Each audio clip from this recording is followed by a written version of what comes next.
Ladies and gentlemen, welcome to Peak Flow Community. This is a big moment for me as I'm sitting with you guys and filming this today. You see, I've done dropshipping for over 5 years now. I've went into debt, almost declared bankruptcy, and I've honestly thought about giving up so many times during my career. And I know a lot of YouTubers out there are selling dropship information and giving away free dropshipping courses, teaching you how to dropship and find winning products from China. But the thing with my story is that I did test winning products and I did find winners from China, and I did make over 6 figures with the dropship business model. Till my supplier from China ended up giving me fake tracking numbers, and my customers started getting angry with chargebacks, and my business pretty much just crumbled overnight and I lost everything. You see, all of the dropshipping gurus in the online space are still telling you to go organic with TikTok Shop, to test winning products, sell a Happy Meal toy, and magically make $1 million with a private vendor from China. And I know there are gurus out there that make good money with dropshipping and could probably afford Lamborghinis and Ferraris, but no dropshipper in this world has actually found a better solution to the problem of fulfillment with dropshipping until now. And no, it is not Amazon FBA or AutoDS, Zendrop, none of that stuff. You see, the thing with Amazon is even if Amazon gives you amazing fulfillment services, you don't own your business. Amazon does. And if you're dropshipping using AutoDS or Zendrop, there's no way that these services are going to find you high-level, top-tier private agents for the entire market of dropshippers that will have winning products in stock all the time, take care of hundreds, if not millions of orders at scale, and care about your customers at the same time. Like, there's literally not enough good private agents in the China game for them to make that happen. Think about it. All the private agents that they have up their sleeves are probably sourcing for the top dropshippers in the space and give the best private agents to the same gurus trying to affiliate you these services. You are eating the scraps. And so for you to properly get your share in the $1 trillion e-commerce pie as a beginner, I have today a business model known as high-ticket e-commerce, or specifically high-ticket dropshipping. I have not seen anyone release this level of information for free that's close to this level of production inside the high-ticket dropshipping space. And I'm not here to make this statement lightly, just to give you guys some more perspective on how long we've been working on this course for you guys. Me and my business partner Trevor have over 10 years of combined experience, and during this time period, I have personally scaled multiple 7-figure e-commerce brands in high-ticket dropshipping. I've hired full-time employees to edit this course and make the back end of this course happen for you guys. And I've sacrificed years of trial and error with my own money to go into $200,000 in debt and almost declaring bankruptcy because I scaled winning products from China and got screwed over because my supplier didn't give me the right tracking number. This video is countless hours of high-quality content and all of the hours and years I put into e-commerce to make this possible for you. And I know it's very hard to place value on something that's given for free. And not only am I here to teach you theoretically how to do things, but I will go over your shoulder and show you how to do things live. In this course, we will go through business and LLC setup, store creation, calling suppliers to work with, and running ads for these same suppliers using Google. And I'll be continuing to add content to the course, but will only update it inside the school community, so make sure you enroll in the links down below. If you guys join the community group, have any critiques for the course, how it can improve, any concepts that weren't explained correctly, I could go ahead and make new videos for the course to help solve those problems for you if necessary. I show you the entire process of starting your high-ticket dropshipping store from scratch, building it from ground up with your LLC, what credit cards to use to get the most points for traveling or ad spend, creating your store live, and most importantly, I have a live video of me calling suppliers in real time and securing deals to work with these high-ticket dropshipping suppliers. And to butter on top of that, I show you the best ad strategy to exactly target and find the right customers using the ad strategy that I show you. And the reason I'm so confident is because both me and Trevor's mentor, Sri Kanase, taught us Google Ads and has hundreds of videos in his YouTube channel, so you can check him out. But he's more for the advanced people, for those that are just getting into e-commerce or that have faced fulfillment issues, whether that is low-ticket dropshipping, Amazon FBA, Etsy dropshipping, or whatever e-commerce platform it might be. Let's take the first step together on your journey known as high-ticket dropshipping. I hope you guys enjoy the course. Ladies and gentlemen, welcome. So in this special course that I have for you guys today, I'm going to show you and break down exactly how you could get started with high-ticket dropshipping,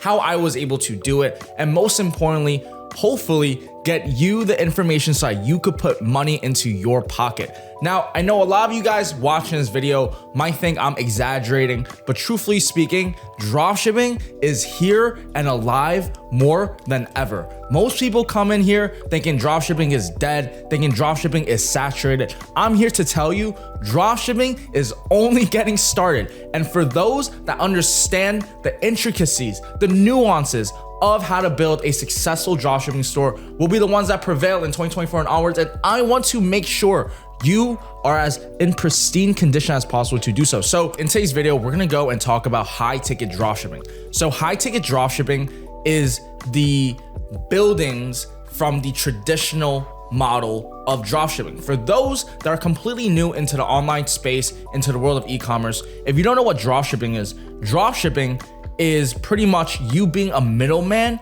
between the customer and the supplier. So in this case, this is the customer and this is the supplier, and we're going to middleman and obtain the middleman profits for this sale. So what dropshipping basically is you're middlemaning between someone that wants a product and someone that has a product. So you'll find a supplier, a manufacturer that has a product for low, and you're gonna sell it to a customer for higher. And so this has always been here since the dawn of time. Like, that's business, right? Like, you find something that you could get your hands cheaper for, and then you sell it to somebody that will buy it for more than what you got it for in terms of like the cost of goods sold.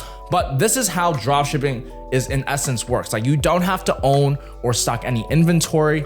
You could just come into the online space. All you need is a laptop, a Wi-Fi connection, and you could get started selling physical products to strangers that are over $2,000 in every single order. This is the big picture of what dropshipping is, and it breaks down into two different business models.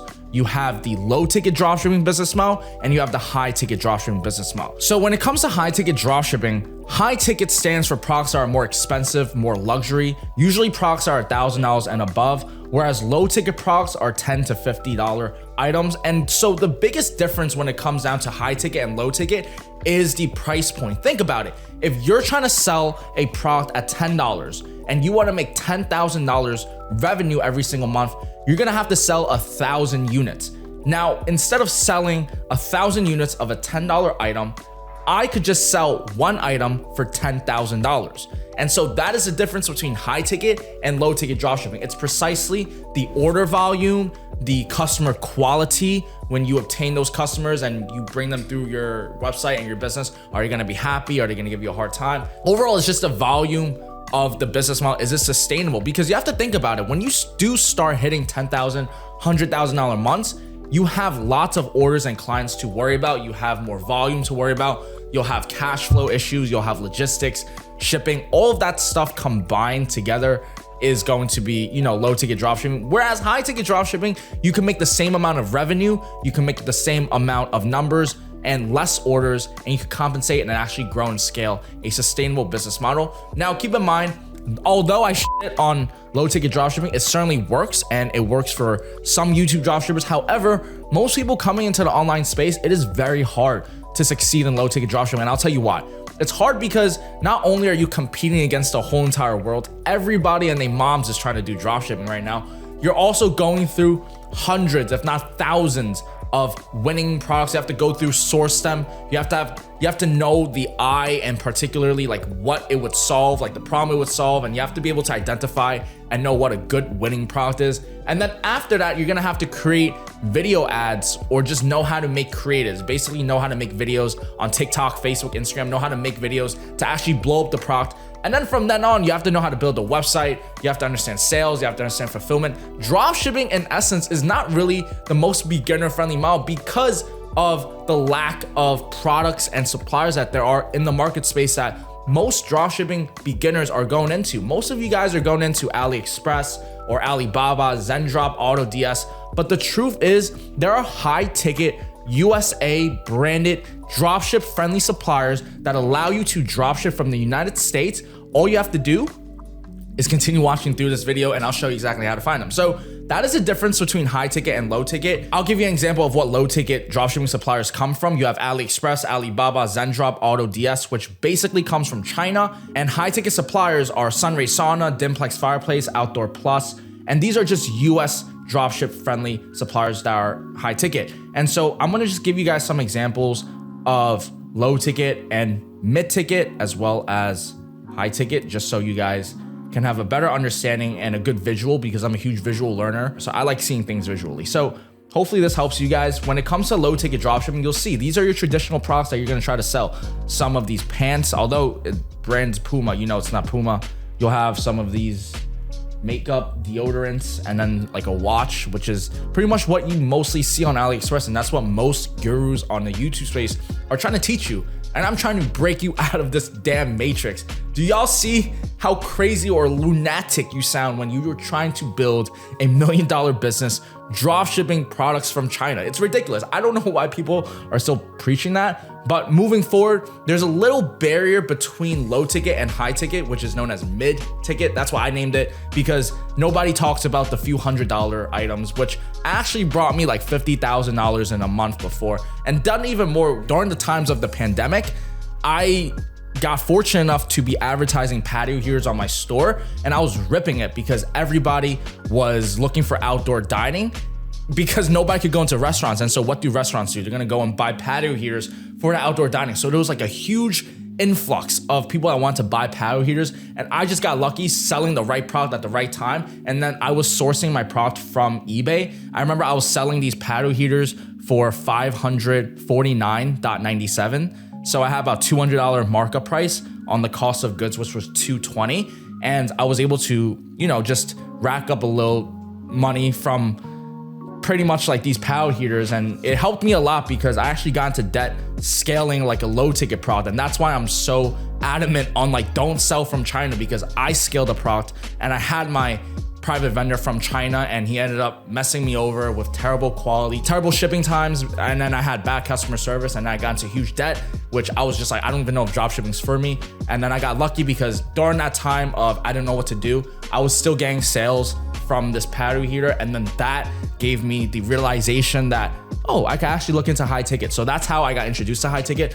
Fortunately for you, you don't have to go through the same mistakes, debts, and all the dummy mistakes I did. Because if you watch my YouTube channel, you'll know that, you can save yourself from all the mistakes. But that's what high ticket dropshipping is. That's how I got introduced to it. And so I'm introducing it to you right now. It's pretty much the same thing between selling a low ticket product and a high ticket product. I know a lot of you guys might be a little bit more worried or a little bit anxious because you're just like, oh wow, like it's like $5,000, $7,000, $10,000 item.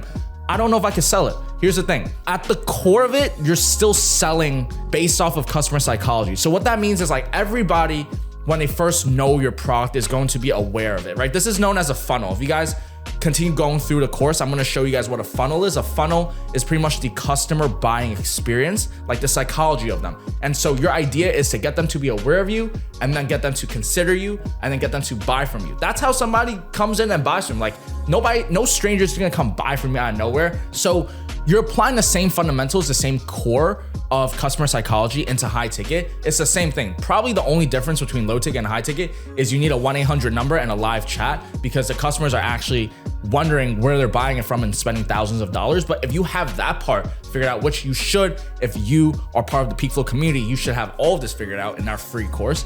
But pretty much that's all you need to do. You just have to give a little push of a button, but the psychology is the same. I'm telling you right now, it is honestly probably easier to sell a $10,000 item than it is to sell these $10 fidget spinners at scale, because you're just handling one client. You're able to talk to them. You're able to figure out what they're looking for and just answer all their questions, and just the numbers work, the profits are better. And take it from somebody that has been doing dropshipping for the last 5 years. I've went through hurdles, guys. Like, I don't know how other YouTube dropship gurus do it. Like, I really don't know how you guys be scaling these China products. And then once you do make some money from this winning product, how do you get the cash flow to invest into inventory? Then you have to handle the logistics, the customer service at scale. Because think about it, if you're doing like $1 million in a month, right? You're handling at least 100,000 orders. Come on, man, like 100,000 clients. Now you're trading a 9-to-5 for a 24/7. It's unsustainable. It's hard to do. It's hard to manage. And that's why most beginners fail, right? Which is why we have high ticket dropshipping. So hopefully today's video gave you a better clarity on what high ticket dropshipping is. Make sure to rewatch this video if anything that I said today was a little bit too fast or just didn't make sense. And I'll see you guys all in the next one. What is going on, everybody? Welcome to the next module of today's course. And so today we're gonna go over the program overview. So what's the program overview? Program overview is going to give you a better understanding of why I'm doing all of this, basically giving you the information for high ticket dropshipping, because some people might be out here trying to call me a scam and all that stuff. So I'm here to enlighten you on my motives so you could see it, and I'm trying to be fully transparent here with you guys, and that's why I'm making this whole module for you guys. So basically, right now, my goal is to share with you all of the information that I know on how to help you get your first high ticket e-commerce sale. And so the reason I'm doing this is because one of my role models, Alex Hormozi, says to his entire audience, give away the information, sell the implementation. And that's exactly what I'm trying to do. I'm trying to give you all of the sauce. Like literally, if I was back in college when I first started e-commerce, dropshipping, and I had this filtered information to help streamline my e-commerce business from mentors that actually gave a about their students, I would be so much further than I am right now. Because the truth is, although high ticket dropshipping is an amazing blue ocean, and although dropshipping itself isn't saturated, the amount of information out there is just way too much. And that's probably one of the biggest problems you guys are going through. You guys don't know who to listen to. You guys don't know what is legit. And I don't blame you, because the whole entire dropshipping market has been saturated by fake gurus, fake scammers trying to sell you a bullshit course. I am here to enlighten you, because I'm not here to sell you my course. I'm here to sell you a service, a mentorship program. So for those that are interested, I have two types of offers. My first offer is a done for you service. So this goes out for all of the rich people, to be honest, the people that actually have capital and you don't want to build the business yourself and you just want me and Trevor as experts in high ticket e-commerce to build it out for you. If you have capital, this is a premium, and that's the most premium offer that we have. We will literally design the website for you, design the store, pick out your niche, build out your sales team, implement our CRM, help you make sales and just run the ads, and we'll have maintainings and all that stuff. But the point is, this is for people that actually have money to invest into a digital asset that they could exit for 5, 6, 7, and even 10x multiple. Now, I totally understand if you don't have capital for it. And by the way, for those that are wondering, if you have capital, at least $20,000. So don't even think about it if you don't have that, because just to get this started, you're gonna have to have a minimum of all of that. So moving forward to the next program down the middle tier line, which is the coaching program. And this is where we see most of our students succeed and excel. As you can see, I have a coaching mentorship program, and this is exactly it. This is the Done With You one-on-one mentorship program. Now, with both of these programs, our guarantee is that we will help you get to $30,000 a month in the next 24 weeks, or we will work with you for free. And so you pretty much have almost no risk to it, as long as you're willing to put in that work, as long as you're willing to do the homework that we tell you. Honestly, like, we'll tell you exactly what to do. And if you do it, then great, you're on track to actually building out something that could change your life substantially. But if you don't do it, that's gonna be on you. And that's the hard part as a coach, truthfully speaking. And that's also why I'm making this video, because now I could just tell everybody, listen, you don't even have to come into the mentorship program. Like, just watch the free course that I have and you can make your first sale. And then once you make your sale, once you have a store up and running, once you have all the foundations that I normally will have to go through a few months to just onboard and just teach somebody, you could just do this all at your own time. And when you're ready, you can hire me as your coach / consultant to actually grow and scale your business to 6, 7, and even 8 figures, because that's what we do. That's where I find the most joy and fun. Honestly speaking, as much as I love to say I want to build a LLC and set up the store of everybody, it's truthfully more fun as an entrepreneur to scale the business. But going back into my motives, that's exactly why I'm giving you guys all of this information today. Like, make no mistake, this was the same information that I considered to sell for $2,997. Like, that's $3,000 that I honestly could probably charge if I run ads to it and just get people to buy. Like, I probably could do it, but what's the longevity in that? What's the fun in that, right?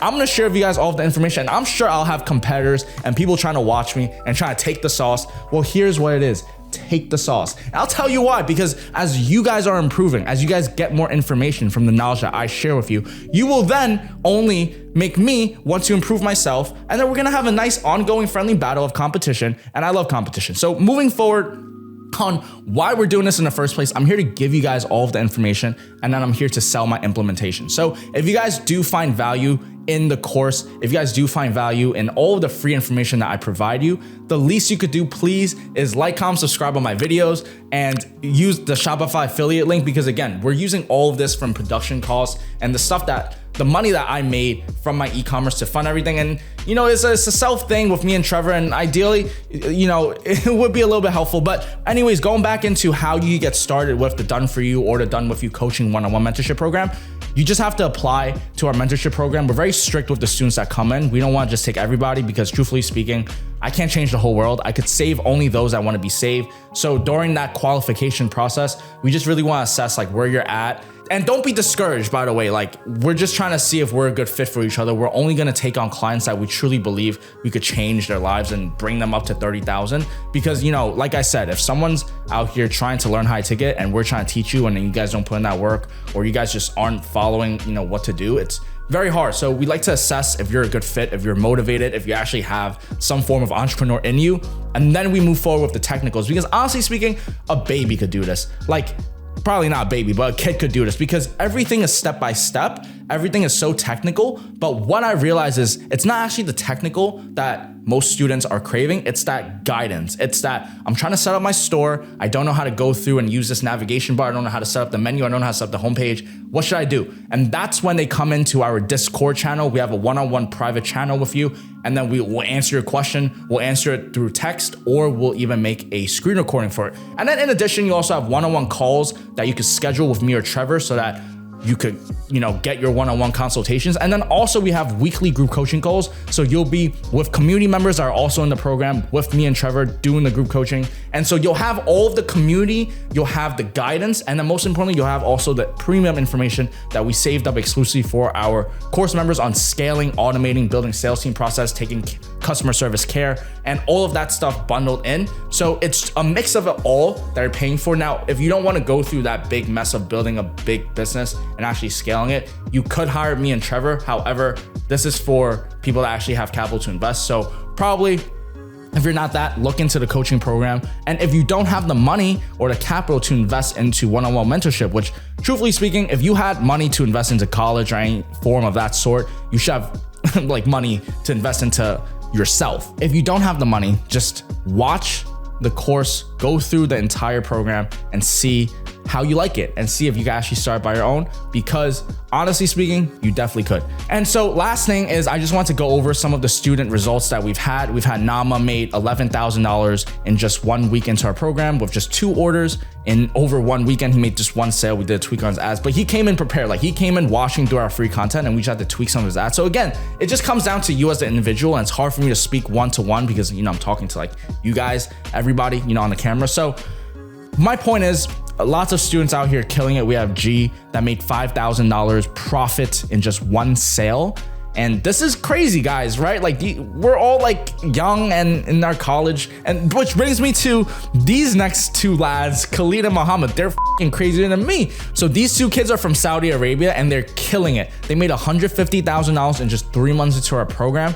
And it just broke my belief, because honestly speaking, I was thinking when I first started off doing this whole high ticket e-com on YouTube thing, I was just like, honestly, this business model works, but I don't know. If like you're international, you just have so much barriers of entry. Like, you have to know English, you have to talk to suppliers, but it really just shifted my attention, meaning, yo, if you really try, if you actually give your all, if you do what you have to and do your due diligence, like, you will make sales. And these kids are killing it. And much respect to them, much love to them.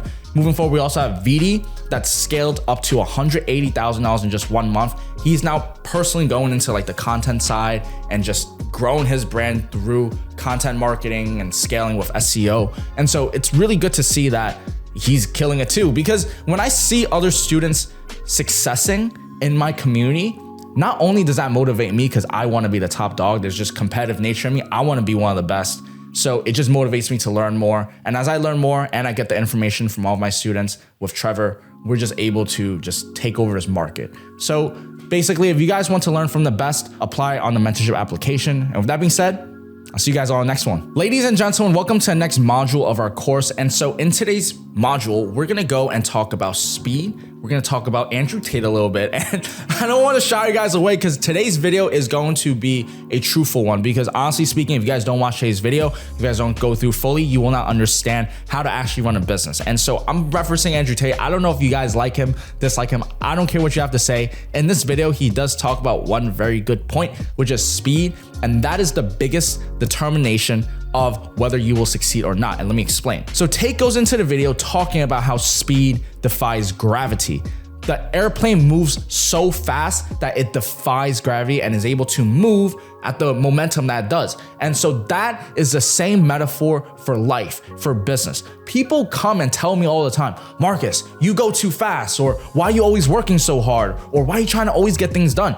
Because Speed. Like, I don't know. People are not panicking. People do not do things fast enough. I don't understand where the urgency is anymore. People, when I tell you to make your store and design your LLC, get your store set up, get your niche selected, get your logo done, like that could take like 2 weeks at most. And some people will be taking 2 months. And I'm just saying that from experience, you know, helping people that I know, helping others that, you know, I might have came across and I just wanted to help them. Speed is so important, guys. And so that is the number one thing that you will need in order to accelerate in your success with e-commerce. You literally have to go back to your foundational steps and unprogram yourself and tell yourself that everything that you have been doing has been a turtle race. You have not been doing anything, because if you have, you wouldn't be where you are right now. Speed is truthfully everything, guys. I could tell you right now, for you to actually make yourself of something, to actually have value, to bring value to the marketplace,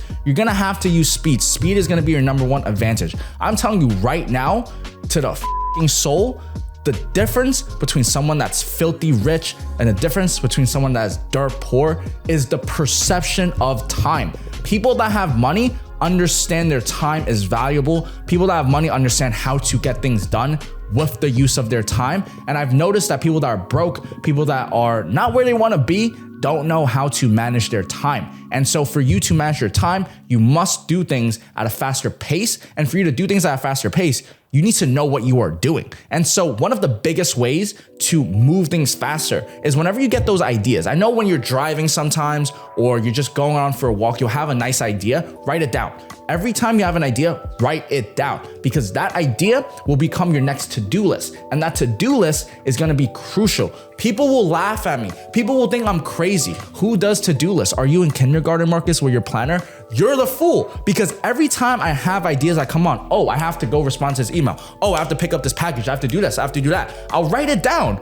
And so now mentally, I don't have to worry about it anymore, trying to remember what the hell I was doing. And also I have the to-do list. All right, I'm gonna get that done the next hour. I'm gonna get this done. I'm gonna get that done. And all of a sudden you start just checking things off, input, output, you're outputting a lot. And then you're trying to find people to help you do that input so you don't have to do it anymore. And I'm trying to teach you the real fundamentals of building a business out here, guys. Like literally you have to know how to manage your time. And for you to manage your time, you have to know what you want. And then once you know what you want, you have to pick things up to actually do it and put the input in for the output. And so speed is your biggest key to success.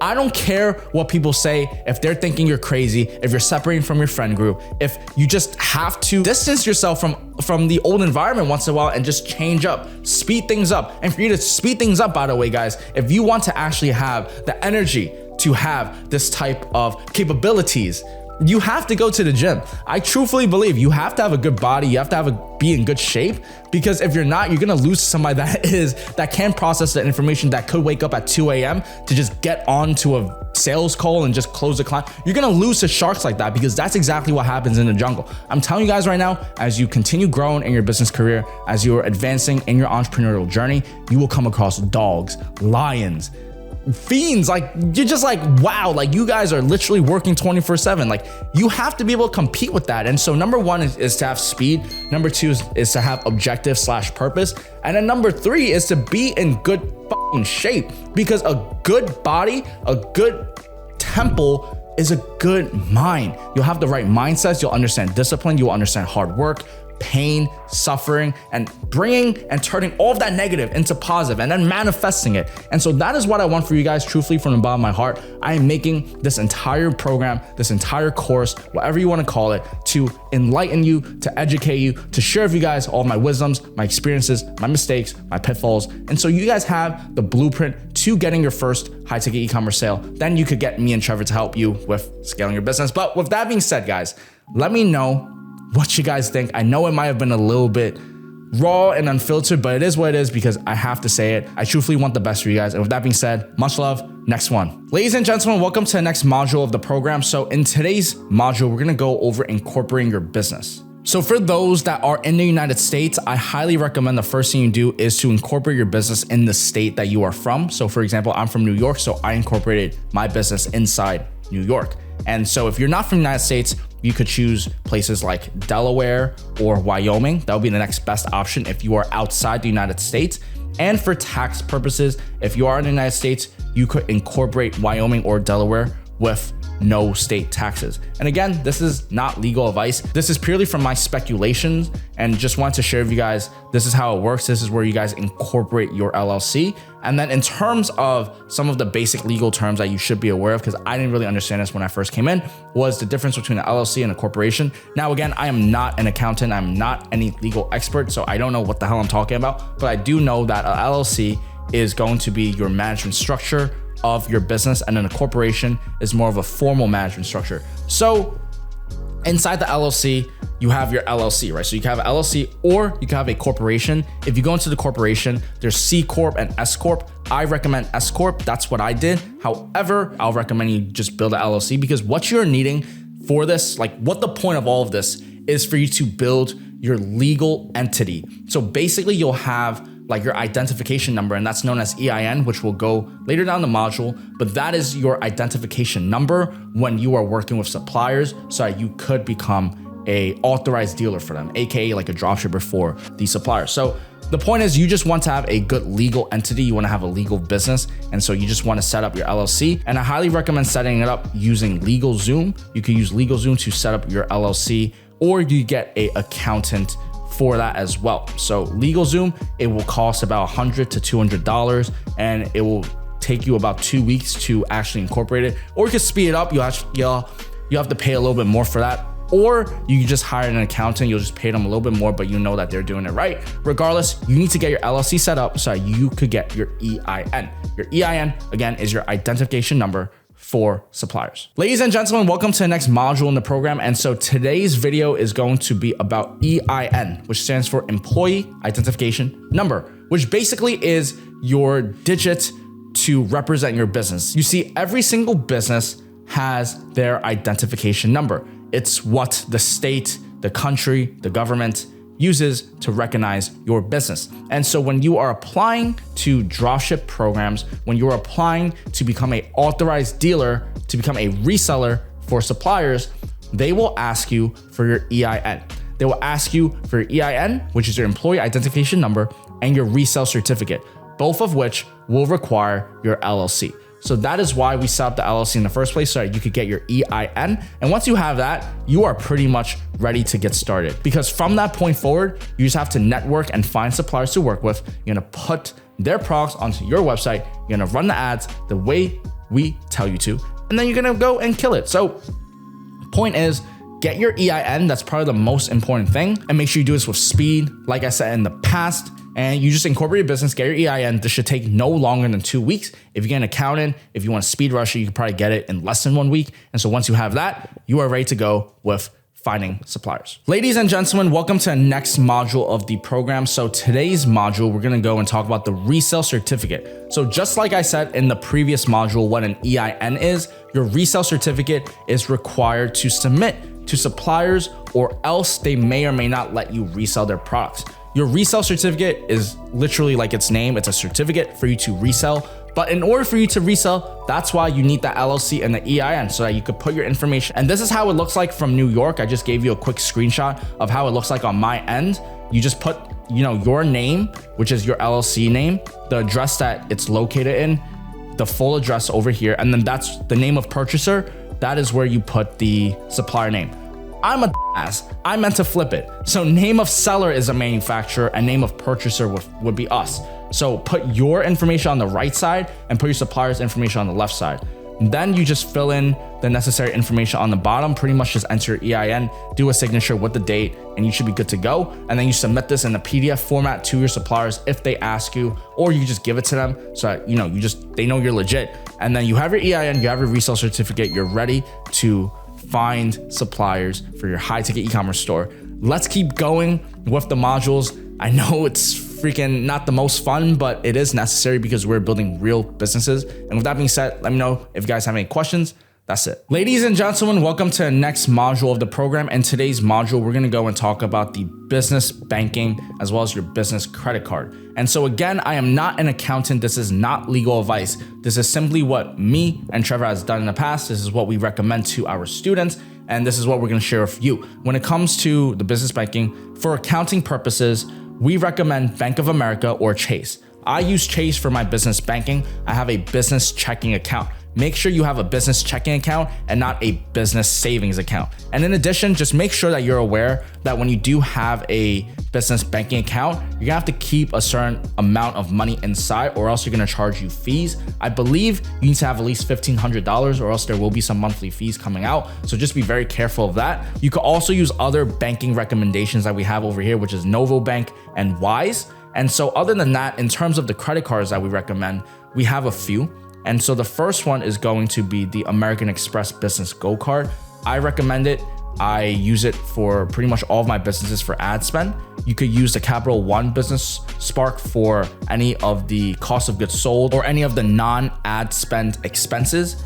And you could see all of the points that it gives you. 4x points for the Amex Gold, 2x points for the Capital One, $295 annual fee for Amex Gold, $500 annual bonus if you use our affiliate link with the Capital One. These are the two credit cards that I highly recommend to get. You can either go with Bank of America or Chase and then go with the Amex or the Capital One.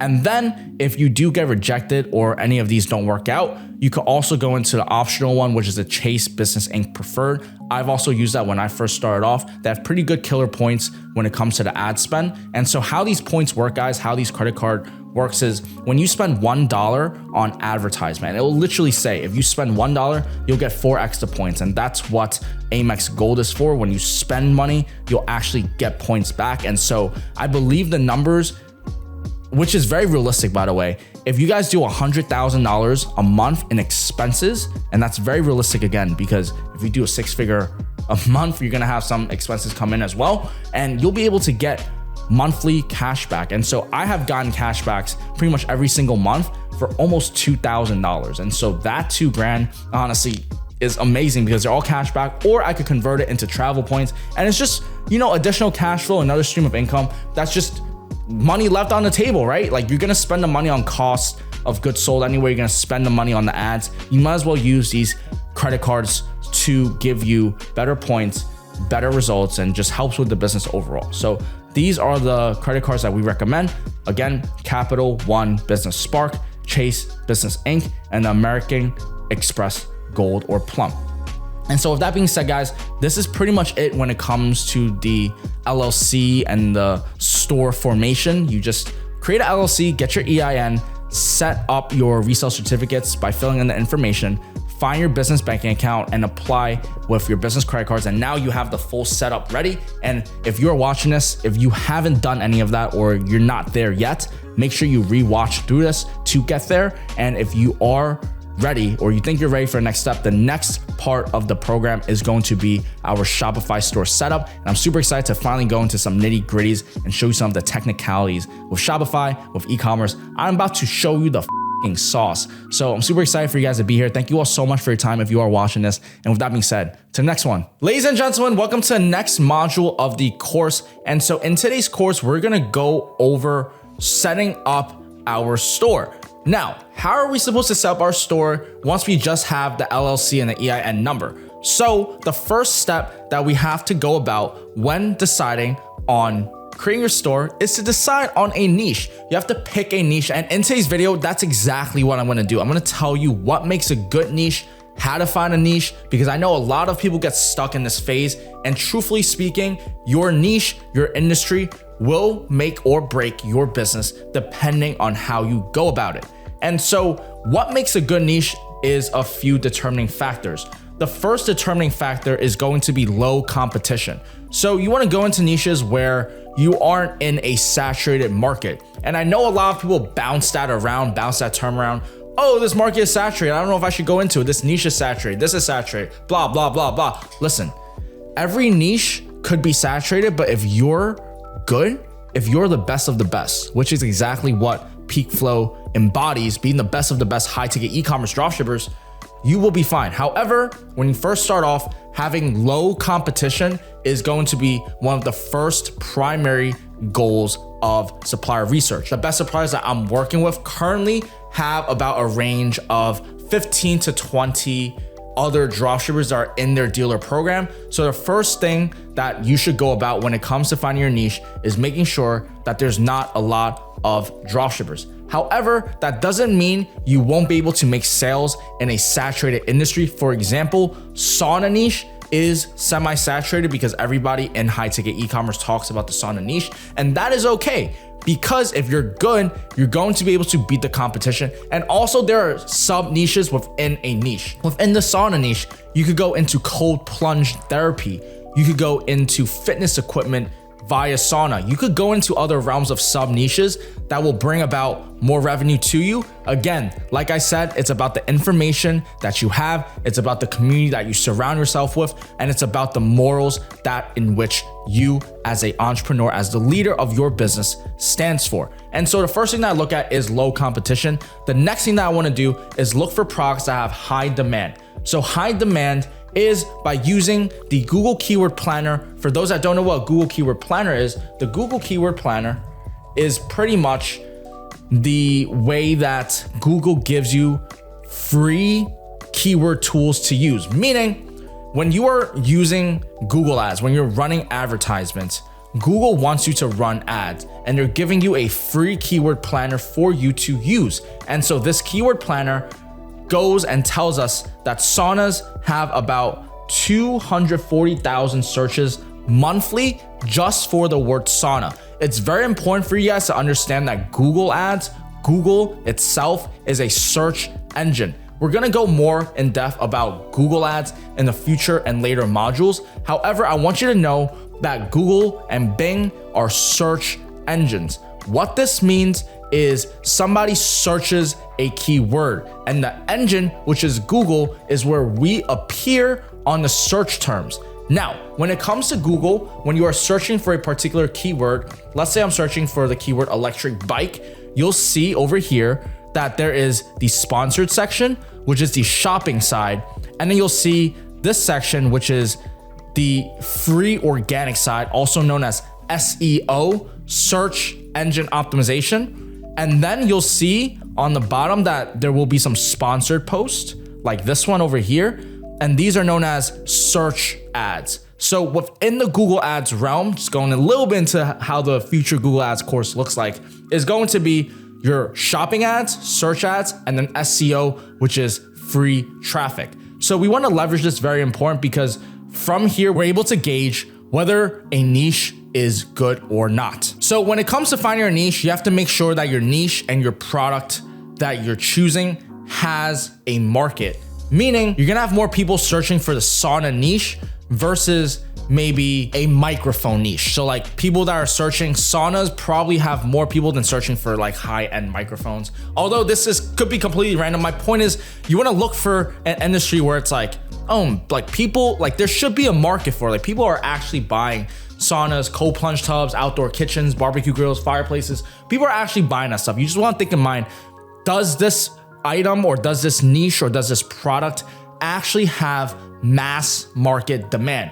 Because if it does, then it's a potential niche for you to go into. And ideally, you want to find niches again with less dropshippers, but also it should have some branded search demand, which basically means every single manufacturer, every single supplier, every single business in the world of e-commerce has something known as their brand market share. And what that basically means is that every single brand has customers going up to them on Google searching for them. Let's say someone goes on Google and searches Wayfair.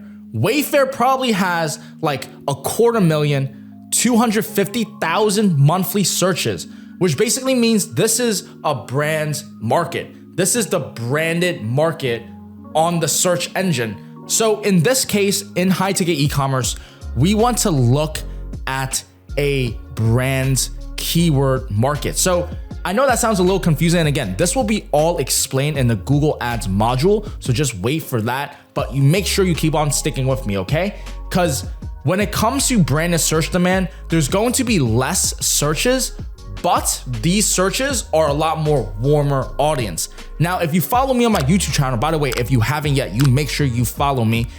You know that branded keyword terms are at the middle of the funnel. What that basically means is that someone searching for the keyword sauna is less likely to buy versus someone that's searching for the keyword sunray sauna, because Sunray Sauna is a brand. They know that brand. They know that they're not just in the market to buy any sauna. They're not here just to buy this sauna or that sauna or this sauna. They're here to buy Sunray Sauna. And what's even more targeted than that is the product types and stuff like that. I'm not gonna go too crazy into that, but the point is, people that are searching for the brand of the keyword, people that are searching for the actual brand name, I hope I could drill that into you, the brand name, those have warm intent, and we look into those keywords first because those have the highest purchase intent. And if you are still watching this and you don't follow, I'll do one more example. Look, living room TV would be an idea of somebody that's looking or interested in buying a TV for their living room. However, it is not as targeted or as warm or as purchase intent buyer worthy than Samsung TV. Samsung TV is the brand. It's Samsung. People know when they go on Samsung, they want to buy the Samsung TV. So our goal in high ticket e-commerce is to appear for a Samsung TV when someone searches Samsung TV by being an authorized dealer for Samsung TV. In this case, Sunray Sauna, if we show up for a Sunray Sauna product, because we're an authorized dealer, we're a legitimate authorized, no inventory reseller, we could sell Sunray Saunas. Now we're able to find a gap between people that are looking for a product and people that have a product and middlemanning the service, which is the beauty of high ticket e-commerce. So moving forward, in terms of finding your niche, you also want to look for products that are non-seasonal / evergreen. Now, what do I mean by that? So when it comes to non-seasonal items, when it comes to products that will be evergreen and consistently generate you tons and tons of cash flow and money to your bank account every single month, what you need to look for are markets that will have consistency when it comes to market selling. So fireplace would be an example of a winter market. It's a seasonal item versus grills, which is a summer item. Now, the key is, although we do recommend fireplaces, we do recommend grills, we do recommend all of this stuff, how do you go about it? Well, you just have to think to yourself, if I'm going to start a store and I want to get into the best industry possible, knowing that I need low competition, it has to have mass markets. You need me and Trevor as your coaching, so make sure you apply to our coaching program. And then also you need to find out that these are non-seasonal evergreen products. How do we go about that? So you have to ask yourself the questions. Who do we sell to during economic depressions? And I know that's not the best word we want to hear, economic depression. Nobody want to hear that, but let's really think about this for 1 second, all right? Ladies and gentlemen, if the whole entire world were to go down, the economies are not doing the best, we are hitting terrible, terrible times. Who is going to still buy from us? If you didn't know where I was going, the answer is rich people. If you target people that have money, they will buy from you because they have money. The key is, how do you position yourself to put yourself in a position to let the water rain, which is exactly why you're watching this and exactly why you're going to be able to do that. Because if you ask yourself, okay, I'm gonna target rich people, what do rich people want to buy? And that's where the ideas should start coming. Wow, rich people buy real estate. They have houses. They will go invest into a $5,000 fireplace. They will buy a $10,000 outdoor kitchen. They will get a home sauna for them because they're just bougie. Bougie AF means rich for people that, don't know that. But rich people will buy during any time of economic uncertainty, during times of economic depression, and that is who you want to target. So you must ask yourself the other question of, okay, if I'm going to target rich people, what do rich people buy no matter what, no matter any times of economic uncertainty? And that's where you just have to really nail it. I already gave you a few ideas. I will give you one more bonus nugget. Think about it from this perspective. If you are going to invest into anything, you're going to buy something, you're spending thousands of dollars to buy something, right? That obviously has to have meaning. It has to have a solution to a problem that you have in your life. Now, what if those problems were your dreams? What if that in order for me to obtain my dreams at a certain career, I need to invest in certain products? And even if I don't invest, maybe coaches could invest into these products. You get what I'm saying? Professional sports equipment. I don't know if I should tell you that, but I'm gonna tell you guys because it is what it is. Look, guys, think about it. If you're going for your dreams, you're trying to make it into the NBA, MLB, football, baseball, you are going to invest into professional sports equipment. And so one way to look at it is to target professional athletes or people that are aspiring for their dreams. You target coaches, schools, you go into that realm. You see how you have to think about it. And that is what I mean when I say saturation isn't really a thing, because the best of the best will always be the best of the best and just continue winning and thriving. So just keep that in mind when it comes to market saturation. Every single market does work. You just have to think outside the box. You have to know what you're doing. You have to make sure all of the processes and systems are clean, streamlined. You are an actual good dropshipper, which is exactly what we teach inside our coaching program. So make sure you check that out. But moving forward in terms of suppliers, you want to make sure that the niche that you choose, the product type that you go into, there's also tons of suppliers in it. And so you might come into an untapped niche, but e-commerce is still relatively new for that niche, which is great, to be honest, if you have the patience. However, you also want to have a fine line, because some programs, some industries have literally no e-commerce programs. They don't even know what MAP policy is. They don't know what UMRP is. And again, all will be explained throughout this course, so don't even worry about those terms. But the point is, some industries have more established online dealer programs. Other industries might be a little bit more laggy behind. But regardless, if you think about it, if they're a new industry, you get to set new standards. You get to set the rule, be the president, and actually just tell them this is how you should do it. You got to do it like this. You got to do it like that. Give us 30% margins on your products. You have to enforce MAP policy, which is minimum advertising price. You have to sell for this amount so we don't go into any price wars. And then as long as you go ahead and you ship it the way you're supposed to, and then we'll do the marketing, we'll do the sales, we'll do the customer service, everybody wins. You are now the founder. You are now the leader of your industry, which is amazing if you know what you're doing. And the only way you're gonna know what you're doing is if you surround yourself with people that are constantly doing this and sharpening their sword, which is exactly why you need to enroll into Peak Flow. Now, the last thing when it comes to your niche is going to be your price point. How do you determine the pricing is going to be on your suppliers, is going to be on the product catalogs in which they are offering? I like to look for products that are above $1,000 because that's what high ticket literally means. You know, you want to sell high price point products, which is why you want to look for products that are expensive. $1,000, $2,000, $5,000, $10,000. Heck, I have seen $129,000 listings. So it's crazy. People make this type of money, and this is exactly how. You just find suppliers that are like this. You go into good niches, and moving forward, this is how we find a niche. All right, guys, I'm gonna explain to you all of the sauce. Make sure you guys don't just pay like full out of attention. I know sometimes it's easy to just like stop watching and like, okay, I understand, I'll put this in the background. Make sure you listen the up. All right, so how to find niches. There are 3 methods that I'm about to share with you. So method number 1, you must use what you have. You must use your unmatched perspicacity and understand the intricacies of rich people. That is what I'm trying to tell you guys since the day one, since I first started this video. You must find niches and industry that rich people will buy. How do you do that? Go around you, look at what you have around you. There are $1 million ideas just a couple ways from you, meaning you will find ideas. Look around you. What is selling? Gazebos, outdoor kitchens, grills, fireplaces. Like, what are all these people buying? Look around and be perspicacious. What's Costco selling? What's Home Depot selling? What's Wayfair selling? Guys, there are so many niches. That's why I'm not afraid to just spitball the ones that come on top of my head, because there's just so many industries. E-commerce is a $8.3 trillion market. That means it's an $8.3 trillion pie. That is bigger than a country's GDP.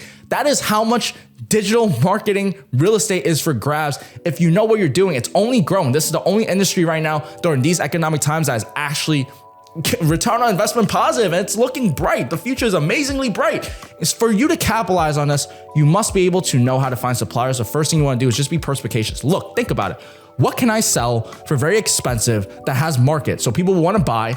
and I could get for cheaper? Well, Marcus said that there are these manufacturers that have dealer programs. So for example, when I'm at the gym, I will go into my pull-up machine. I'll look at all the machines. I'll see who the brands are. Look at the treadmills, look at the pull-up bar, look at all the machines there. Wow, it's coming from this same manufacturer. Let me give them a call and see if they have a dealer program. It's stuff like that you just have to be aware of things. And if you're not, man, like, I don't know what you want me to do except go into method number 2, which is the random word generator, guys. That is it.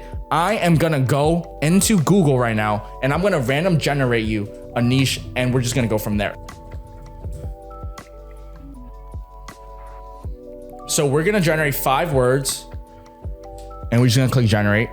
Dear Trey, abstract, respectable observer. So obviously the most sensible one that I'm gonna use is Trey. So let us search up Trey on Google. So this is how you find suppliers, guys. You're gonna click shopping. So you wanna toggle onto the shopping tab, which is what I mentioned, right? We're using the Google shopping technique. Again, I have a YouTube video where me and Trevor go into the random word generator in more depth if you wanna see more examples like this, but take notes. So you're gonna go and just put 5,000 and let's see if there are any search results for $5,000 trays, which, boom, patient tray cart.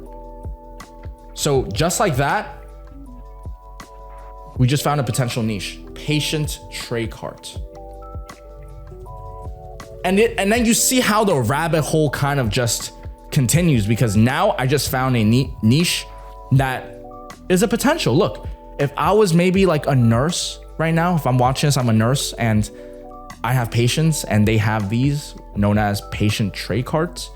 Well, listen, guess what? We could go into this niche because number 1, I have, some knowledge with it. Number 2, there's not many people selling it. So this is how we assess the competition. Let's say if you were to search like a sauna, right? You're gonna see there's a lot more people. However, there is more market, like there's more buying intent, like there's more action going on. So it just depends on how you want to play with it.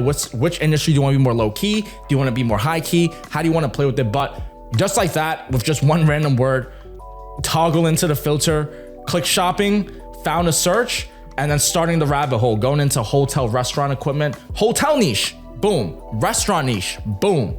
Like, do you guys see what I'm saying? Like, it's everywhere. Furniture, smallware, restaurant equipment, hotels, hospitality, janitor, right? But hotels and hospitality will be a potentially good niche as well, which honestly, I like, because why? You're serving to rich people. So moving forward, I think you are starting to understand what I'm trying to say. So I'm gonna go into method number 3, big box retailers. So in order for us to find good niches in big box retailers, we shall go to the big box retailers brand store. So we're gonna go into Wayfair, Lowe's, Home Depot, and even Costco, guys. Look at this. Costco sells a golf simulator. If you guys are watching this video, you guys are looking for niches, man, if you had just taken a note, I probably said like 7, 8, 9, 10 niches already off the bat that you could choose from. Again, this shit is not rocket science, guys. You just have to think and just use your brain and just look, what is actually gonna sell? Mirrors, vanities, sinks, tubs, vacuums. Interesting.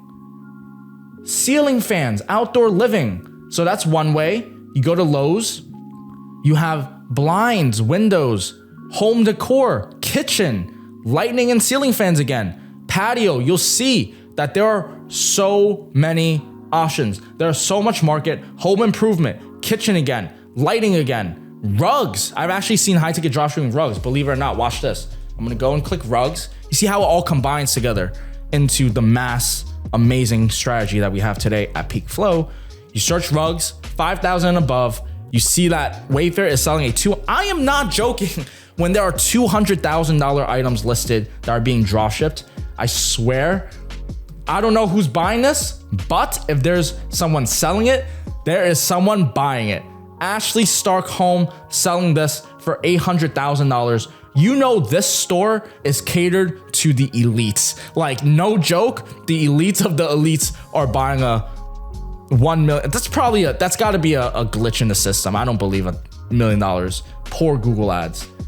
But the point is, guys, you guys are starting to see it. There's a ton of ways to find niches, and we're gonna end the video by me recommending you 3 niches. And so keep in mind, these niches are more of the popular high ticket e-commerce niches. These are the niches that you could go into, starting with saunas, barbecue grills, and outdoor kitchen. I recommend going into outdoor kitchen, barbecue grills, and sauna, all of them, because you want to sell as many suppliers as possible. You want to build yourself up to be a Wayfair. However, I also find the best success with niche specific stores. So there's 2 ways you're gonna have to look at this from an entrepreneurial standpoint. You will either have to create a Wayfair where you're gonna have tons of suppliers and everything, all types of suppliers onto your store, every type of niche, every type of product, and become a Wayfair, or you go into being a specific product niche.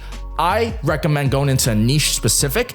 And so if you have a legit sauna brand that's targeting people in the sauna niche, and believe me, you could sub niche the sauna niche into so many different areas and still be within the sauna niche. Or you go into the grill niche and be a specific type of grill, like a specific freestanding grill or a specific type outdoor kitchen, 5-person outdoor kitchen, 10-person outdoor kitchen. I don't know outdoor kitchens like that, but my point is you go into specific niches and then go and find an even more subtopic specific niche, or you go into the realm of finding all suppliers. But it comes down to what you want out of this business model, right? The way you tackle this business model, if you're looking for $2,000-$3,000 profit a month, is not the same way you will tackle it if you want $10,000-$20,000 profit a month. It's not the same way you'll tackle it if you want $50,000-$100,000 profit every single month. Different systems have to be put in place, different ways you have to look at it. Now it goes back to if you want to have a super big general store with tons of suppliers, if you can handle that type of traffic, or if you want to go into a niche specific and just have a team of business built out into one specific niche and industry so that you can maybe potentially exit in the future for 5, 6, 7, 8x multiplier, up to you. But for those that don't know, you can actually build out e-commerce stores, get it to $5,000, $10,000 profit a month consistently for about 6 to 12 months. And then you can find an investor to buy from you from 6, 7, 8, 9, 10x multiplier. I have seen stores that have gotten sold and exited for a ton amount of cash flow. And that's really good because as you are building this business model, you are also building your skill set. You're building out your credential. You're building out you. And so for you to just build a store, sell it, exit, get some cash flow, reinvest into another business, I've seen this happen and be rinse and repeated time after time again. You go into this business model only looking to close B2B deals, which means business to business, like for example, hotels, restaurants, just finding businesses to sell mass whole orders to. You go into it from the B2C perspective of just finding tons of different customers and buying the products from you and being a full authorized dealer. You go into it as a niche. You could go into it however you want because the world is your oyster. You are the leader of your destiny. And make sure, I hope I get my message across of this business model works so well. And the reason I'm able to share this with you honestly is because it's just so much market that I cannot handle. I might as well build a community of people, of friends, of close friends and family that I could call on and just play the game of business.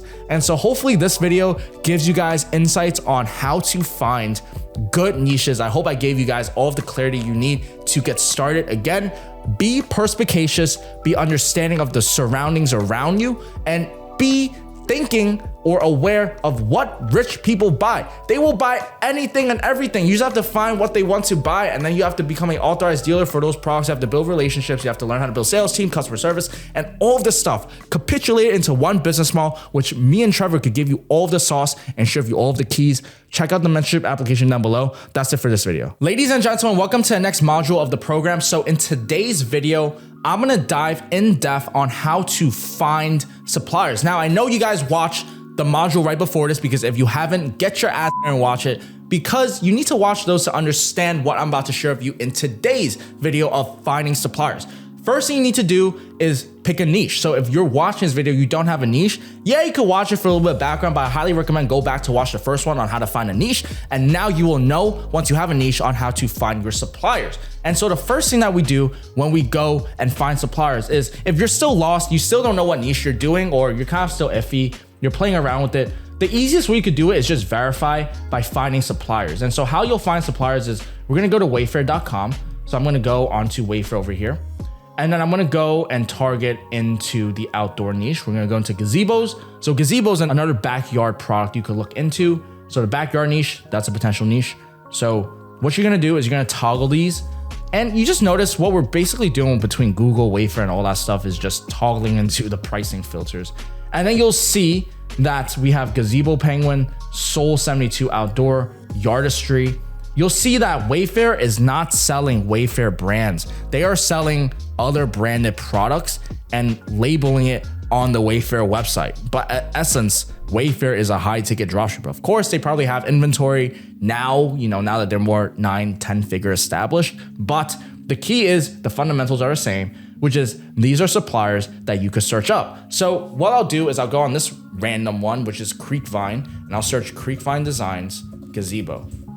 And so you could see the first step into finding potential niches is by going onto Wayfair, looking into these suppliers. So I have Creekvine, Yardistry, and then I also have, let's see, this says Sunjoy, Canopia.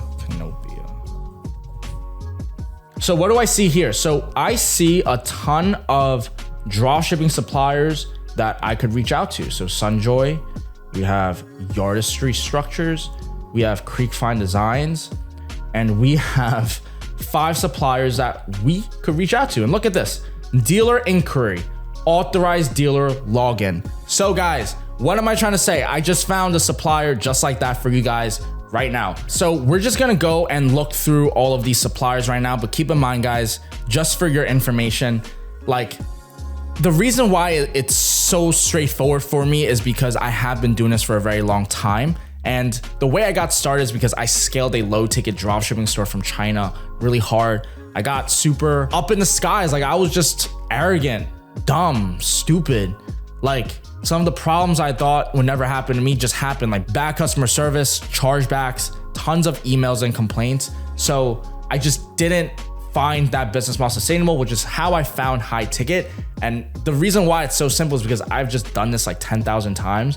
But pretty much what we do is we find suppliers like this, and we're gonna go and we're gonna email them, we're gonna give them a call, we're gonna go and talk to them to see if we could apply to become their authorized dealer. Because you can see like a supplier like this, boom, we have a supplier just like this. And then we're just gonna continue going and just keep on finding suppliers. And Sunjoy would be another affiliate program. So affiliate program, you could see and look into their margins. Again, now when it comes to finding suppliers, which I'll talk about in the later modules, it does come down to like your margins and all that stuff. So just be aware of that. So the next thing that you could do when it comes to finding suppliers is by going through your competition. You wanna go and find your competitors and you wanna steal their brands. So a great example of this is from Recovery Athletes. Again, this is a professional recovery store industry for professional athletes, and they have their entire brands all listed for you as if the answer key was right there, as if like,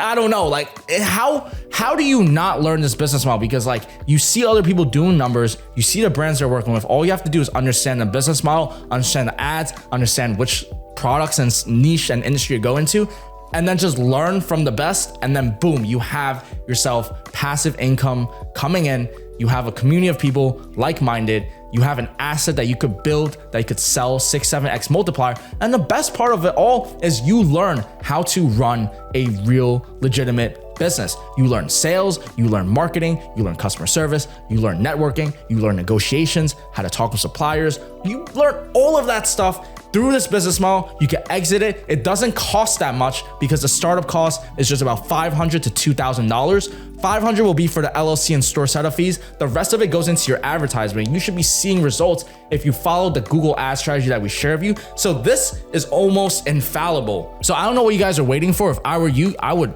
get my butt up and just start looking for suppliers, looking for niches, looking at how this entire e-commerce high ticket industry is. And so the next method that I highly recommend when it comes to finding suppliers for your niche, other than comparative research, other than just going onto Wayfair and just looking at those brands and then just searching them on Google, because guess what? When you search them on Google, you'll find competitors, and then you could use method number 2, and then it bounces off to method number 3, which is once you have decided on your niche, which is why, again, it's very important if you're just randomly watching into this video, you check out the previous module because that is the sauce.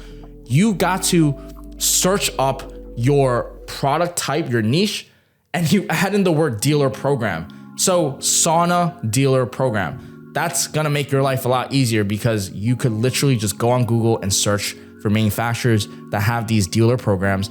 And this is one of those hacks that I wish I knew because my dumb ass was searching USA dropship friendly suppliers, USA suppliers for dropshipping. But now you can actually just search your product type and the word dealer program. And so these little nuances, these little hacks that just shortcuts you to finding your success is what is offered inside the mentorship, because you are working with people that have been there, done that, done what you've done probably 10,000 times, and is now teaching and regurgitating what we have, the wisdoms and experiences to your brain. So that is how we find suppliers.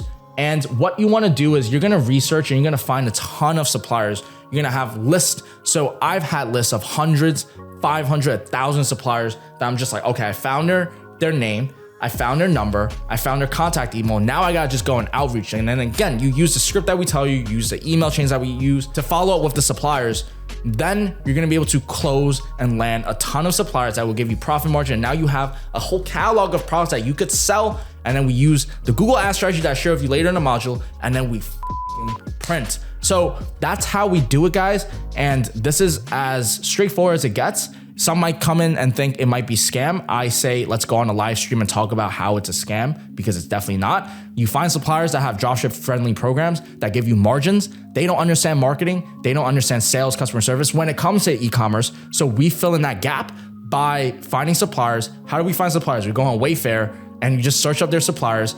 You look for competitors, so other high ticket dropshippers, once you search those, and you'll see there are a ton that actually say the word brands.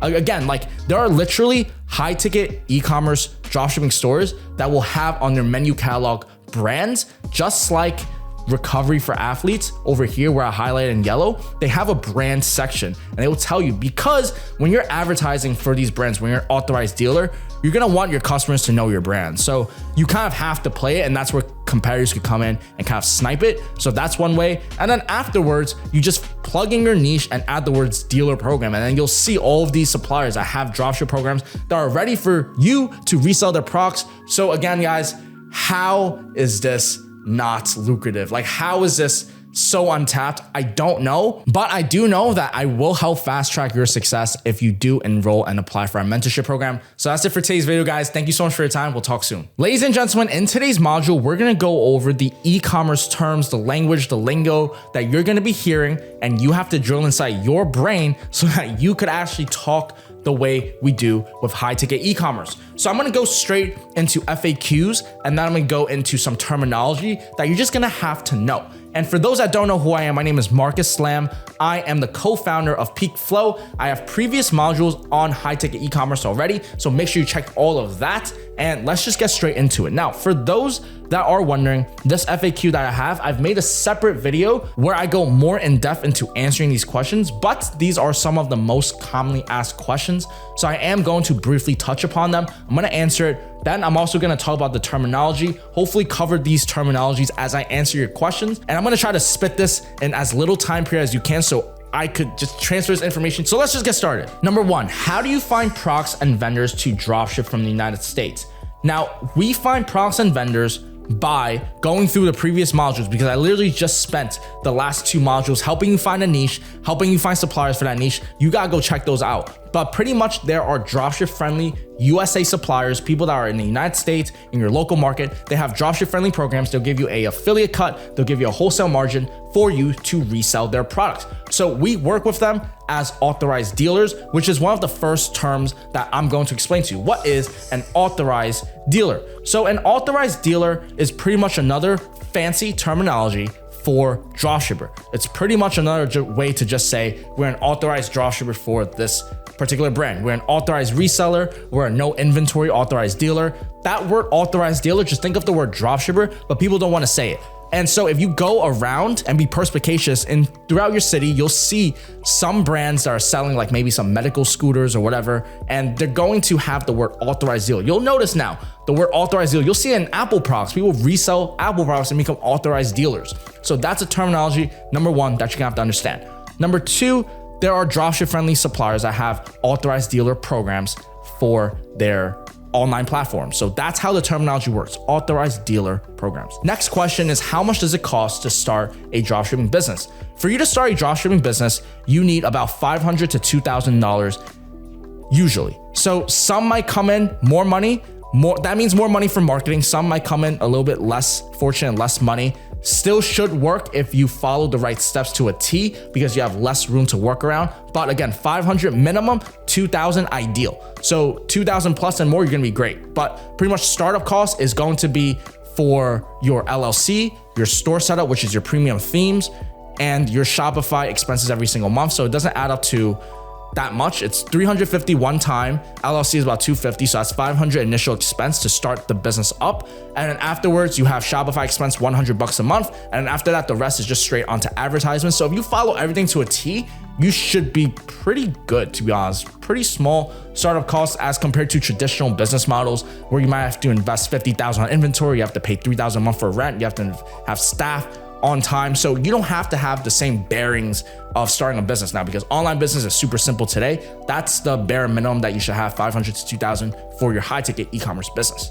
Do you need prior experience for high ticket dropshipping, or how many hours of work do you need to spend on the e-commerce stores? So the beauty about high ticket dropshipping is that you don't need any prior experience. However, I do notice that people that have business experience or have started some form of business in the past get the process a little bit easier or more free flowing than versus someone that has been completely new to business in general. And it's because business has the same fundamentals at its core, which I'll share with you right now: sales, marketing, operations, and fulfillment. So you have to make sure all of these are intact. You have to make sure all of these are good. If you don't know what those words mean, that's okay. Like, you will. But people that know business, people understand like customer service, customer sales, marketing, they have a better affinity to picking up the model faster. But I mean, it's kind of just like Naruto versus Sasuke. Like, Sasuke might have been fast, but if you're hardworking like Naruto, you're gonna catch up and even be greater. So it's all about hard work, which is what I love about this business model. It's truly like, it's a reflection of the entrepreneur. I'm at where I'm at because I work my butt off to make my high ticket e-com stores work with this coaching program that I have. So make sure you fill in the application below if you are interested in one-on-one mentorship. But my point is, I work my butt off to make sure this happens. And I see other dropshippers know what I know, but they don't do what they gotta do. So I love that it's a reflection of the business character of the person. And going back, anybody could start without experience. If you have experience, all married to you. But at the end of the day, it's an amazing business model that will reflect your character. So we'll see where that goes. And so the next question is, how much should you be spending on Google when starting out? So with Google ads, you wanna start off with $500, $1,000 to start playing off with. You don't pay Google until you get a click. So that's the beauty of a search engine, only when you get a click. And so if you follow our advertising strategy to a T, which will be in the later Google Ads module, you'll be targeting specific keywords where these keywords are actual keywords that people are going to buy from. You'll actually get real leads. And so that's very important because we don't want to waste money. Part of the biggest mistakes I've made when I first started off e-commerce, when I first started off dropshipping, was not knowing how to allocate my Google ads, just not knowing how to run ads.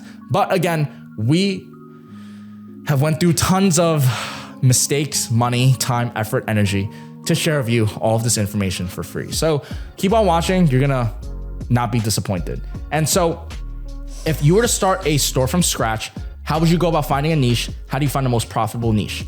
So you have to go watch the previous modules because I summed it all up in like 1 hour. So you just have to check those for more in depth. But niches, you wanna have low suppliers, good margins, reputable brands, not too many high ticket dropshippers if you're starting out, and that's really it. You go into it and you kind of just play the game of high ticket e-com. Now, a few keywords that I want to just bring out to you as I'm saying these suppliers thing is going to be distributor and manufacturer and dealer. So you'll notice in the very beginning of this module, I was talking about authorized dealer. So you want to imagine the chain of command by 3. So you'll have manufacturer, which is the people that are making the product, whether that's in China, whether that's in Europe, France, Italy, wherever it might be, that's where the actual product is made.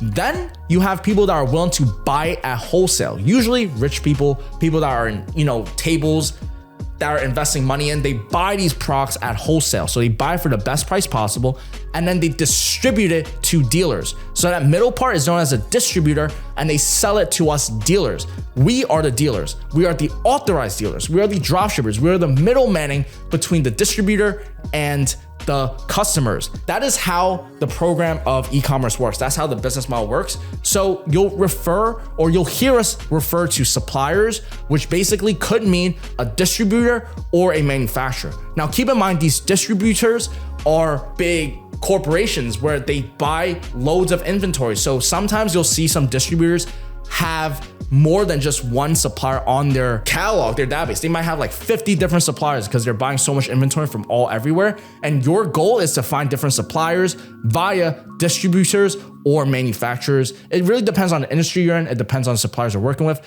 but you need to know manufacturer, distributor, dealer, customer. And it goes down all of this chain. Everybody gets their cut. If you do what you're supposed to, you will make a fat cut in between as well. So that's the difference between distributor and manufacturer. We're an authorized dealer. And so a lot of you guys might come into e-commerce thinking, well, how do I handle price? So when it comes to pricing, there's something known as MAP policy, which stands for minimum advertising price. It is the most minimal amount you could sell for without going to price wars. So if a supplier enforces MAP policy, that means you can't sell it for under that price point. If the MAP pricing is $10,000, I cannot sell it for $9,999. I cannot sell it for $9,999.97. I can only sell it for $10,000 and below. If the MAP pricing is $2,000, I can't undercut for $19.99. I can't cut for $19.99.97. Everybody has to sell it at $2,000. You can sell for above $2,000, but you can't sell it for below. And this is to ensure there are no price wars, no price cut, or any of that stuff. So that's gonna be really good when it comes to a supplier. If a supplier has MAP policy, that's usually a green flag because I don't have to worry about my competition trying to undercut me with pricing, because that certainly matters when it comes to market. Next thing, terminology. How do we apply to become a dropshipper? How do we apply to become an online dealer? So again, we are applying to become an online dealer. That's an authorized dealer. Online dealer, e-commerce dealer, no inventory dealer. All of these just mean dropshipping. It means that we don't have to own or stock or hold inventory, but we're still able to get the customers and, transact business. So that is what we're saying. We're always saying apply. We want to become an online dealer. We want to be an authorized dealer. We want to be a known inventory authorized dealer for your program. You have to start using these keywords. You have to start using these terminologies. And I'm currently running out of breath just talking all about this, but we're going to keep on going. What to look for in suppliers. I'm going to go more in depth into exactly what to look for in another module, but pretty much what you want to look for first and foremost, I'm gonna tell you guys right now, after going through hundreds of different suppliers, you gotta look for suppliers that, number one, actually respond to your emails and are there when you're calling them. And you'd be surprised, but believe me, that most businesses probably don't have it figured out. And that's why most businesses fail. 98% of businesses fail. Not every single supplier has their shit together. But when you do find a supplier that has their customer service together, meaning they will respond to your emails. If they respond to your emails fast within 24 hours, that's a very good indicator they will respond to you in the future when you do get orders for them, which means the communication will be more streamlined. So number one, I always look for is communication. Do they respond to me fast? Number two, I look at their branded search demand. If you go into my previous modules again, I talk about the Google Keyword Planner. I talk about finding brands that have this market demand for their brand. And that means, are people actually looking? Does this product sell? Do people actually like this line of product? That definitely matters. And number three is gonna be price margin. So even if you could sell, even if you have amazing customer service, if you're not gonna actually help me make my cut and give me sustainable rates at 25, 30% margins, I don't know if we're a good fit for each other, because I could do the same thing for another supplier, help them make money, create a new sales channel for them. Like, let's work together. And that's the cool thing, right? Don't go into supplier outreach thinking this is your end all be all. You bring value to the table. You are a legitimate business and you will deliver the best customer service experience, best sales experience. You will kill and fine tune your ads if you enroll and apply for our mentorship program. But the point is, you go into these supplier negotiations not backing down. You have to stand your front. You have to know you have to look the part and look like you know what you're talking about, because we do bring value to them at the end of the day. So don't go into this thinking like suppliers are end all be all. There are tons of suppliers, but your goal is to find and nurture and build the right relationships to suppliers and brands that you truly believe. I honestly went all in with a few suppliers and I have no regrets because I just believe in them. I know that there is huge potential and opportunity. I know that their service and fulfillment is taken care of. I know that I could deliver on my end, which is customer service and good sales process. I could do my part. I know they're gonna do their part. That's how you find the best suppliers. So just keep in mind, guys, quality, price margins, and competitiveness, huge thinkings that you have to do when it comes to finding your suppliers. And then how to outreach and close suppliers, that's gonna be taught in my supplier acquisitions modules. And I'm gonna go into calling suppliers live and finding suppliers that have dropship friendly programs and closing it for you. I'm gonna go into just showing you what makes a really good supplier. I'll give you all of the in-depth information. Just continue watching the modules, like, comment, subscribe if you guys do like information like this. But now we're gonna go and finally just talk about how can someone succeed in high ticket dropshipping with no prior experience. So this is gonna be the last question before I wrap this up. And it's simple. If you don't give up, you will not fail. If you take action and you go little by little and you set goals for yourself and you work on yourself and you improve and you continue bettering yourself 1% every day, you will definitely make it. Like, that's the thing. Like, how could anyone fail? It is working for me. It is working for Trevor. It is working for all of our clients. It is working for all these other competitors in our high-ticket e-commerce niche. It is working for Wayfair. It is working for Home Depot. If it's not working for you, you're not working. So how do you improve that? You have to work on yourself. You have to learn. You have to educate yourself. You have to shift your perspective. Learn, understand all of this. Rewatch the videos. Improve yourself. Go to the gym. A healthy body is a healthy mind. Your body's your temple. If you can't even have a good body, if you're eating like shit, if you're not just in a healthy shape, you're not gonna be able to process this information. You're not gonna be able to be a high performing individual. So it all stems back down to the entrepreneur. Like I said in the very beginning of the video, is this business is truly a reflection of the character of the leader, which is the person behind the business, which is you. Take this very seriously. This information here is truly a blessing from the gods. Me and Trevor put all of our ounce of power, energy, will into this. So you take this very seriously. Rewatch these videos if you need to. Again, ask me questions at any time. I will do my best to respond on the DM, on the comments, and apply for our mentorship program if you haven't already, to see if you're a good fit. We're looking to help students get to $30,000 a month in the next 24 weeks. So it's a 6-month program, and we guarantee that will help you get to $30,000 a month.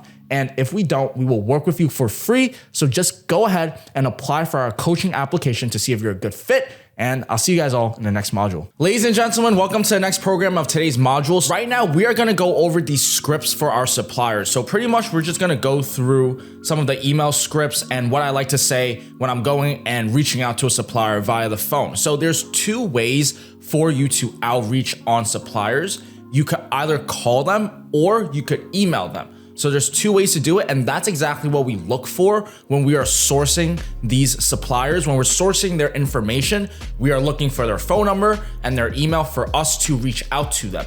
I will explain more about this in the supplier acquisition module, so don't worry. We're just gonna go briefly into this topic because I know you guys are looking into product sourcing. You're probably thinking, okay, Marcus, but like, what do I sell? I know a niche, but like, how do I find suppliers? So we have a whole entire module about that. So you don't have to worry. I'm just going to touch up briefly so you could kind of understand what to expect. But again, this is going to be a high level overview. Again, there's going to be more in the supplier acquisition module. So over here, I'm going to click this Google Doc.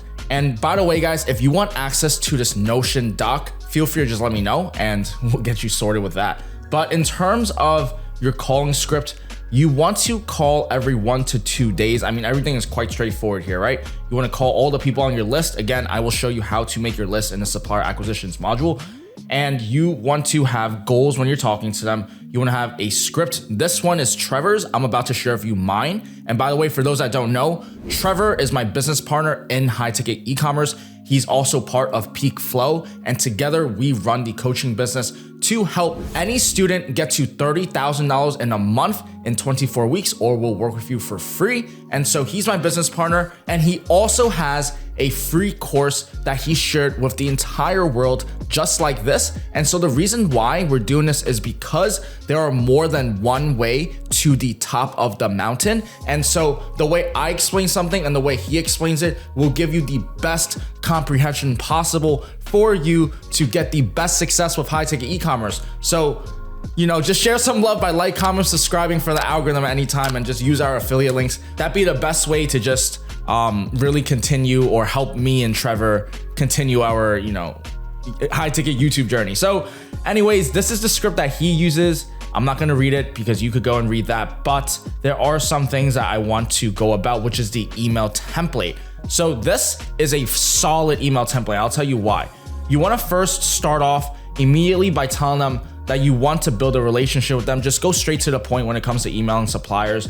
Everybody, all these businesses, everybody in general has emails all the time. So you just want to go straight to the point with the email. I want to build a supplier relationship with you.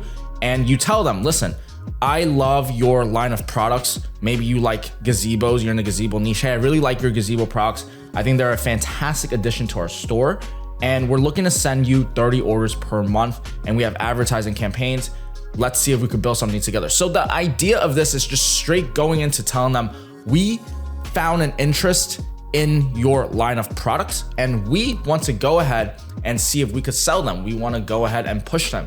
And from their standpoint, all you're doing is you're getting a cut when you make a sale for them. So you're pretty much, in essence, creating a whole entire sales channel for these suppliers, meaning they don't have to spend extra money on any advertisements. They don't have to do anything. They just have to give you a few documents for you to sign so you could become an authorized dealer for them.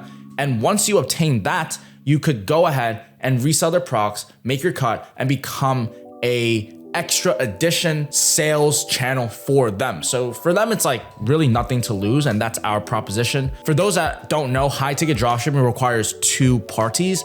Party one is the supplier, the person that's making the product, but part two is actually going to be the marketing, the customer service, the sales. And that's where we as a dropshipper can fulfill and manage. And that's why it's like a symbiotic relationship between the two parties. And that's why I love high ticket dropshipping, because I don't need to worry about product or logistics or inventory or cash flow to stock up my product, which is what I know all dropshippers go through. Like, even if you find a winning product, you start making sales, you're gonna have to invest into inventory, you have to build a brand, influencers, logistics. And so that is, one of the things we don't have to worry about with high ticket dropshipping. The supplier is gonna worry about the product and the logistic. We worry about the marketing, sales, and customer service. But going back into here, go straight into point. You have a few follow-up emails depending on what you feel works best with the supplier. This is a kind of a question that I can't just give you like a one go with following up. You have to know your timing. Maybe if the supplier hasn't responded for a few days, then you could go hit them with another follow-up. And then if they do respond, then you'll just talk to them. But then if they don't respond, you have to do another follow-up. So it's hard for me to give you a straight definitive answer. So I hope that helps you a little bit in terms of when to do follow-ups. Just follow up like a regular human being. Don't be too annoying, but also have urgency. So when it comes to calling suppliers, that is where I know a lot of you guys get caught up on because just never done it before. And I totally understand. When I first started off calling suppliers, I was quite nervous. I didn't know what to say. I didn't know how to say it. And so I went through lots of rejections, which you are probably going to go through. If I'm going to sit here and just be honest with you, you will probably get a lot of no's before you get some yeses. But that's okay, because the repetitions will come and you'll be surprised at how far and how good you'll become with calling suppliers as you just do more repetition. And so my advice to you when you do start calling suppliers is I highly recommend you just make a list, right? Spend like a week. If you're gonna plan to call suppliers, just spend a week to do the pre-homework. The pre-homework is you have a list of suppliers with their names, their numbers, and their emails, and then like a notes section. And then you just one day you just get ready. Like once you have that list ready, like 100 suppliers, just call.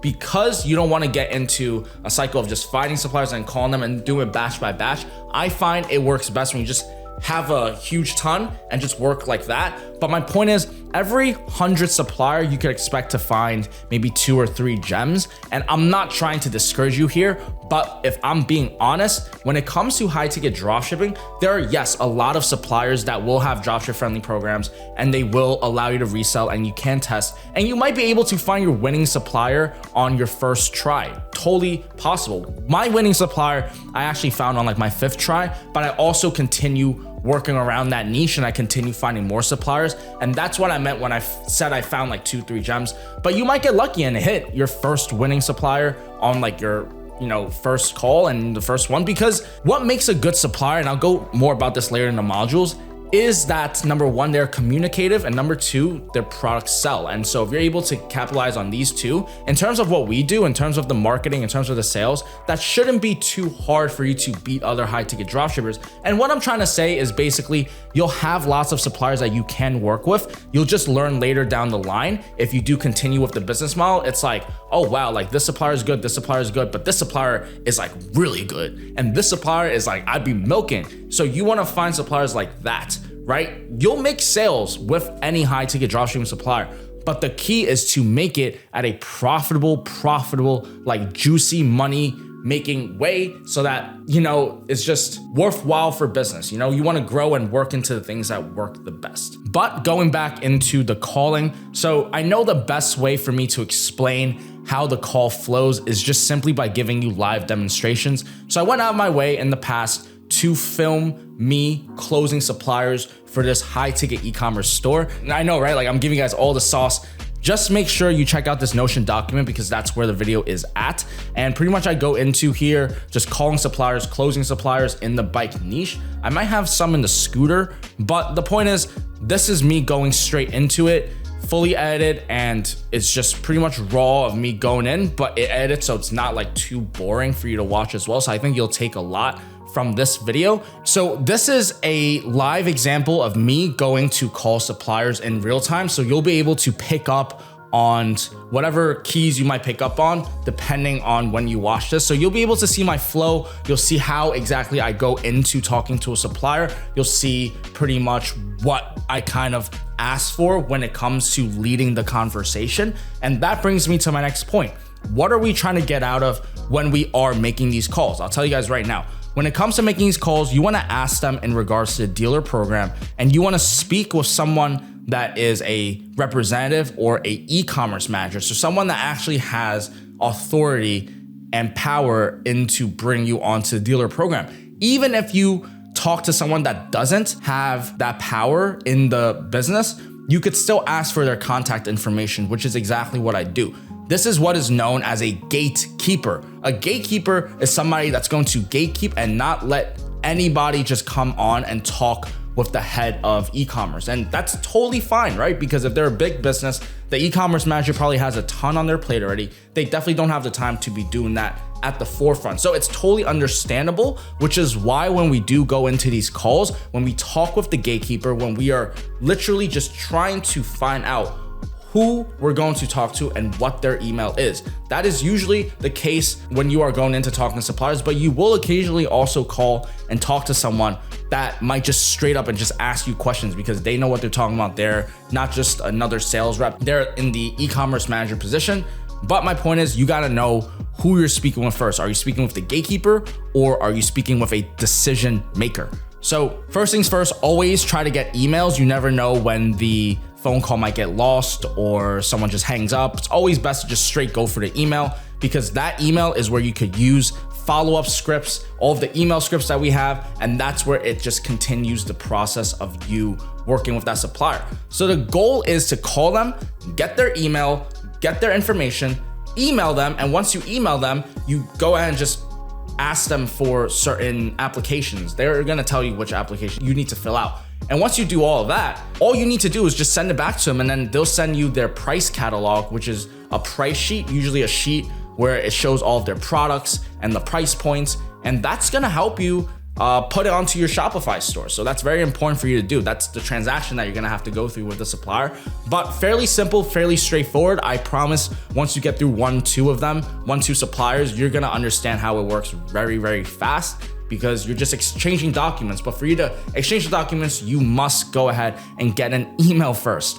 So that's number one. And going in, just having a good attitude with you as well. Don't go in talking slow, and don't go in talking like, I don't know what's going on. No, like we're gonna talk like we know what is going on, because we do. If you guys are in Peak Flow, if you guys watch my YouTube channels, if you guys go through all of my modules, you know that we are actually providing a solution to the marketplace. You see a ton of businesses out there, they wanna go into e-commerce, they wanna expand and go into e-commerce literally, but they don't know how. And simply when they do invest some money into ads, they don't understand the other proper chains of internet money making, which is, building out a good website, having good products and all that stuff. But my point is, we come in solving a problem for these manufacturers, which is we will do the marketing, we will provide utmost and spectacular customer service, and we will run the Google shopping ads, Google search ads, Bing ads, Pinterest ads, and we'll do the content. Like, we'll do the marketing, we'll do the sales, we'll do the customer service,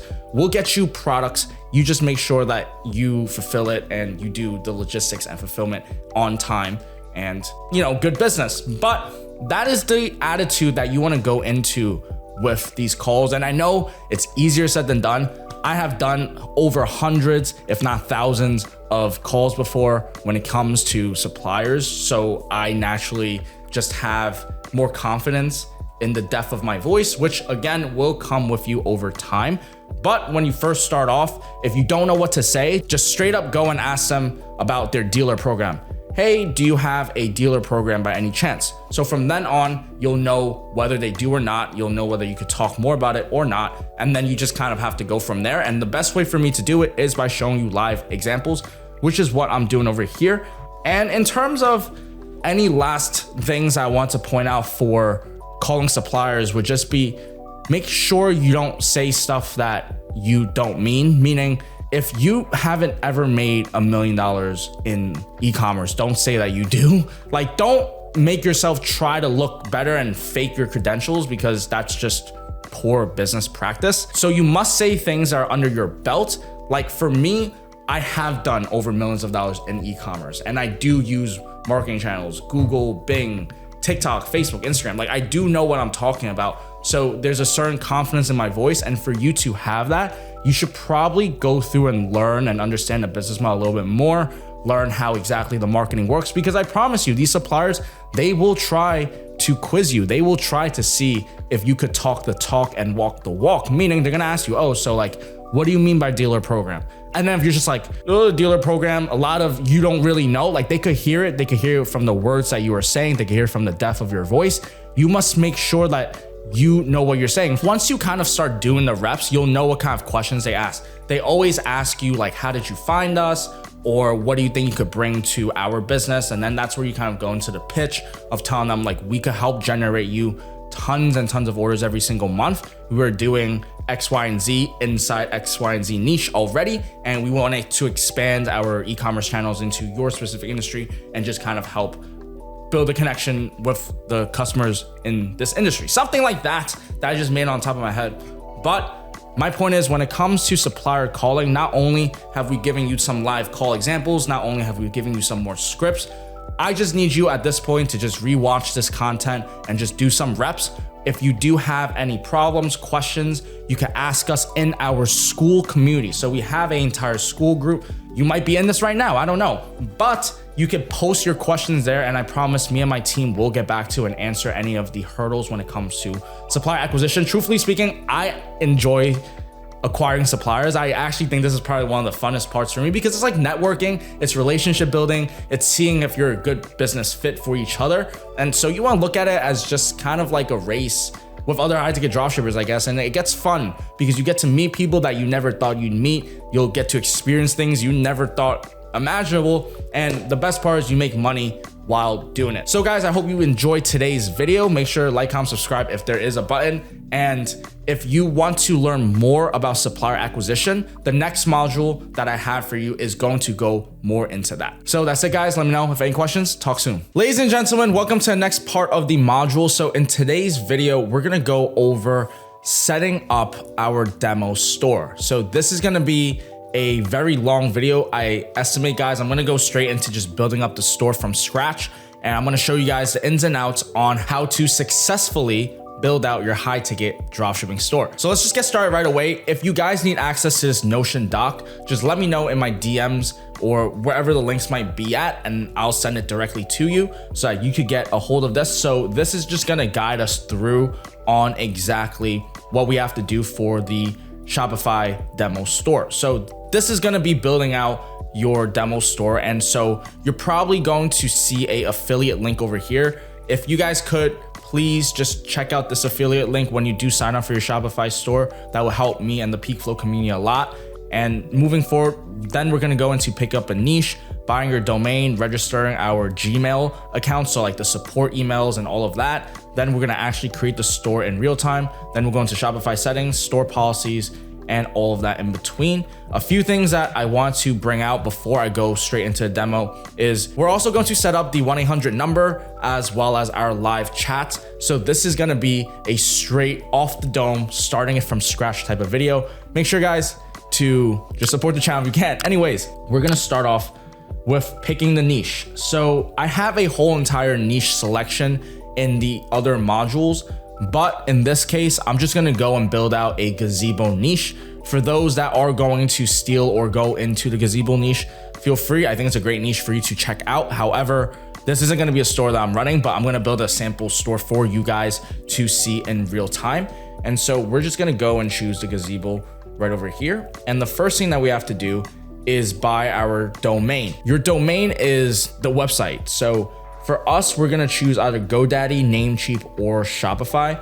In this case, I am going to choose Namecheap, and let's begin creating our domain. So I have to come up with a name. I have to figure out what I'm going to name my store. So I think there's a Shopify name generator right over here. So I'm just gonna go into gazebo. And so this is gonna help a lot of you guys when it comes to finding out your niche names, your brand names. This helps a lot. And I'm just gonna wait for it right now. All right, perfect. So I have Canopy, Craft, Zenith, Zest, Shade Sway, Gazebo, Haven, Retreat. I kind of like that. Gazebo Grove, Gazebo Genius, Gazebo Vista. I mean, I'm not gonna run this, or maybe I might run some ads for this just to play with the gazebo niche. But let's try gazebogrove.com. So we're gonna do gazebogrove.com. All right. So this is actually taken, register in 2023. That's fine. We're gonna go and find another niche right now. Let's see. Let's try some more names. Let's see what other people are doing. So when it comes to choosing your name, you can also just look at what other people have their store names on. Co's Yard, Gazebo Yard, gazeboyard.com. Gazebo Yard, gazebooutdoorliving.com. No. Gazebo Backyard. All right, guys, so I just used the Shopify name generator and I saw some of these titles. I saw some of these names for when I searched up gazebo. And at first I was thinking about maybe using Gazebo Zenith or Gazebo Craze, but I just decided on gazebosavvy.com. And so I'm just gonna go ahead and add this to our cart right now. And I'm just gonna go ahead and check it out. You guys don't need anything else except auto renew for the website. So you see auto renew is right here. So you would click auto renew. In this case, I'm not gonna auto renew. And then you should have some domain privacy protection over here. And from then on, you just go through 1 year. For me, it's just $10 a year. So that's a great domain for you to go into. And now I'm just gonna go ahead and create the username and password. So Gazebo Zenith is what I'm gonna name it. And then I have a Gmail account that I could use to contact information. Now I have to enter my information. All right, so we just went ahead and created an account. Now we have to go ahead and add our contact. So this should be good. Just gonna click continue. Now we have to add in the cards. All right, guys, so I just filled in the necessary information to acquire my Namecheap domain. So pretty much this domain is gonna connect to our Shopify store, and we're gonna use gazebosavvy.com for our high ticket dropshipping store. And so I just went ahead and I filled in the information. I created my account, and now I'm just gonna click pay now and pretty much just place this order. All right, guys, so as you guys could see, I just acquired the gazebosavvy.com domain, and we're gonna go ahead and we're gonna connect this to our Shopify store. So right now, I'm gonna go ahead and create my Shopify account as well. So make sure that you use the link that we give you over here. And so what we're gonna do is we're gonna enter our email address. So it's gonna be gazebozenith@gmail.com. And then we're gonna click email. Now we're gonna enter a password. And then pretty much what it does is it's gonna bring you and direct you into Shopify. And you actually get a 7-day free trial. And then I believe it's like $1 for 30 days for 3 months. Don't quote me on this. The offers could have changed at any time. But you'll be directed into a free trial, and then you can select a plan. Perfect. So my trial just started. First month is just $1, and you get $50 on the App Store credit as well. So welcome to Shopify. Where would you like to sell? We're gonna do online store. You're gonna click next. I'm just starting. I'm already selling online. Well, if you're starting, we'll go with the I'm just starting, just so it's make it easier. Products I buy myself, digital products, dropshipping products. Get started. Now you want to add these details. You want to first go into domains. And so right now what you want to do is you want to go ahead into your billing, and I'm just going to put in my information just so that we don't have any problems in the future. So I'm just going to go ahead and talk to you guys about the plans. So I recommend to start off with the $29 a month plan, and then you can move up to $79 a month. Once you have hit $40,000, $50,000 in a month, you could go ahead and check that out. But pretty much you could just get started with 29 bucks a month, and that's the exact one we're gonna get started with. So I'm gonna go ahead and enter my information right now, and then we'll go ahead and continue building out our store. So let's go. All right, guys, so I just subscribed into Shopify, just entered my billing information just so now everything's on track, but you guys could just continue using the free trial. All right, ladies and gentlemen, so we just went ahead and we bought our domain, which is gazebosavvy.com, and we just created our Shopify storefront. And so what we're gonna do now is we're gonna connect our domain to our Shopify store. So what we're gonna do is we're gonna go over and hoggle to domains over here, and they have a setup guide, which you could take a look at. But in this case, we're just gonna go ahead and connect existing domain. Now, keep in mind, you guys can either use Namecheap, you can use GoDaddy, or you could buy it from the Shopify domain themselves. All of them will work. It's just precisely up to you on how you wanna do it. But right now, I'm gonna go ahead and enter gazebosavvy.com. And then what's gonna do is gonna say follow setup instructions, and that's gonna give you instruction guide on how to connect it to a third party. And so what you wanna do is you wanna go into here, and then you want to find all of this information. So pretty much what you need to do is connect your domain. And so this might look like a lot of technical stuff, and I will make sure that we get through this together. So don't worry, let me open up Namecheap, and let's figure this out. All right, so we just opened up our Namecheap account, and what we're gonna do is we're gonna go into manage DNS. And so whether you're on GoDaddy, whether you are on the Shopify dashboard, there's something known as DNS. I don't know what exactly it stands for, but pretty much you just add in certain records and you put in certain information. And so as I clicked manage, there is a lot of stuff going on. I'm just gonna go to advanced DNS. And you could see that there are certain records over here. And so these, you guys don't have to go too crazy. Like, I know it looks like a lot. When I first started off building out my store, I thought it was a lot too, but if you just follow this to a T, you'll be good. So Shopify actually tells you exactly how to do it. So before you begin, this is just the stuff that you should know, but we're just gonna go straight and just dive into step one, and let's just dissect this one at a time. So on your domain provider's website, log into your account. So we just did that. Find the DNS settings, like I just said, so to manage DNS. And then you want to put the A record to the Shopify IP address over here. So that's exactly what we're going to do. We're going to copy that, and then we're going to click host record, A record, and then I guess it's gonna be A. If necessary, change the host name to @ I would have messed up. So you see guys, we're not perfect here, but we will get through it.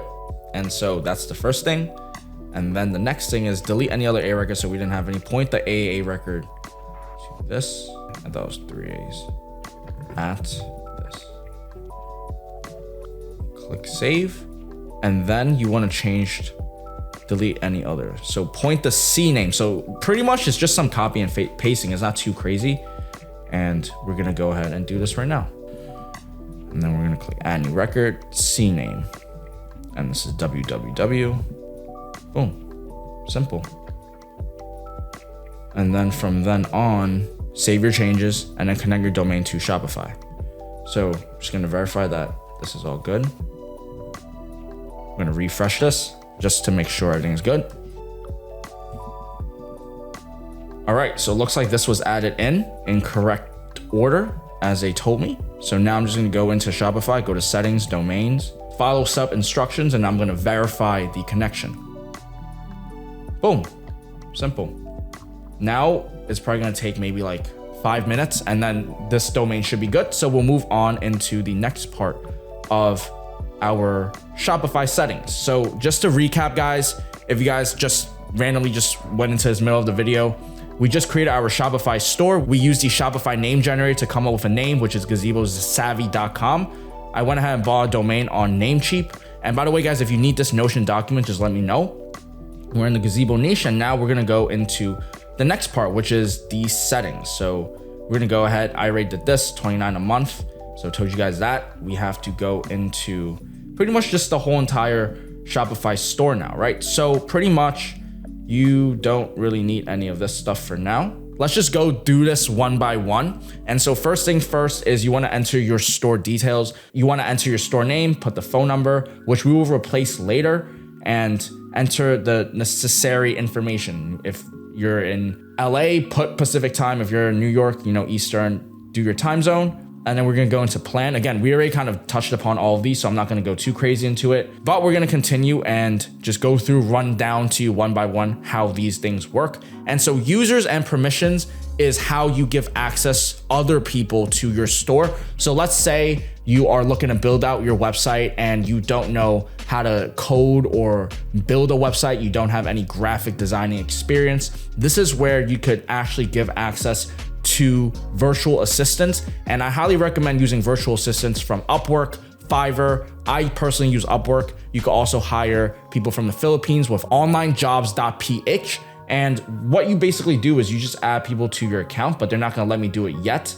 But you will have access to pretty much just click add permissions, add their email in, and they'll have access to certain parts of your store in which you deem fit for them. So that is what users and permissions are, quite straightforward. Collaborators is pretty much external designers, developers, people that need access to your Shopify store. It's very similar to your staff account, and they'll request access to your store and they'll ask you about necessary information like your domain and all that stuff. And then they'll send a request, and then from here on, you just click like allow request. So that's for collaborators. You don't need to know too much about this yet because I recommend scaling and hiring your first virtual assistants to help with, your sales and customer service once you hit like maybe $10,000 a month. But for now, you could put this on pause. In terms of payments, that's the next thing we have to do. So when it comes to payments, you have to be able to accept payments. So in this case, we're gonna go through the account setup, and then we're just gonna go ahead and submit certain information through the business. Now, if you guys have followed what we showed you in the business setup, by now you should have an EIN. For those that don't know what an EIN is, that is your specific identification number for your business. And so this is gonna be great when it comes to applying for your Shopify payments. So you wanna put this in all over here and enter the information. I'm not gonna go through this right now just because this is going to be a demo store, but this is the statement descriptor where when they see the charge, you're gonna see Gazebo Savvy or gazebosavvy.com. Like that. So that's what they'll see. This is the phone number that they'll call, and then you just click submit for verification, and then you'll be approved for certain payment gateways. Now, for those that don't know what this is, pretty much when you are trying to make sales online, you need to go through a middleman. That middleman could be Stripe, that middleman can be Shopify Payments, that middleman can be PayPal. These are known as payment providers or payment gateways. So that's pretty much just the way you use to transact money. So it's how you get a client's money to your bank account. And you're gonna use this middleman payment gateway as kind of like your way to maneuver the money around. And you could either also add in PayPal, but they also have additional transaction fees. And the most important thing once you do set up your Shopify account is going into this, the payment capture method. So this is gonna be one of those gems that just come through time from wisdoms and failures. So when I first started off high ticket dropshipping, I didn't have this manual checked in. So pretty much right now on default, it's by automatic, and I had it on automatic. So what that basically means is when you get a order, it will automatically charge the client and it's gonna put into your bank account. But every time you make a charge, there's about like a 2.7 up to 3.5% off of your order. So let's say you make $100, you will have to give $3 away to payment gateways just for using their service, just to make sure all of these transactions aren't fraud and stuff like that. That's the cost of having these payment gateways. These are known as transaction fees. These are fees for incurring transactions. So you're gonna have transaction fees. PayPal says it does 2%. Shopify does 2.9% plus 30 cents per order, and these do add up in the future. But when I first started off, I had it on automatic payments, and pretty much what happened was I would get some orders and then they might be on back order or the customer wants to cancel just because. And so what ended up happening was all of these transactions fees, it kept adding up off of like a $10,000 order. If you have a 3% transaction fee, that's $300. So it's just stuff like that. And it just bled me a lot before I started realizing, wait, there's actually a way to manually capture payments. And what that basically means is when a customer does pay you, you will still get the sale, and that money is held and it's still in their bank account because we don't capture it yet for about 5 to 7 days until we do capture it. We capture it when we know we can fulfill it. We verify with the supplier that the order is in stock, it's ready to ship. Just making sure that you do your necessary blueprints, like sending out your purchase order with the supplier and just doing your due diligence to make sure that you can fulfill and provide that tracking number and give it to your customer. So this is a great way that you could just make orders, and then once you know you can actually fulfill it, which you most of the time you can, you just go ahead, then you capture it. And this will save you lots of money, because one of the ways that e-commerce people are trying to make money, right? Everyone just thinks it's like ads and just running more ads, but sometimes it's just about minimizing expenses and continuing the revenue growth. So these are kind of the things that you would get from our coaching program. If you are interested, we have a one-on-one mentorship coaching program to help anybody get to $30,000 in a month in 24 weeks. So just go ahead and check that out. But it's kind of like these wisdoms, these experiences that's very hard for me to just kind of share in a video. Like there's just, it depends on the certain situation and the nuances that you bring about to us in the program. And then I'll just tell you, oh, like just do this, do that, do that. But generally this is one of those golden nuggets that will save you tons of money. So make sure you do manual checkout. And so you're just gonna click manually over here. And other than that, you're just gonna go ahead and make sure you have a good payment gateway. Next thing is we're gonna have a checkout. And we have certain settings that we need to abide by over here. But before we go into that, let's just go ahead and create the logo for Gazebo Savvy right now as well. So let's just go ahead into Canva. So for those that don't know what Canva is, it's a tool where you could use tons of different creatives and just make your logo. Now, this isn't going to be your best logo here, guys, all right? I'm just trying to make a demo logo for you. You could create a logo on Canva by yourself. You could also go on Upwork or Fiverr and get somebody to send you a logo. So those always work, and that's gonna be entirely up to you. But in this case, let's just go ahead and use Canva just to build out a basic logo that we could plug into our store. So we have this gazebo over here. And of course, everything is going to be on trial. So I'm just gonna use one of the free ones for now, guys. I'm just gonna go ahead and use this Gazebo Savvy #1.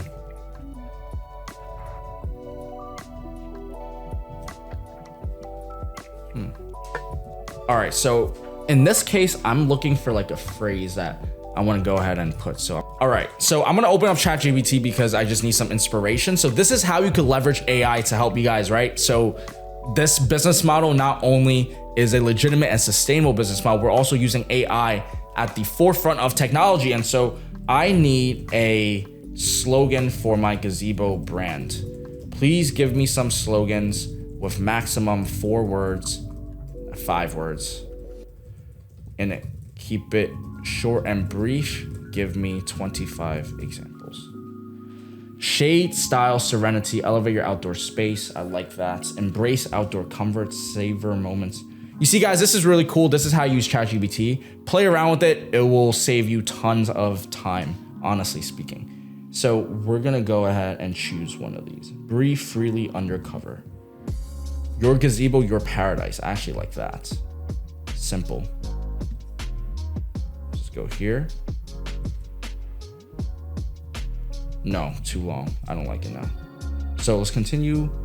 Cherish every outdoor bliss made easy.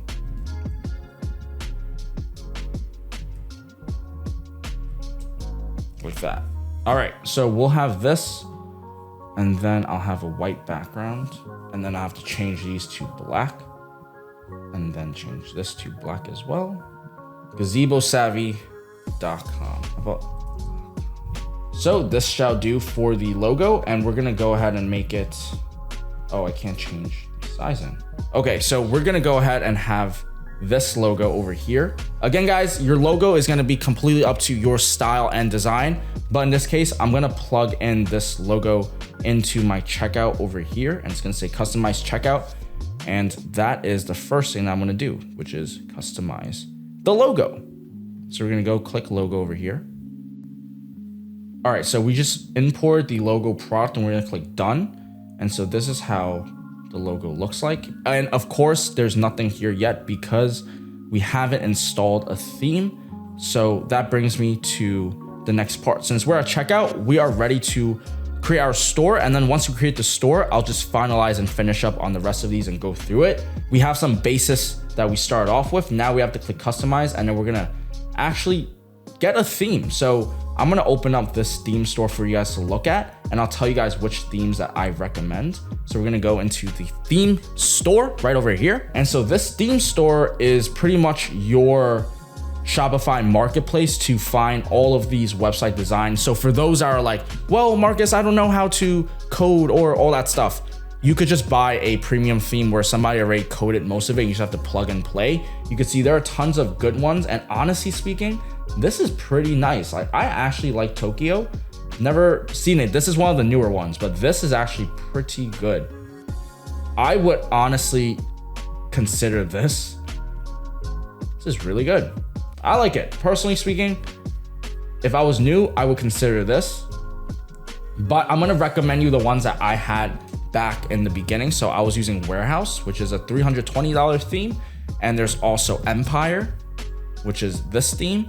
And then there's also, I believe, Impulse, which is this theme. So there's about 3 themes that I used to work with and play around and just use these styles. Check out that Tokyo theme. That was pretty cool. I think that's one of the newer styles. And in this case, we're gonna go and use the Empire theme. All right, ladies and gentlemen, let's go continue building out this store. So one of the things that we're gonna have to build out is also going to be the page. So we just added the Empire theme, and this is how it looks like in the very beginning, which is great because we could work around this. So the first thing that we need is going to be a slide. So what do we do here? We're gonna have to add certain things. First thing we wanna add is going to be our logo that we just created. So you're just gonna go into theme settings and look for logo. So I don't see logo over here. I'm gonna go back, and then there's definitely gonna be a way to add my logo, which is right here. I'm gonna click add images, which I've already added right here. And then it looks a little bit small, so let's just increase the sizing and see how that looks. All right, we're going all the way in. Okay, gazebosavvy.com, like that. And then we're gonna click save. And now we have to create a slide for here. And I believe it's set 1800 by 1000. So that's exactly what we're gonna do. And I was just playing around with it before, but obviously I don't know what I was doing. I'm gonna go into custom sizing right here, 1800, 1000.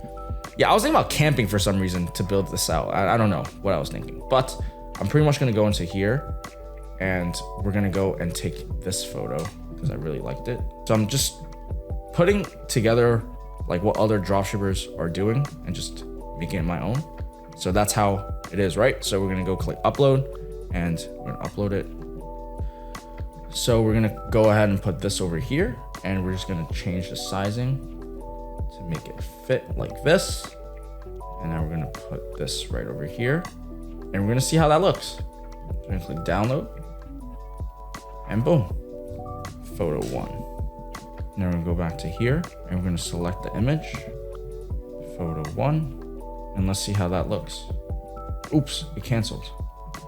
Make sure when you guys are building out your Shopify store, you do take your time to build out your logo and just make a nice clean store.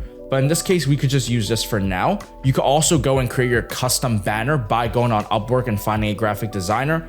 For your time purposes, I don't want to waste your time. I'm just going to go and just put some basic fillers in for your logo and the pictures, because that is something that you could use and take through time.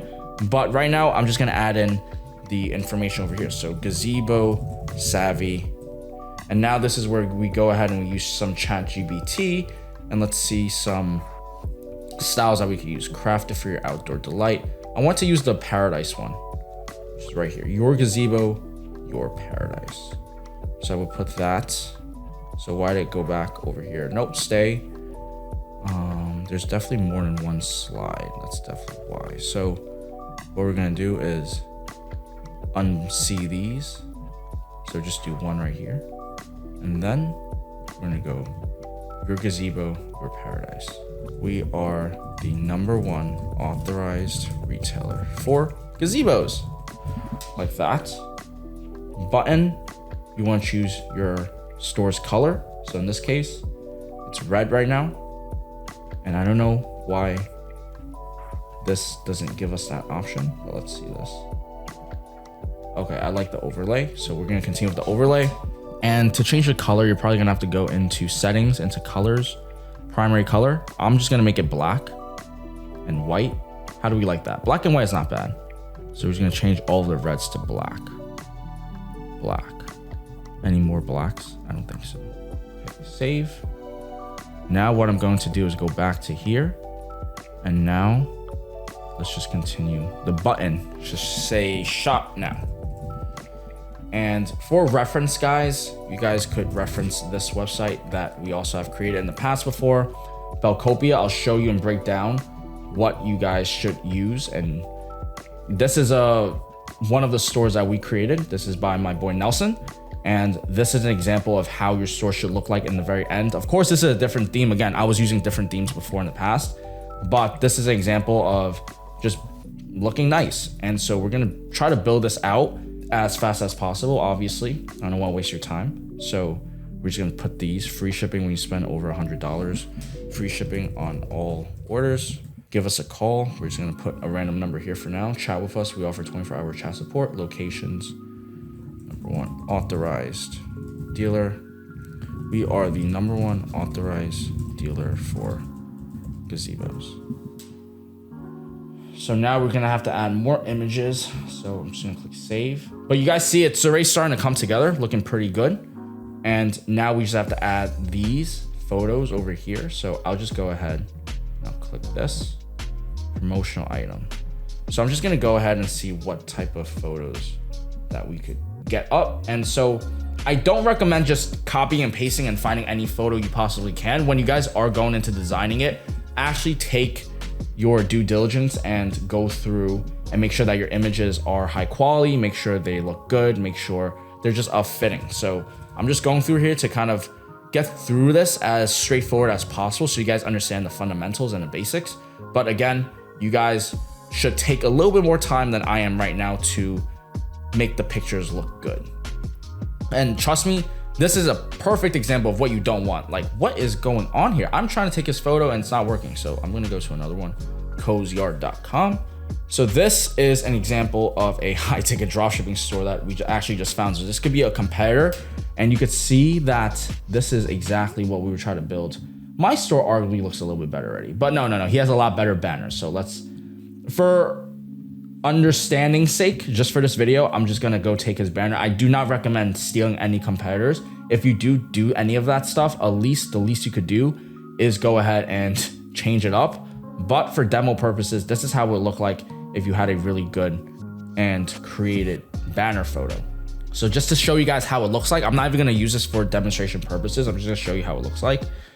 And it will look like this, which honestly, the one that I did looks a little bit better. So depends on the theme and everything, of course. But in this case, let us go find some gazebo photos. So I'm gonna go and just search gazebo over here.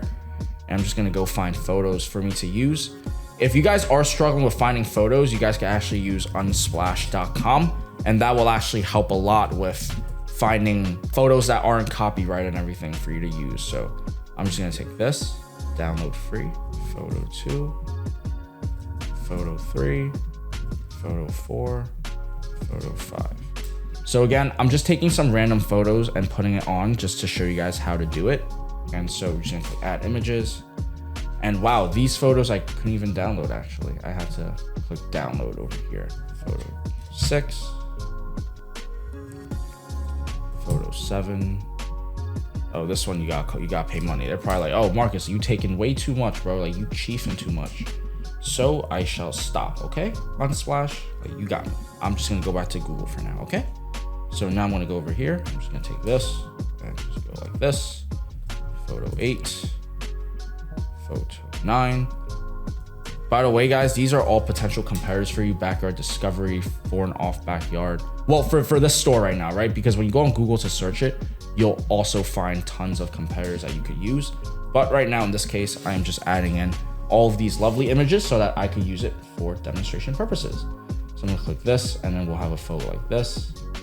And then we could use this and select the photo over here. And boom.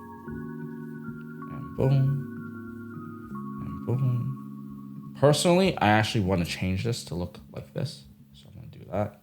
Oh, this doesn't look that good. This doesn't look high def enough. We just have to get another photo. All right, so let's use this. Now, doesn't that look pretty good already? Oh, wow. We have to get rid of this. We have to get rid of the repeat. So let's just get one more over here. Just click save image. Photo 1, add this to over here, and boom, just like that. All right, so boom, now we just have this. And then what you want to do is you want to create collections, which is what I'm going to do. So looks like a lot of this stuff I'm just going to get rid of for now, just because I think you guys understand how it looks like. So what I'm just going to do is I'm just going to hide these and just do a basic one. We're gonna have to add in some products and collections, but I think that'll be okay. Over here shows featured product, featured collection, grid, collection list, shop the look. You see, this is a really good theme. Like if you actually just take your time to just put the photos in, and you could create blogs, like this is already looking pretty good, honestly speaking. Now I'm just gonna add these reviews over here. So I'll use ChatGPT so you guys could see how the AI works. I need 4 reviews for my gazebo store called Gazebo Savvy. Please write me 4 different reviews from 4 different people. Keep it short, simple, and realistic. 5-star reviews only. So we're gonna tell ChatGPT to give us all of these, and it says this: absolutely thrilled with my purchase. Boom. So we're gonna click this, change that. You see how easy it is, guys, with AI? Like usually I would have probably had to spend some time to just think about a good review, but now you could just base it off of here and just literally copy and paste. But we're not really copying, right? We're just making our branding for this. So boom, and then we need the names of the people: Michael H, Emily W, James R, Michael H, James W, Emily R. Just like that. We just got some stars, reviews over here. And then blog posts. If you do end up writing blogs, I'll show you guys how those are done. But right now we just got the homepage figured out. So that's gonna bring me to the next part, which is back to our settings. So the reason we went ahead and we went through this is because we had to go through some of the settings. But as you guys could see right now, we have this theme. We could publish it. I'm just gonna click publish right now. and I'm gonna remove password because now we actually have a theme. So you see how everything is coming together, guys? This is how the beauty of high ticket dropshipping works. GazeboSavvy.com, we have this already. I'm about to show you guys and build up a high ticket e-commerce store for you guys in less than 1 hour. So let's kill it. Go back to settings. Let's go into customer accounts. So this is going to be for when your customer wants to register an account on your website. Usually we don't really use this, but in special circumstances, you could potentially check it out. Now, shipping and delivery is going to be a bit of a process, but we gotta go back into checkout because there's actually some things that I forgot. So with checkout, there are very important things that you must take. Basically, when somebody is going through the checkout process, you need to be able to take certain information from them. So this is what it looks like when you go through the checkout page. You're gonna have to add your logo in. So I'm just gonna go ahead and add my logo, and that is it. That's really all you have to do. And then you can click save, and then you could go over here and you could look at your checkout page, and it should direct you to the checkout page. It's still loading right now. So we'll just wait for that, but we're gonna go back into our Shopify store just so you guys could continue with the settings, and then you guys could see how the checkout page looks like. There's a little error right now, might be on Shopify's end, but we'll go back to it. It's not craziest end all be all right now. But checkout, make sure that you add in these specific settings. So on customer information, you want to require first and last name. So on customer information, first name, last name. Okay, so require first and last name.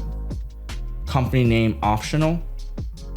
Again, if you guys want access to this Notion document, just let me know and I'll definitely send it over to you. Optional. And shipping phone address is required. So we're gonna click on this. And then over here, I believe we have to go through and check the SMS. So we wanna check this. And then tipping, usually you don't have to set these in. I don't really set it in.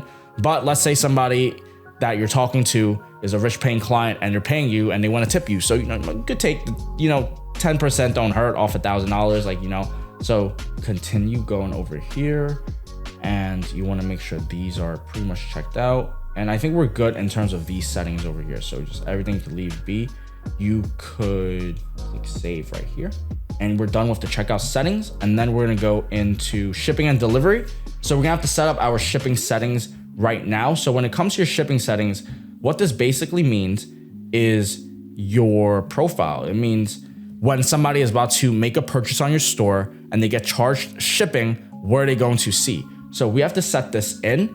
And what we're going to do is we're going to create a new profile, and this could be for all products. Now, in the future, when you do get more advanced with Shopify, you could go ahead and create your special shipping packages. But in this case right now, we're just going to do it for all of our products, and we don't have a product yet, which is going to bring me to the next part of our module, which is creating a product page, which I have nothing here because I'm just going to go ahead and create a product right now with you guys. So remember that we're going to have to go back to shipping and delivery. So right now I'm just going to click back here and I'm not going to do anything yet. And I'm just going to go ahead and create a product for you guys. So a few things that we might have to touch upon before we go into product is going to be what is the difference between a collection page and what is a product page. So a collection is a grouping of products that merchants can create to make their stores easy to browse. Basically, you want to group your items together. Let's say you're selling a line of 36-inch fireplaces. You want to group this as 36-inch fireplaces. Let's say you're running different brands, right? You have different suppliers. You want to group them in your collection page for your brand, right? So this is an example. Let's say in saunas, right? There are tons of different saunas, infrared saunas, outdoor saunas. You could group it into one-person sauna, two-person sauna, infrared saunas. It's just grouping. That's what collections are. It's just a bundle of products. And so now we're gonna go straight into building out a product page for us. So we're gonna go into product section over here. We're gonna just click add product. And then in terms of adding product, this is the title. This is what you're going to name the title of your product. This is where we put the description. This is where we add in information. This is where we add in the photos. This is where we put in our price points. And this is the cost per item for accounting purposes. When you do get the supplier information, you want to input your pricings over here. This is how you track quantity. And this is where you put in weight. And then a variant is just another option for the product. So let's say you're buying a electric fireplace and that electric fireplace comes in different sizes, 30 inch, 36 inch, 40 inch, 45 inch. or it comes in the colors blue, sapphire gray, matte graphite. And you could choose your options. Those are your options for the product. That's what a variant is. It's a variant of the product. And so we're just gonna go ahead and create a product. So the best way for me to just start off and find some products to add in is going to be just looking at what this competitor is selling. So this is a Cozyard product, and just for demonstration purposes, this is how you go about into finding and taking products. So what you're gonna do is you're gonna take this. This is the title. I'm just gonna break it down so you guys can see it like this. So this is the title. This is the ChatGPT description, I guess. I highly do not recommend to put emojis inside your descriptions. It's just very unprofessional in my opinion. I don't think it looks good. But I'm just making this product just so you guys could see the nuances inside. So this is the description, that's the title. Now we're just gonna add the photos. So let's go back to here and you're just gonna take the photo. So photo 1, photo 2. I don't know why they have some beer here, but I wouldn't add that. I also don't like photos with these text over here.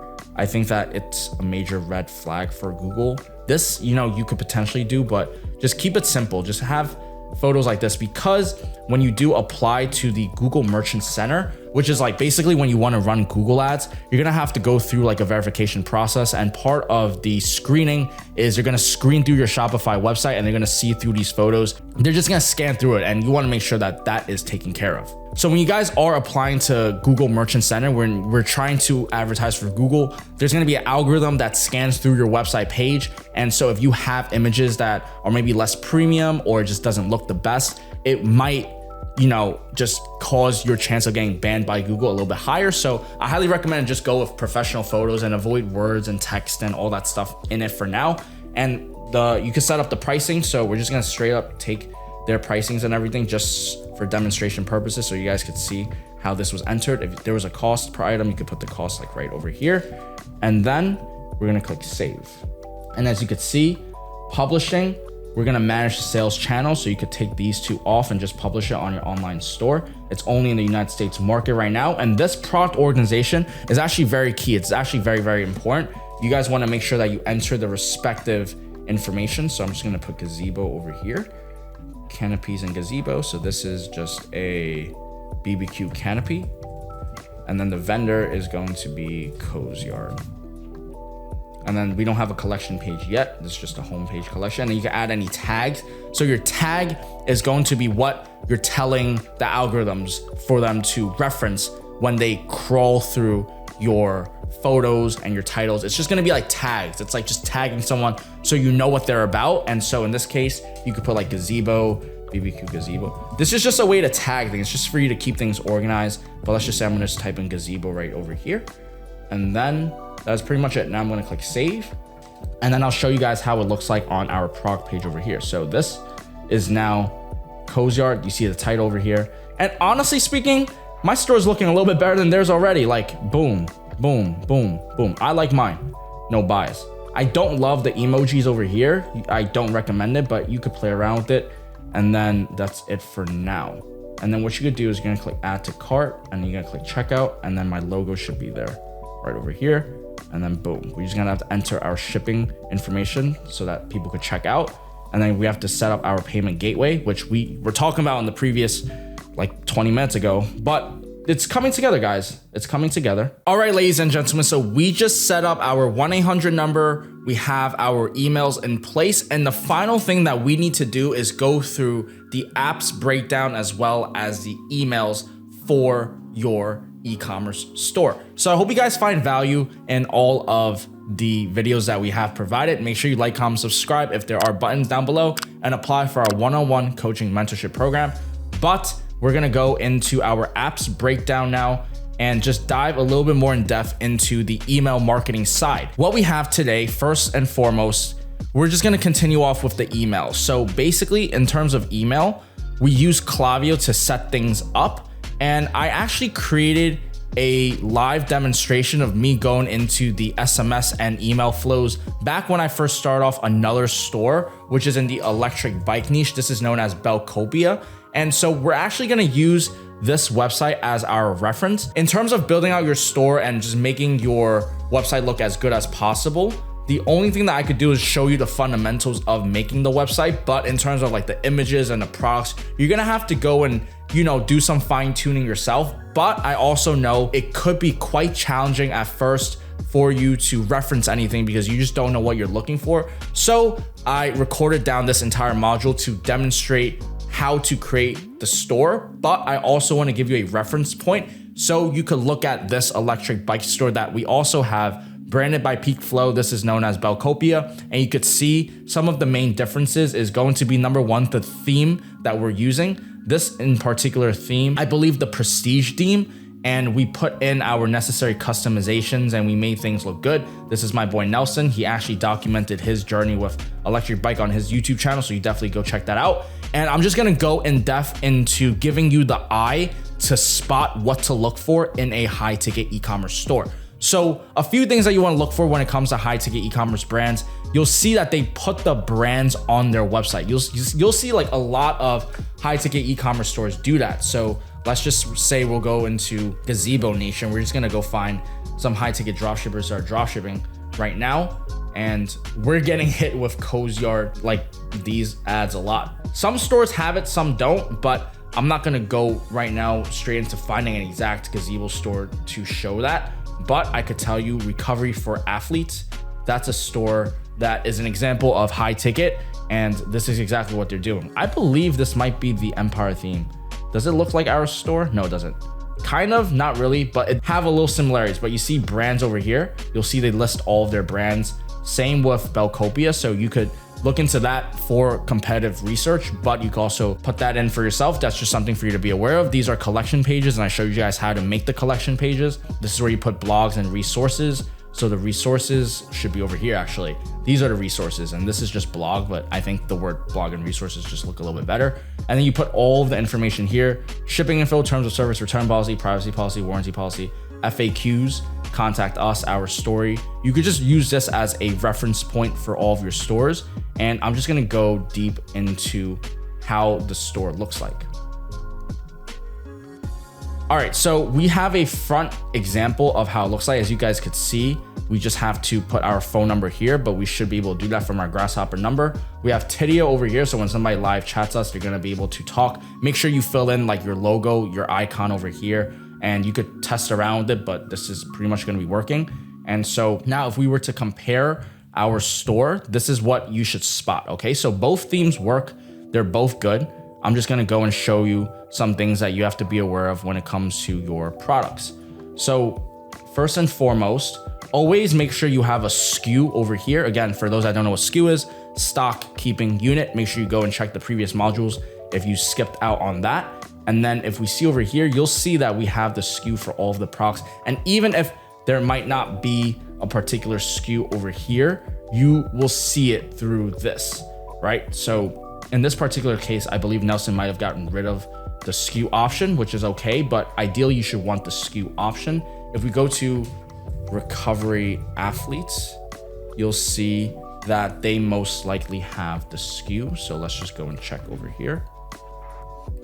So this is a Recovery Athlete store. Look, they're using Tidio also. They're using Tidio just like us. And then they're selling massage chairs over here, which is fantastic. Great. This honestly reminds me of the same thing that we're using. A little bit annoying, but they should have the stock. They should have the SKU. So SKU is right over here. And I guess they don't. I'll tell you what the point of the SKU is. The point of a SKU is so when you have a customer that comes onto your website and they live chat you or they call you, you get straight to the point. They'll know exactly what product they're looking for. They tell it to you or your sales rep. And so you'll know exactly what to identify. So you should have it, or you could put it onto your title, which will then negate the point of having it. But you could put it onto your title, or you could have SKU on your website, or you could have both. And so some things that you want to notice, this store, which is mine, does this. So do we over here. So it is in your best interest to create something like that over here. Now, these are beyond the regular default Shopify theme, which is how I recommend to go to Upwork, right? If you don't know how to do it, you could do Upwork or Fiverr. And I'll probably have another video in my modules on how to create a job listing to to hire someone. But basically you want to go onto upwork.com, create an account, and you want to create a job posting. Basically, you're just going to put it onto like a billboard, an online billboard, and it's going to go ahead and hire you a web designer. If you are in my Peak Flow coaching program, we usually recommend our web developers to our students. So you could always just ask me for my private developer and we could just help you manage the website design. So basically what I would do is I would list down all of the things that I would need, and I couldn't do it on my own Shopify platform on my side. So I'll be like, oh, I want to add the SKU over here. I want to add these specific check marks and add these specific words. I want to add these shipping, delivery, and 30-day return policy over here, because I think they're using the same theme that we're using actually. So I want to add this over here. I want to add this over here, and you could just let them know and they could do it for you, because this is actual web development work that we don't need to go about and do. And then you can see they have a description part over here, which you want to maybe ask your developer to put the description part over here. And then in terms of if you think this looks blank or not, once we add in the apps and the frequently bought togethers, and then you'll have like another section that's just say recently viewed, you should have more layers over here. But going back into what to spot for, that's the first thing. Always put like a number here, because you could get the number, or you could also just live chat. And then you also notice there will be the sticker badge over here. I don't know if this brand does it, but I believe Nelson wants to add this. This looks clean, I like it. And then you can see they have these for shipping and returns, price matching. And then we also have a custom video. Again, for you to create a custom video, you just go on Upwork, you put a job listing where you want a spokesperson to say a certain script that you do. And we will give you guys the script inside our coaching program, because that is more of an additional thing. You don't need it, but it would look better. It will enhance it. And these are little things that, you know, having a coach and mentor really does help, and just fine tune your process. But you go onto Upwork, create a spokesperson, you know, job listing, get somebody to spokesperson your brand and video. And then you'll notice that we have description policy, return policy, shipping policy, and then about the brand. So he went out of his way to create the about us, which you could too as well. Create your story about us. And then you could just tell your web developer to add these column tabs, and you just show them an example of what to do. Like you show them an example of this. I'm sure they'll be able to kind of replicate something similar to that for you to continue fine tuning your website. And then other than that, you want to look at maybe like the bottom footer. You'll see we have this stuff on the bottom as trust badges. They have this, your satisfaction is guaranteed.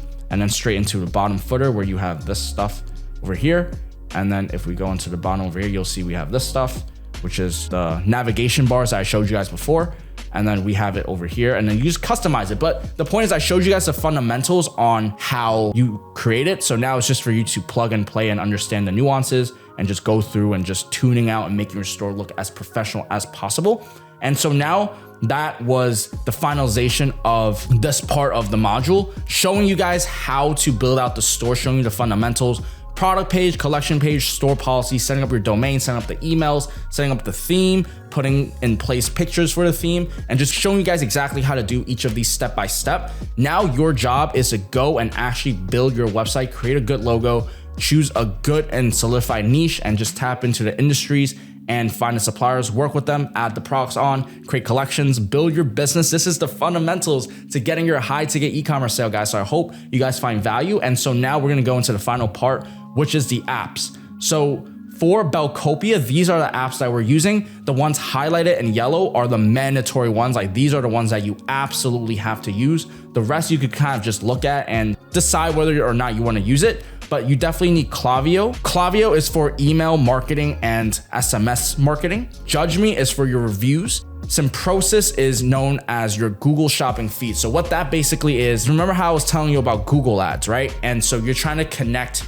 your Shopify account with Google ads, and you have Merchant Center in between as a middleman between your Shopify account and your Google ads. That's the layer one, right?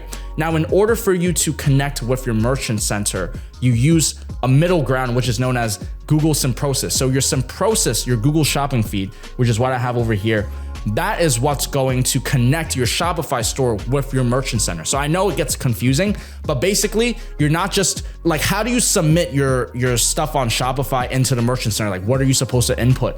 Google Shopping feed does that. Like that's the middleman. That's known as a feed. So when it comes to connecting your feed, you could use the shopping app for $5 a month, or you could create your own feed. That's gonna be on you and you're gonna have to figure it out. But I recommend just using Google Shopping feed. These are a team of professionals. They will help you a lot with Merchant Center and your shopping app and your shopping feed. They're not gonna run the ads for you, but I use this and I highly recommend it.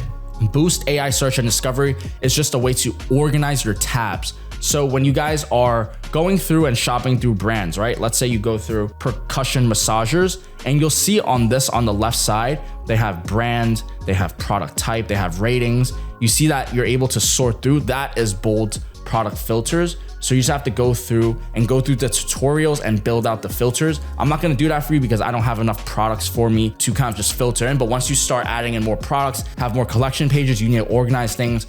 Boost filter is going to be your best option to organize all of that. Simprocess again is used to connect your Shopify account with your Merchant Center. Judge Me is gonna be for reviews. Cavio is for SMS. So these are the settings that I recommend.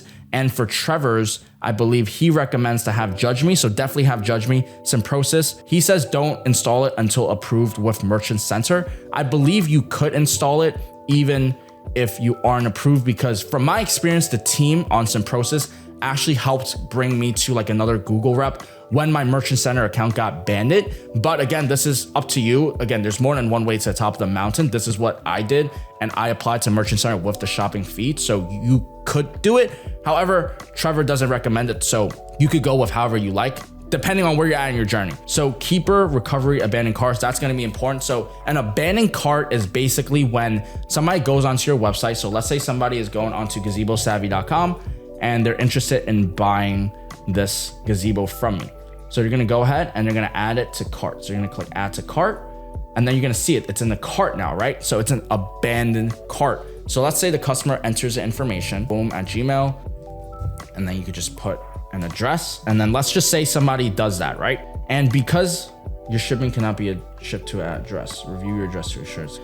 For you to solve this problem, by the way, you're just gonna go back into shipping settings and make sure it's correct. And if there are any lingering problems, you could let a coach know in PeakFlow, or you could just contact Shopify. But basically, when somebody gives a little of their information, sometimes they're about to buy a product, right? Maybe not $200, it's gonna be like $2,000 or $20,000. They are not going to buy on first impulse. Like that's not how high ticket works. High ticket works with a long customer buyer's journey. So sometimes they might just fill in the information, they're just shopping around. You'll get the customer information. So that's an abandoned cart. And so an abandoned cart is a cart that has been abandoned. So it's pretty much a lead that you could follow up with. A lead is somebody that's interested in your product or service. So this is a potential client. This is as warm as it gets. You run some ads, they fill in their information, they're about to half buy. They're like half in the water and half not. You just have to convince them to buy, sending out some emails to them, SMS to them, or whatever it might be for you to abandon the cart. But that's what that Keeper app is for. Be Profit is for your financial analytics. That's great for you to input all of your costs, your expenses, and it's a great way to track your profits. I highly recommend that as well. Buddha Mega Menu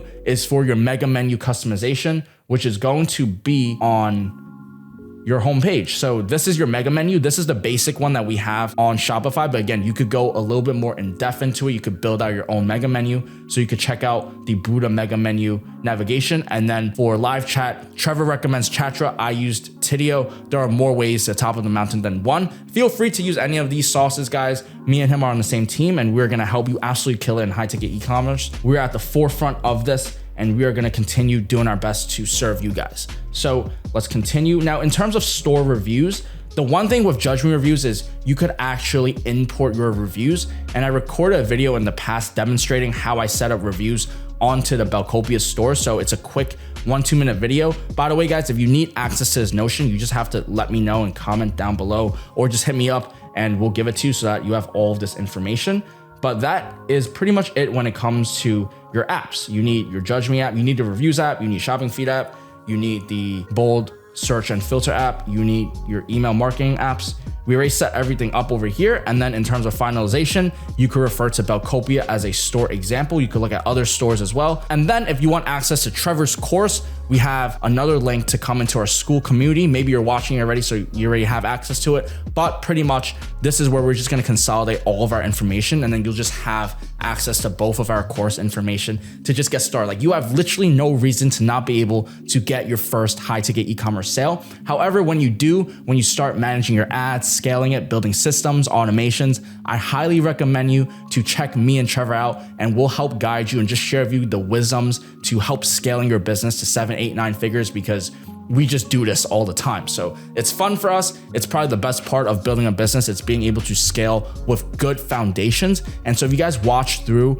all of this entire video, all of the modules, you should have a pretty solid foundation with your high ticket e-commerce store. Thank you all so much for your time. I really appreciate it. I know your time is valuable, and I really wish you the best of luck building out your high ticket e-commerce store. To all of the new people coming in, please check me out on YouTube and whatever source and platforms you might be. To all the competitors watching, I hope this helps level up your game, and hopefully you're able to push me, and we're gonna absolutely kill it in the high ticket e-commerce space. And so with that being said, guys, I know your time is valuable. Thank you all so much for your time. Like, comment, subscribe if there are any buttons. Apply for our one-on-one mentorship program to help you get to $30,000 a month in 24 weeks, guaranteed, or we'll work with you for free. And with that being said, I'll see you guys all in the next one. All right, ladies and gentlemen, so the camera just turned off and I had to just figure out some backup plans. So I apologize if the visuals just changed a little bit, but we're gonna go back into building out the product page right now. So I believe we just finished up creating this product page. So hopefully you guys could understand the dissection of how a product looks like based off of seeing it from other people. You can see there's a title, the images, the price point, and the last thing that we have to add on is the SKU. So this particular brand, Cozy Yard, has this SKU. So a SKU is pretty much a stock keeping unit. So a SKU is a way for you to identify a particular item. So this case, you would just put this as a SKU. And then in terms of this GTIN, you want to go ahead and search UP site MD. And this is going to give you an idea of finding that particular SKU by searching it up over here. And so in this case, we don't have it, which is completely okay. Sometimes you'll have it, sometimes you don't. And the point is just for identification. This is just super organized. Back when I first started off e-commerce, I wasn't as organized as this. I was having my categories everywhere, my product types, and everything just wasn't as organized as I am now. So it's good that you guys get to see it from a standpoint of experience rather than just kind of breezing through it. And so now we're just gonna go ahead and finish it back off by going to the rest of the settings, because I believe I got a few of these tackled on. So I believe we were in shipping over here. And so we're gonna go back and create a new profile now. And then we're just gonna do all products. And then we're gonna select the product that we have. So your store doesn't have any products yet. Yes, we do. Just gonna go back. I'm just keeping this, guys, because technical problems come about all the time, and it's completely normal. It's completely okay. And if you need guidance when going through these technical problems, you could apply for our mentorship program, coaching 101, help you get to $30,000 in a month. Super simple, super straightforward. And why is there no products here? Your store doesn't have any products yet. So let's go back to this over here. And we're gonna go collections. And now a collection is pretty much going to be what this is. So this is barbecue gazebo, single roof. So we'll just copy the collections right now. So we'll make this product. So I'll just go through and just make a few products real quick for you guys to see. So boom, the SKU, which is right over. They don't have it yet. It's okay. Just delete this. All right. So let's just take this. Boom, boom. Add some photos, which is right here. Photo 5. Add upload right over here. There's an issue uploading the media. 1, 2. Sometimes if you fail once, you shall try again, and then it just works. So 1099.9915. So I want to point something out, guys. There's something known as map pricing when it comes to these suppliers, because I know a lot of you guys are coming into thinking, oh, well, how do I handle price wars, or how do I handle the pricing or promotions? So you see, every single supplier will give you a promotion sheet where they'll give you the updated pricings where you have to update it regularly, or you just look whether or not the supplier enforces MAP policy. So what is MAP policy? MAP policy stands for minimum advertising price. It is pretty much the minimum price that a online retailer can go through before they get disqualified. So basically what that means is, let's say the price is $2,099. That means nobody can go below the price point of $2,099. Doesn't matter if you go $298 or $2,097. So the best way for me to explain it is just by going through and showing you a live example of MAP policy. So what I'm gonna do is I'm gonna go ahead and search up a fireplace. So Modern Flame Redstone 54. So this is a honestly live example that I just pulled up. This is a fireplace brand, and you could see when I searched up this specific one. So you see this supplier enforces MAP, and pretty much every price point of this product is $2,949. This person's undercutting it by adding in this special promotion. Either they're running the promotion they're supposed to and these big retailers aren't, or they're violating MAP policy. So in this case, if I was one of these fireplace e-commerce stores, I would go ahead and report them to my supplier, but I will also check to see if there are any promotions, because you know, they might be the ones that are just on top of their catalog and they're the ones that are pushing in the promotions. So this is an example of MAP policy, and we're just gonna go back into pricing over here because that's very important. Make sure you guys put the cost of unit as well when you guys are going through it. And I'm just gonna continue building this out over here for now. And I'm not gonna put this stuff over here just because I don't want to take up too much time, but I'm still going to. So these were single roof. So I'm gonna put single roof. I'm gonna tag single roof. So you see why I tagged this later, but I'm gonna create one more product now. So I'm gonna go into here, double roof. So now we're gonna add some double roof products over here. And keep in mind, guys, this is just showing you guys how to set up. I do not recommend just copying somebody else because they did work hard on it, and you should have some form of original content in some form of way, whether that's just changing the description a little bit, whether that's by ChatGPTing it. You should remember this quote, okay? This quote is gonna be very important for you, which is, good marketers copy, great marketers steal. So just remember that, because that's a gem. So I'm just gonna go over here, click save, and continue with this by adding in this photo over here. Photo 7, boom, boom. Add the skew. This was canopy and gazebo. I honestly don't even know if this is a gazebo at this point. It definitely is, though. No, it's a gazebo. What am I saying? I'm stupid sometimes.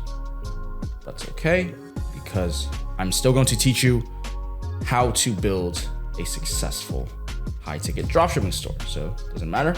Double roof, boom, done. All right, so now we can actually go into collections, and you could create a collection. So what you want to do is we're gonna just model out the collection. So BBQ gazebo over here.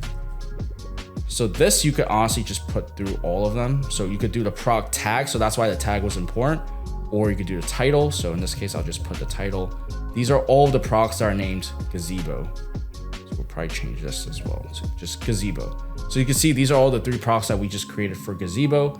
And now we could do BBQ gazebo by going to automate it, and then title is gonna say BBQ. Again, this is just ways to filter out the products. And now we're gonna go and create single roof. So this one we could use the tag over here, single. I think that was a tag. Oh no, it wasn't. Okay, so make sure you guys tag it correctly, and then when the tag comes about, it will show up. But let's see, single, nothing shows up as well. Okay, so I messed up a little bit back over here. So which one of these was a single one? Cozyard. I didn't change that either. This is probably the last. No, this was the very first one. This is the BBQ canopy. So just add barbecue over here. Cozy yard. This was great. I didn't do it for the other two. So let's do it. I'm gonna change these, turn these off. And then we're gonna add the tag. This is double roof. And then we're gonna change this to cozy yard.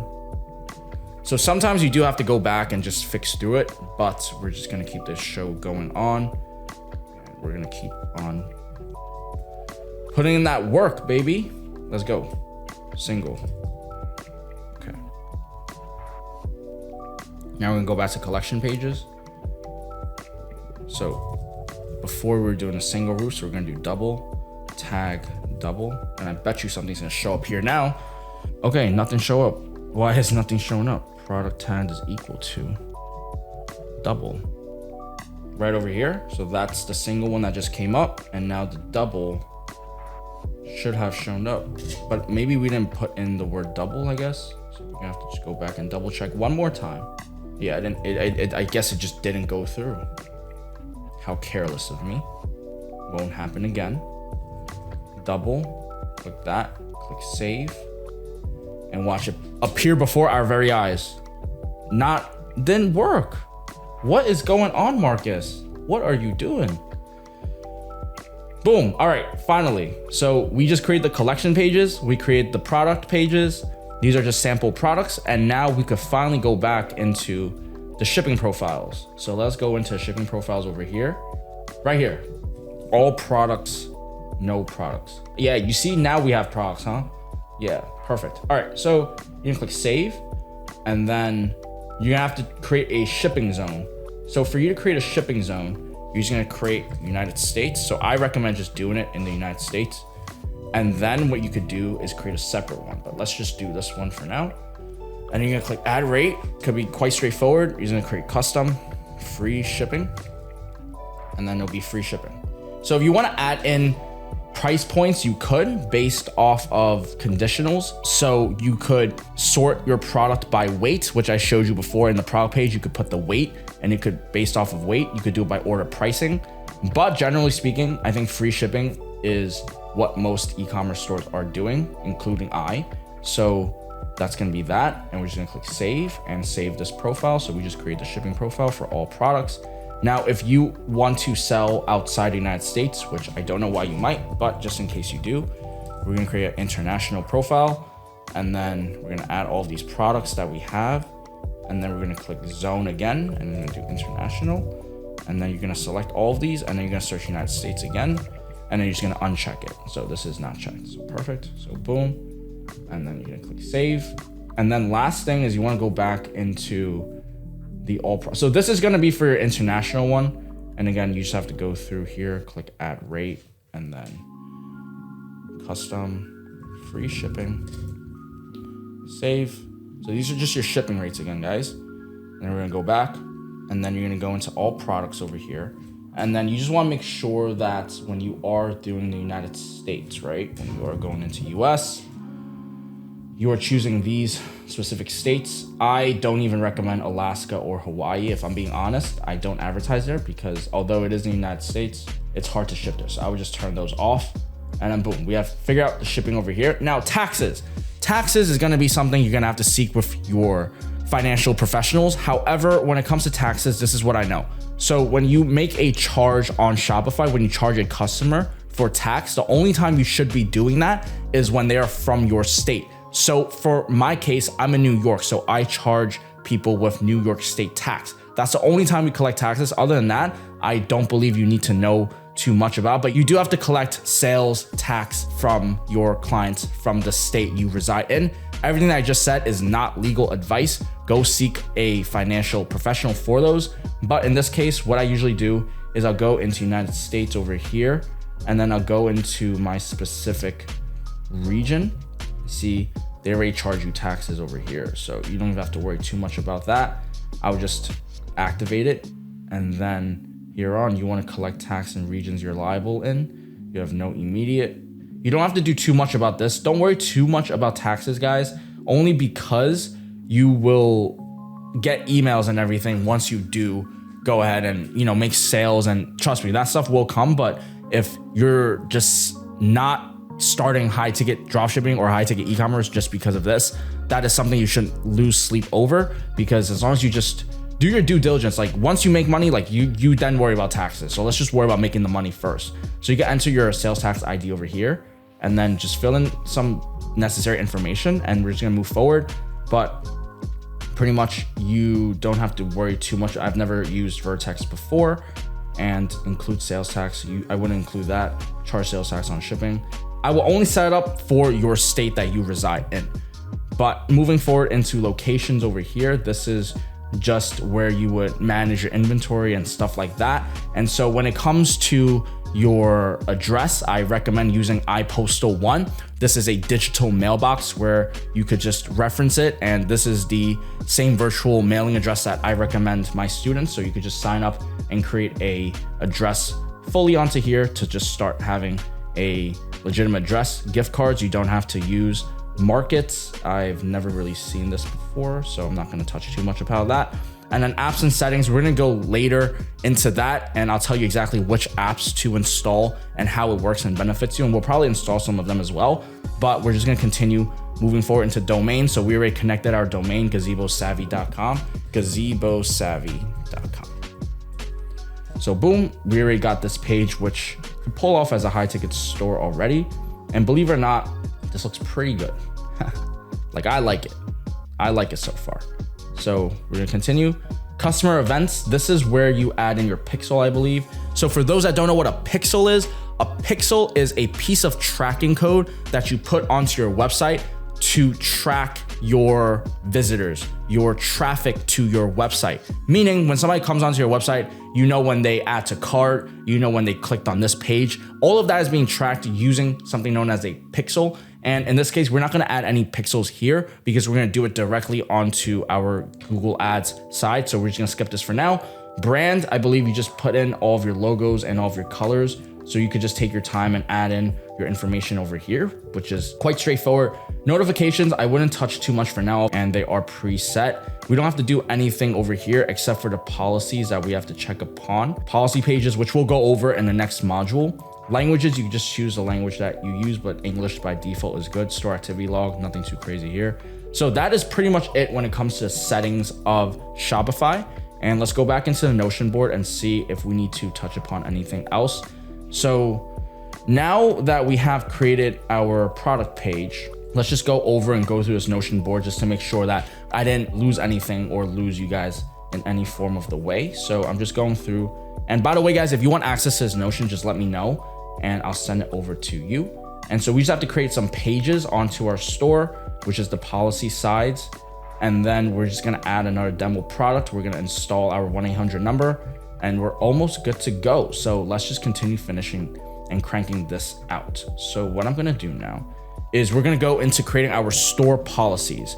So for those that are wondering about the legal ramifications of your Shopify store, under the policy section, you're gonna actually input all of the policies. Now, I know you guys might be wondering, oh my God, Marcus, like I don't know how to set up policies. So do not fret, I am here to save the day. Peak Flow, we're freaking here for you guys. And how we're gonna do that is we're gonna go onto the policy side and we're gonna click create from template. So we can actually use this template that Shopify generates for us. And so the only thing that's left is going to be the contact information, which I don't recommend you adding like that over here. And it's only required for selling in the EU, so you don't have to do that. But you will need a shipping policy. This is gonna be your terms of service. You will need a privacy policy, which you can click create like this. And then now all you have to do is click save.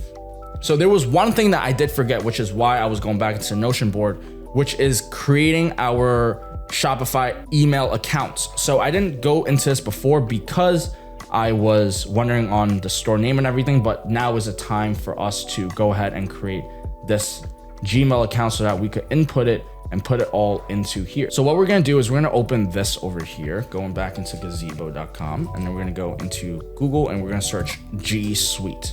So G Suite is our Google Workspace, and this is exactly how we get started. We're gonna click Get Started.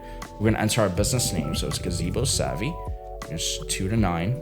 Next, Marcus Lamb.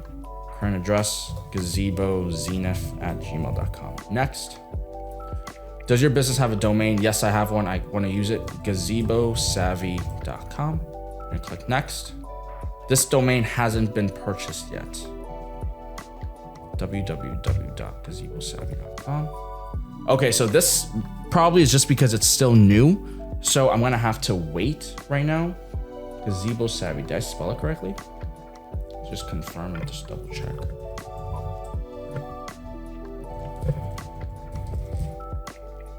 Yeah, so this website is working correctly. So the domain might just be too new for me to. It works now, guys. Talk about persistency, guys. This is a live example of just persistent action and just trying things. You guys seen how I was setting the stores up? Like, I don't know it all. Like, you just have to go back and get into it and try again and try again and try again, and then you will figure it out, guys. So I'm here to tell you guys, like, I'm not perfect either. I totally understand where you guys have been, and hopefully this just gives you a live demonstration of like just how it is. This is how it looks like, guys, in the back end. Sometimes you don't think every dropship guru doing this, everything is perfect at first, right? Like, we all make mistakes. We all forget a button or two. So this is a funny verification because I just clicked all of them and I guess I was wrong. Okay, agree and continue. So now we actually created our support email at gazebosavvy.com. We're gonna click save. And then now we just created our email for the domain. Quite straightforward, right? So we're just gonna go ahead and check out now. I believe they have a plan. So we recommend try free for 14 days. So I'll just click agree and continue. And now I have to enter my information. Lovely.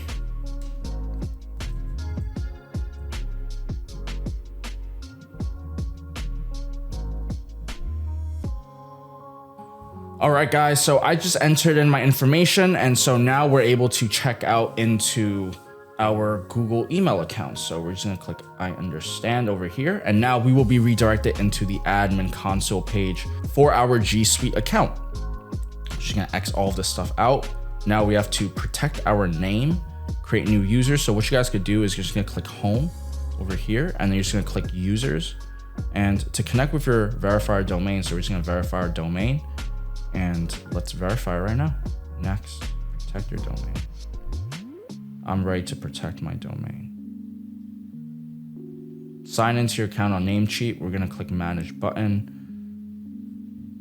So a lot of these times, guys, I've really just be following the instructions too and just looking at it and just taking it one by one. And that's how you have to do it sometimes. Like, sometimes you just have to just sit down and just read and just look at things and just like, all right, click the manage button and click the advanced DNS. Then we're gonna be here. Go to step 2. So I could go over here. So I'm just gonna go onto this, manage. So that's where I was at before. And what I'm gonna do, just like you guys are probably experiencing, this all looks like a whole lot of just technical stuff that I don't really know, but I do know this. So we're gonna fill out this form, right? So this says add new record button, text record, text value. So we're gonna add this. We're gonna click, I believe, text. And we're gonna add this. Oh, is that right? Yeah, I guess so. At. Don't change any other settings. Boom. Okay, so I just did that. Now we're gonna click save and protect domain. So verification and process is gonna take about 5 minutes to verify. So we'll just let that verify. And then other than that, we're gonna click refresh this page so that notification bubble is still here, which is understandable because I'm 5 minutes away. And you're gonna click manage. And then from here on, you could actually create your support emails. So you can click add new user. I'm not gonna do it because it adds more to the payment plan, but you could, what you wanna do is you wanna do wholesale and then you wanna do your name. So that is why I have it in the Notion document. So you wanna put, Marcus, support, and wholesale. So originally I was gonna do like gazebolighting.com, which I don't even know if there's a gazebo lighting. It was just a random name because I didn't come up with a name yet until, we went on and did it live together. So pretty much you just want to create your support email for customers, wholesale email so that you can use it to talk to suppliers, and then your CEO email. So that's going to be like your email. All right, so that's the point of this. So you want to add the users over here. And then other than that, this should have been done. So it's protected, click continue. And now I just verified it. And now we're just gonna create new users, like I said, and then you're gonna activate the Gmail. So we're just gonna activate, I'm ready to activate Gmail. So I'm not gonna go all the way into it, but pretty much you activate it, and then on you'll be able to receive and talk to emails from people over here.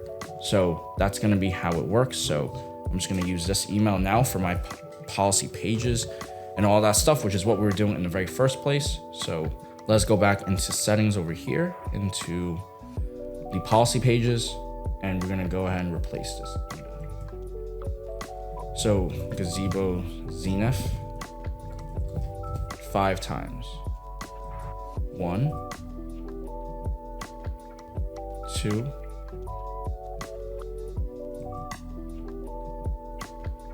oh my lord. I couldn't just copy it. Okay, 3. I see you. I'm almost there. I see you. Boom. Boom. Save. So that's no more of here. And then I'm pretty sure we're good over here. So let's just try it one more time.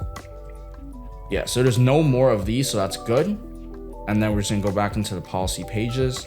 And what we're gonna do is we're going to draft up our shipping policy. So if you guys are wondering how we're gonna do the shipping policy, don't worry, I already have all of these pages created in the past. Like we already have templates, and this, yeah, give shout out to Trevor, because Trevor actually gave us the luxury to share it with his. So he used the store Medical Direct. So pretty much we're just gonna copy this shipping template and we're gonna put it back onto here. And then we're gonna change all of the items over here from medical to support at gazebosavvy.com. No more medical.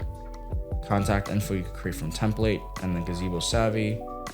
This should be your iPostal 1 address. Oh, we don't even need it. Oh, I forgot. We don't need this. So, boom. So this is how you should do your pages over here. What you want to do once you have these pages live is you want to go into pages like this over here. You got to do it again one more time. So we're going to go and click the add pages, and we're just going to go into and create the shipping page. So boom. So make sure this is changed.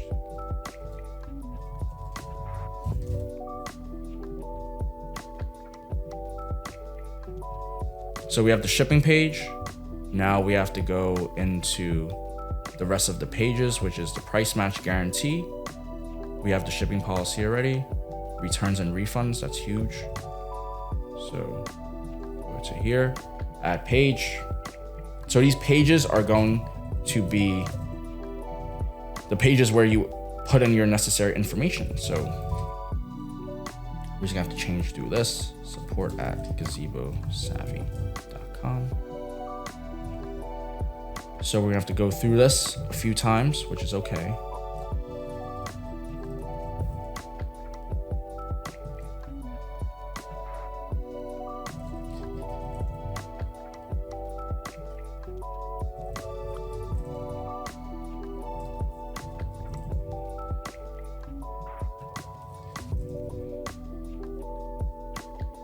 Change as much, and please guys go through it before you go ahead and just do anything.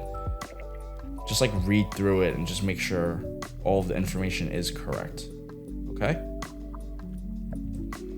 and just like make sure this number is good. Just gonna click save, and then we're almost there. We have to do privacy, terms of service, contact us, price match.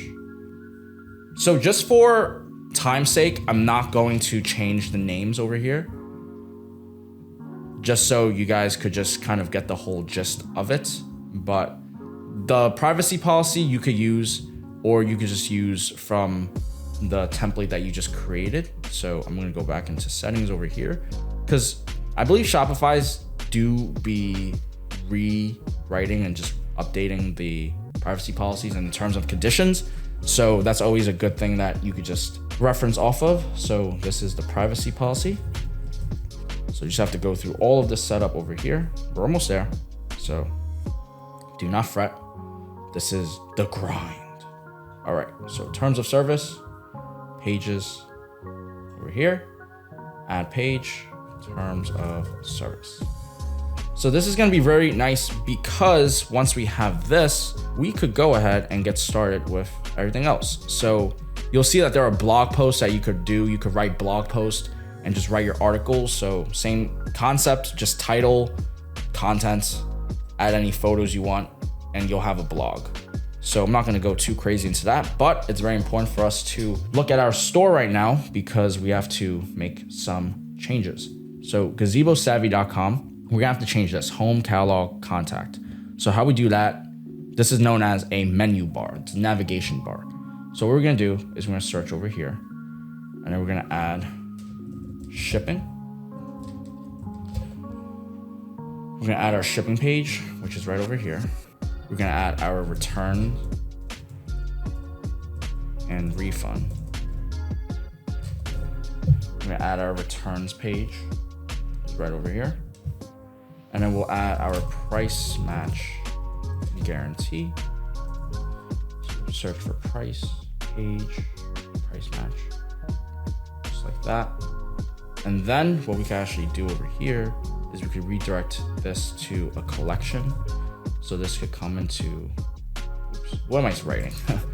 Collection. I'm gonna put gazebo under collections. We'll just do this one. And then what we could actually do is add menu item. Remember barbecue gazebo. So we're gonna put barbecue over here, collections, barbecue gazebo. We're gonna add in single gazebo, single, collection page, single, save. We're gonna click double gazebo over here. We're gonna do double. And then we're gonna move it into over here. So you can actually just move it and you'll see how this goes and this looks like. Oops. Boom. Just like that. You're gonna click save. And now if we refresh the page, we should have this. Boom. So catalog, and now you'll see these are all the different collections and you can see it goes into this product. It's looking amazing right now. Double gazebo, single gazebo, contact us page is quite straightforward. Shipping page, we already have looking like this. Returns and refunds page, you have to change some things. You just have to change certain wordings. Price match guarantee, we already have it. Home, looking good, looking good. And then blog posts if you want some blog posts in the future. So now what I'm gonna do is I'm gonna go back into the settings now and I'm going to change the announcement bar. So we'll just do gazebo paradise. Find the best gazebo deals here. Price match guaranteed. Something like that. So you just click save and now you have an announcement. You have these shipping pages. And then what you want to do is on the bottom over here. Okay, these came out well, but they're on repeat. And so you can just look at what other people in the space are doing. So I'm gonna search gazebo over here. I'm gonna click shopping. I'm gonna go and look for a competitor for us to reference off of and just see how they're doing it. So you can see this is another store very similar to ours. And you just go down over here and see they have this stuff, then they have this stuff, and then about the shop. All right, so let's just bang this out together. All right, so, okay, social media accounts right here. Hide that. So main menu. Okay, so what do they have? About shipping, boom, customer service. So this is how you guys go about creating it, all right? So right now, the menu that we have created, if you click change menu, we have this menu and we have this menu. So how you want to change this and how you go about this is you want to go into navigation and you see you have the main menu and the footer menu. So if I want to go over here, I'm going to click new menu. We'll do customer service and click add menu item, contact us, FAQ, contact us. I'm just going to put random links here, guys. No, I'm not gonna put random links here. This we already have. So we have a contact us page that you could put over here, right over here. You could put FAQ. I did not create a FAQ, so we'll just use this. And then blog wholesale track order. So I don't have too much of this stuff. So I'll just go ahead and I'll just put the pages that I have. Price match guarantee. And I'll probably do, that's it. Don't gotta go too crazy. So that will be good. Now what I'm going to do is I'm gonna go back into my theme over here. I'm gonna go onto the bottom footer. And then what I'm gonna do is I'm gonna get rid of this again. I guess it didn't save. So just go back over here, unhide this, I'm gonna unhide this. I'm gonna change this one into the customer service menu, which is this. No, that is not what I wanted. Main menu, I'm changing this. So boom, clean, pristine, looking good. So boom, this is how we do it. Now for this, you're gonna have to connect this with your Klaviyo account. So we'll set that up in the future with email. But right now, this is how the store looks like. If we go to gazebo.com, gazebosavvy.com, I'm just gonna go through it. The catalog, you have these collection pages. Each of these collection pages goes through to your product. And it's very important that you put your vendor, because when you have your vendor, it'll go straight into your vendor over here. It's important for you to have a SKU because you'll see the SKU. Usually you'll see the SKU over here as well. This is the description, and these are recently viewed.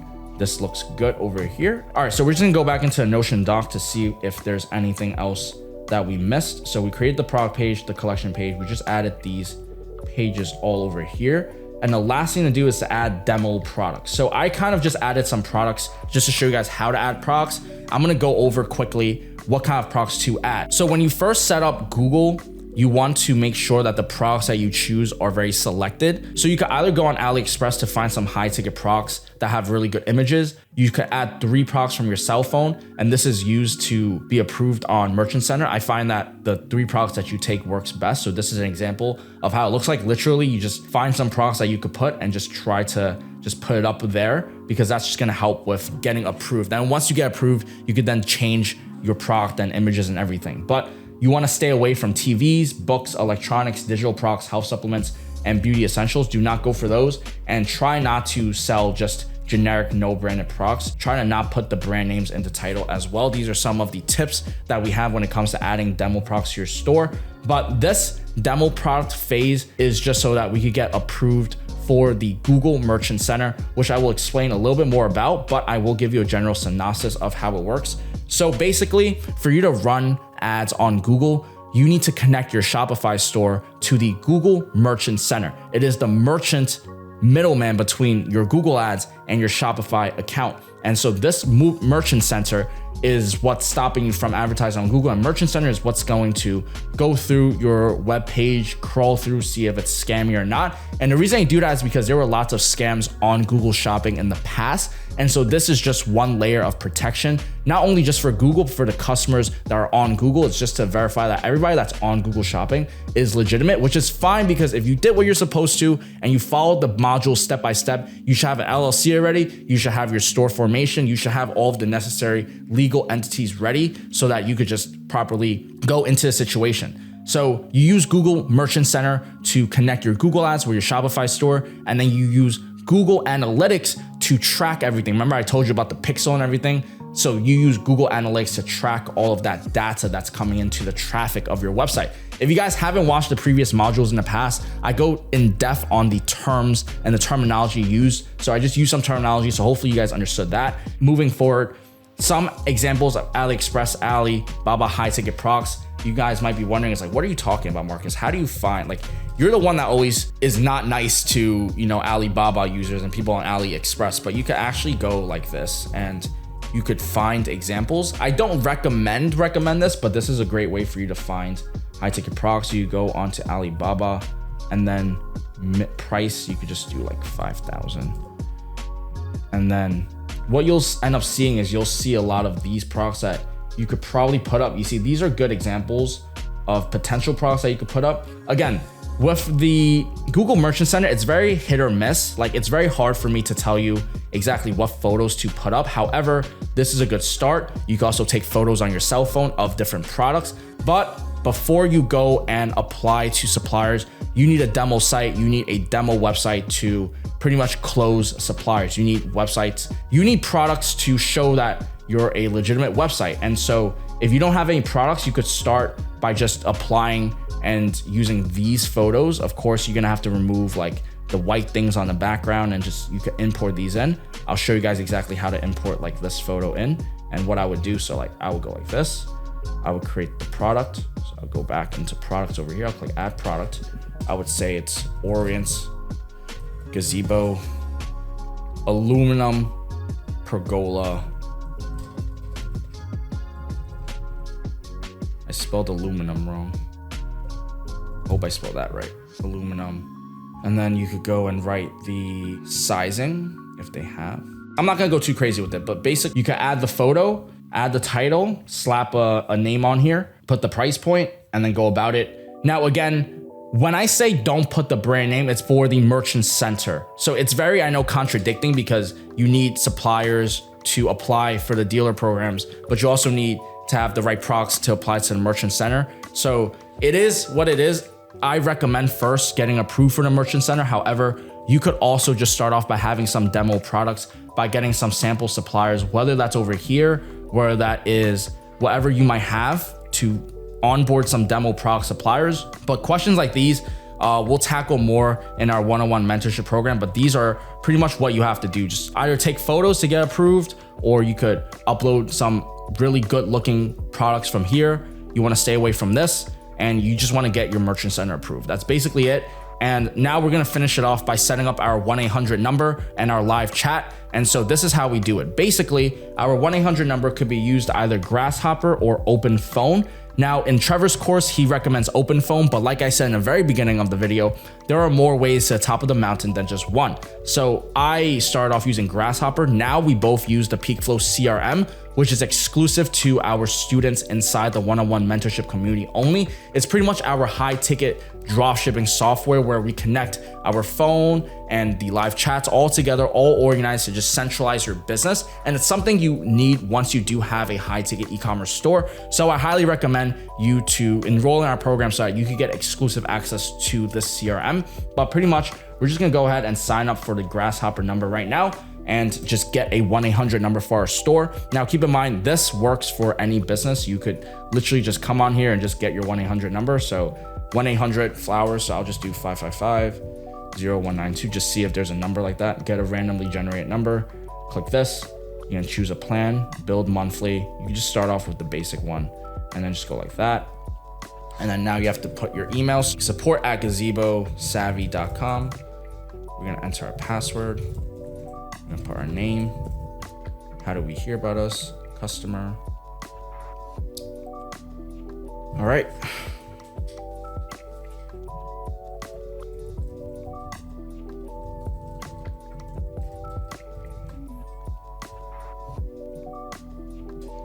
Okay, so just like that, guys, we just got our account into Grasshopper. So now we're just gonna go and log in, and this is how it's gonna look like. Now, keep in mind, you guys could use either Open Phone or you guys could use Grasshopper. Both of them will work. It's just a matter of preference. It was like the domain thing. You could use any of these. And so now you're set up with your 1-800 number. And then what you could do is you could add any additional number, but this is our 1-800 number. And then in terms of where it's gonna forward to, you're just gonna click settings, and then you'll see all of the information here. Okay, so now in terms of how it adds on or how it connects to your account, I believe you just click get started. You're just gonna register your number. So you have to register all of your information and just fill in this information out because there are certain privacies that you're gonna have to do. And in order to bypass using a 1-800 number, basically, you're just gonna click edit, and then you're gonna choose over here. All right, so a few things that I wanna go over when it comes to Grasshopper. You could actually change your greeting. So when somebody calls, it'll have like that first message, that greeting. You could change it based off of just clicking change here and then creating a new greeting. You could listen to the default one. Thank you for calling. To speak to our... Yeah, so this is the default one. And then you could just click change greeting. You could play around with the greetings, but that's how you do the greetings. And then the users in the future, when you do have and hire like a sales team, you could give them their information and then they'll have SMS access or whatever extension access, whether that be the extension 1, extension 2, and stuff like that. All right, so now we have to go ahead and connect the phone number to the extension. So basically, when someone calls, you're gonna get hit with the greeting message, and then it's gonna direct to this number over here. So you wanna go ahead and change that to your personal number, and then you could choose the options. How should it handle when it picks up? Do you want to be connected as soon as you pick up? Do you want to ask your name and then tell you? Do you want to have an announcement before? I just stick with the default option, nothing too crazy. And then you can also set your schedules in which you want to have it call you. And then when you want to make any lines and any additional extensions, you just go into users and then you could add the user in.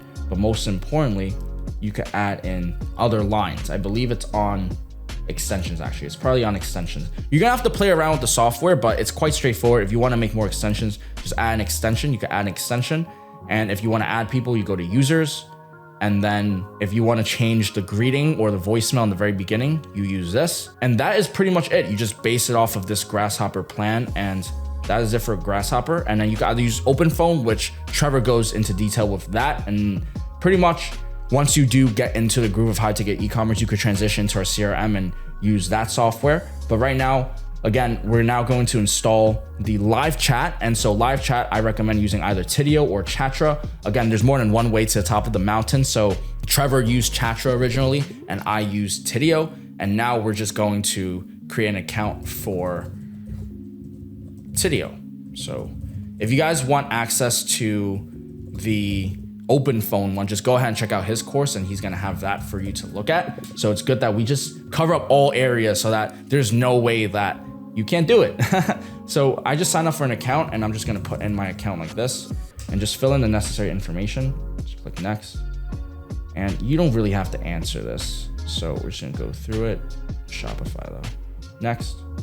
Just playing around. I'm not playing around within 1 month. Actually, as soon as possible. All right, offer live support, let's go. So now we have our account like this. And this is awesome because now we're gonna click install live chat. We're gonna click continue. Shopify, gazebo savvy.myshopify.com. See if that works. It doesn't work, darn it. Okay, so for you to find out the domain that you wanna use, you're gonna go over here and you're gonna go into domains like this, and you could see this is the actual one. So it's this. And then I believe you could change it. I'm not sure if you could change it or not, but I'm gonna go into here. Okay, so we're gonna go back into here, and then we're gonna click install the widget. I don't know why I got bounced off of it, but we're gonna click connect Shopify. And then you're gonna just do it like this. You're gonna click connect Shopify, and then it's gonna direct you into here, which is Gazebo Savvy. You can click install, and boom, you just integrated live chat with your Shopify account. And then what you're gonna do, Tidio is not visible to your customers, complete setup. So we're gonna go into Shopify theme editor. And again, a lot of it, guys, is just instructions, and we just have to read it and see how it goes. So the website is not visible. You need to turn on your Shopify theme and make changes. It's simple, it takes only 2 seconds. Go to Shopify editor. Oh, they turn it on for you. So I have to click save. And now boom, I have live chat over here. And then I have my phone number as well. All right, so now we are back into our Grasshopper extension. So again, you could just plug this number in. And remember, you guys are gonna have to go through some SMS compliance and register your toll-free number. So all of the information is over here. And so for you to register, it's really just going to check upon your EIN and your business settings and what you're doing this for. So just go ahead and just fill in the necessary information over there and you get started. But we pretty much have our 1-800 number, which is this, and then we have our live chat installed. So what I'm gonna do is I'm gonna open up the Gazebo website again, and we're just gonna plug in our number. So where was our number before? What you can actually do is go back over here and then go to pages and then go to contact us, call us, live chat us, email support@gazebosavvy.com. And then what you want to do is you want to just go back into the previous settings where we had and just fill in the phone numbers. What is going on, guys? Welcome to the next module of our training. So in today's module, we're gonna go and find suppliers live for our high ticket e-commerce store. Now, for those that are just chiming in, we just recently created a Gazebo high ticket e-commerce store. We named it gazebosavvy.com. We created the domain. We connected with our Shopify store. We set up the collection pages, the product pages, the policies. We set all of that stuff up. But one of the key fundamentals to succeeding in high ticket e-commerce is through your suppliers. And so in today's video, we're gonna go exactly into that, and we're gonna go into finding suppliers live. So make sure, if you guys don't know who I am, you check out all of my info, and make sure if you need access to this Notion doc, just hit me up and I'll send it to you. And so we're just gonna use this supplier research template that my business partner Trevor created for us in the past. And so I'm just gonna make a copy of this, and we're just gonna go into supplier research for the gazebosavvy.com right now. So we're just gonna go Gazebo Savvy. Now we're gonna do the site name. So what I'm gonna do is show you the store first. So this is our store, and we create it. So if you guys watched the previous modules, you'll know that there are 3 ways to finding suppliers for your niche. The first way is simply just looking through and finding things that you see in real life, looking at the brand and contacting them. For example, if I'm at the gym and I'll see a treadmill that everybody is using and it's the same brand, I would contact that brand. You would look at the sauna, just look at the brand. In this case, if I was a gazebo and I saw a gazebo at maybe Costco or something and it's like $1,000 or $2,000, I would go ahead and I would check out the brand and who the manufacturer is. But in case you don't have, or it's limited in resources from that perspective, then you go into these next 2 methods. And the next method is going to be going on wayfair.com and just searching for the gazebo section. As you could see, they have the gazebo section. And what I'm gonna do is I'm gonna go into price per item and I'm gonna search for 5,000. And I'm straight going off into 5,000 because I want the best suppliers and the highest tickets. So we're gonna go gazebo penguin over here. We're gonna see Soul Outdoor Gazebo. We're gonna go Yardistry Gazebo. And now we're gonna click this. We're gonna see if there's anybody selling it. No. Soul Yard, Fortune Backyard, Soul Outdoor. Looks like this doesn't exist. Gazebo Penguin, I believe does over here. And so now we just got started with sourcing and finding through some suppliers. This is a potential high ticket e-commerce store that could be our competitor. So just keep that on the back of our tab, but Yardistry. So what I'm gonna do with Yardistry is I'm gonna see if they have a dealer program. So they don't, right over here. No, and not that they don't have it, but they don't have it in hindsight. So what I'm gonna do is I'm gonna go to contact us. I'm gonna put the information, URL, and then I'll put any notes. I'll probably add in, oh, this is for competitors. My mistake. So we just go right here. So URL, Yardistry, and I'll just do 10 live for you guys, just so you guys can see it. We wanna see if they have map or not. So how you check that is by simply just searching up Yardistry, Gazebo, and then maybe searching for a specific Yardistry product. So just go back to here. And then let us maybe search for this specific 10 by 10. Let's see if they have a SKU for this. Okay, so Meridian Gazebo Yardistry. Let's see if they have any map. I don't know if this will have map or not. So this is one of those things where you're gonna have to verify with the supplier, but I'm just not gonna have anything for now. Branded demand, you wanna use the Google Keyword Planner or SEMrush or Ahrefs to check whether it has demand or not. That's gonna be on another part of the module for you to do branded research. You're gonna look at the average amount of sellers. So let's just search Yardistry Gazebo over here. And then how you look at the amount of sellers, you're gonna click shopping and you could see how many people are selling it. This is not too bad. This is actually a good amount. And versus maybe like Sunray Sauna, which is probably heavily saturated because I've been saying that all the time on my social medias, you'll see there's a lot more sellers. So that is number one thing. You want to just look at the sellers. So not that much, you know, 5 to 15.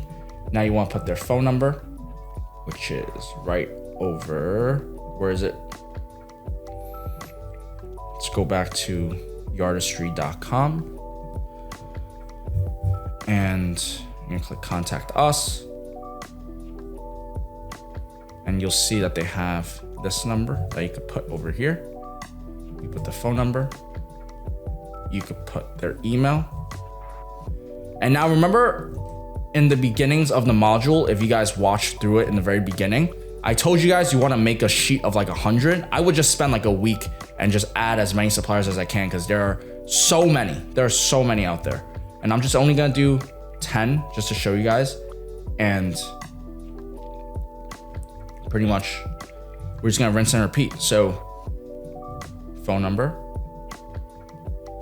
artistry, boom. And I'm not going to fill in the comparative research and stuff because I think you guys should be able to understand just how I went through it before. So just to save our times, we're just gonna go like that.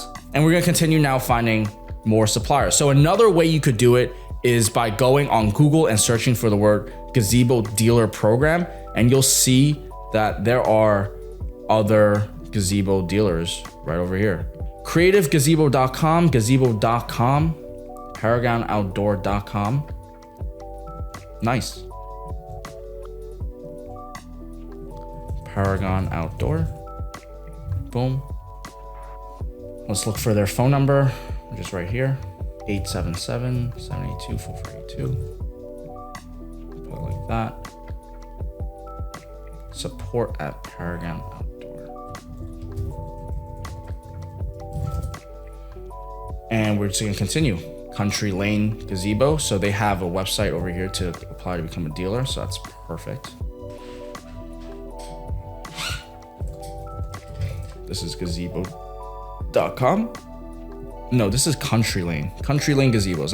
We would have to look into a little bit more about this supplier, like just calling them and seeing what they're about. But this is the research phase of just finding the supplier's contact information. So you're just gonna click contact us. Usually it's all there. If they don't have an email, they definitely should have an email. So we'll go find it. It'll be Gazebo Country Lane email right here, info@gazebo.com. So 4 down, 6 more to go. Now we're gonna do creativegazebo.com. So boom, creative gazebo like that. And then we're gonna, wow, they have a dealer portal. So you see a lot of these suppliers, they have dealer programs already. So we're just gonna search this. Boom. Email, creative gazebo email. Usually they should have an email. Like, I don't know what business doesn't have an email. So it says become a dealer. So in this case, I would probably just fill in this information and they'll probably email you back. So I'll just leave that blank. 1, 2, 3, 4, 5. Just like that, guys. Rinse and repeat. Just keep on finding more suppliers. 1, 2. Butter, straight up. Like, hopefully you guys see the value of a mentorship because I didn't know about this little hack, you know, searching up the product type and then having like all of these out. I didn't have a mentor to tell me to search this. I was searching up US dropship friendly suppliers, and you know, just having coaches and mentors that have done this is going to be really good. It's just gonna be helpful. So this is what I would do, which is apply for our coaching program. Any out Florida gazebo email. Well, this supplier might not have an email as well. They definitely do, but I'm just gonna have to find it. arborsdirect.com. And then boom. And then you're gonna click to apply now. So this one.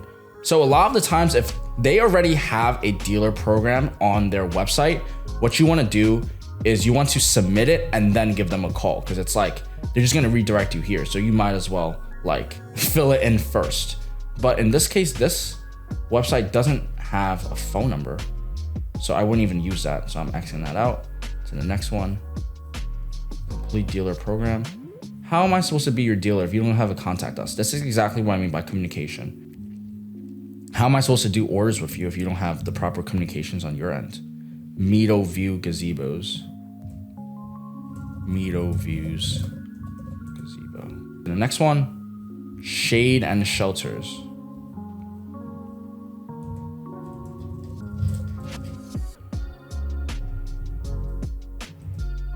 So they have an email, boom.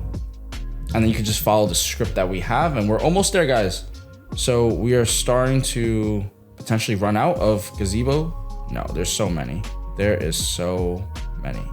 And even if that doesn't work, let's just go back to Wayfair. Let's search Sojag and finish it off through Wayfair's method. Sojag, you'll see a lot of different cozy yards. See Shelter Logic, I believe that is the brand of Sojag. Let's continue finding a few more. Yardcraft and Canopia. Yardcraft. Gazebo.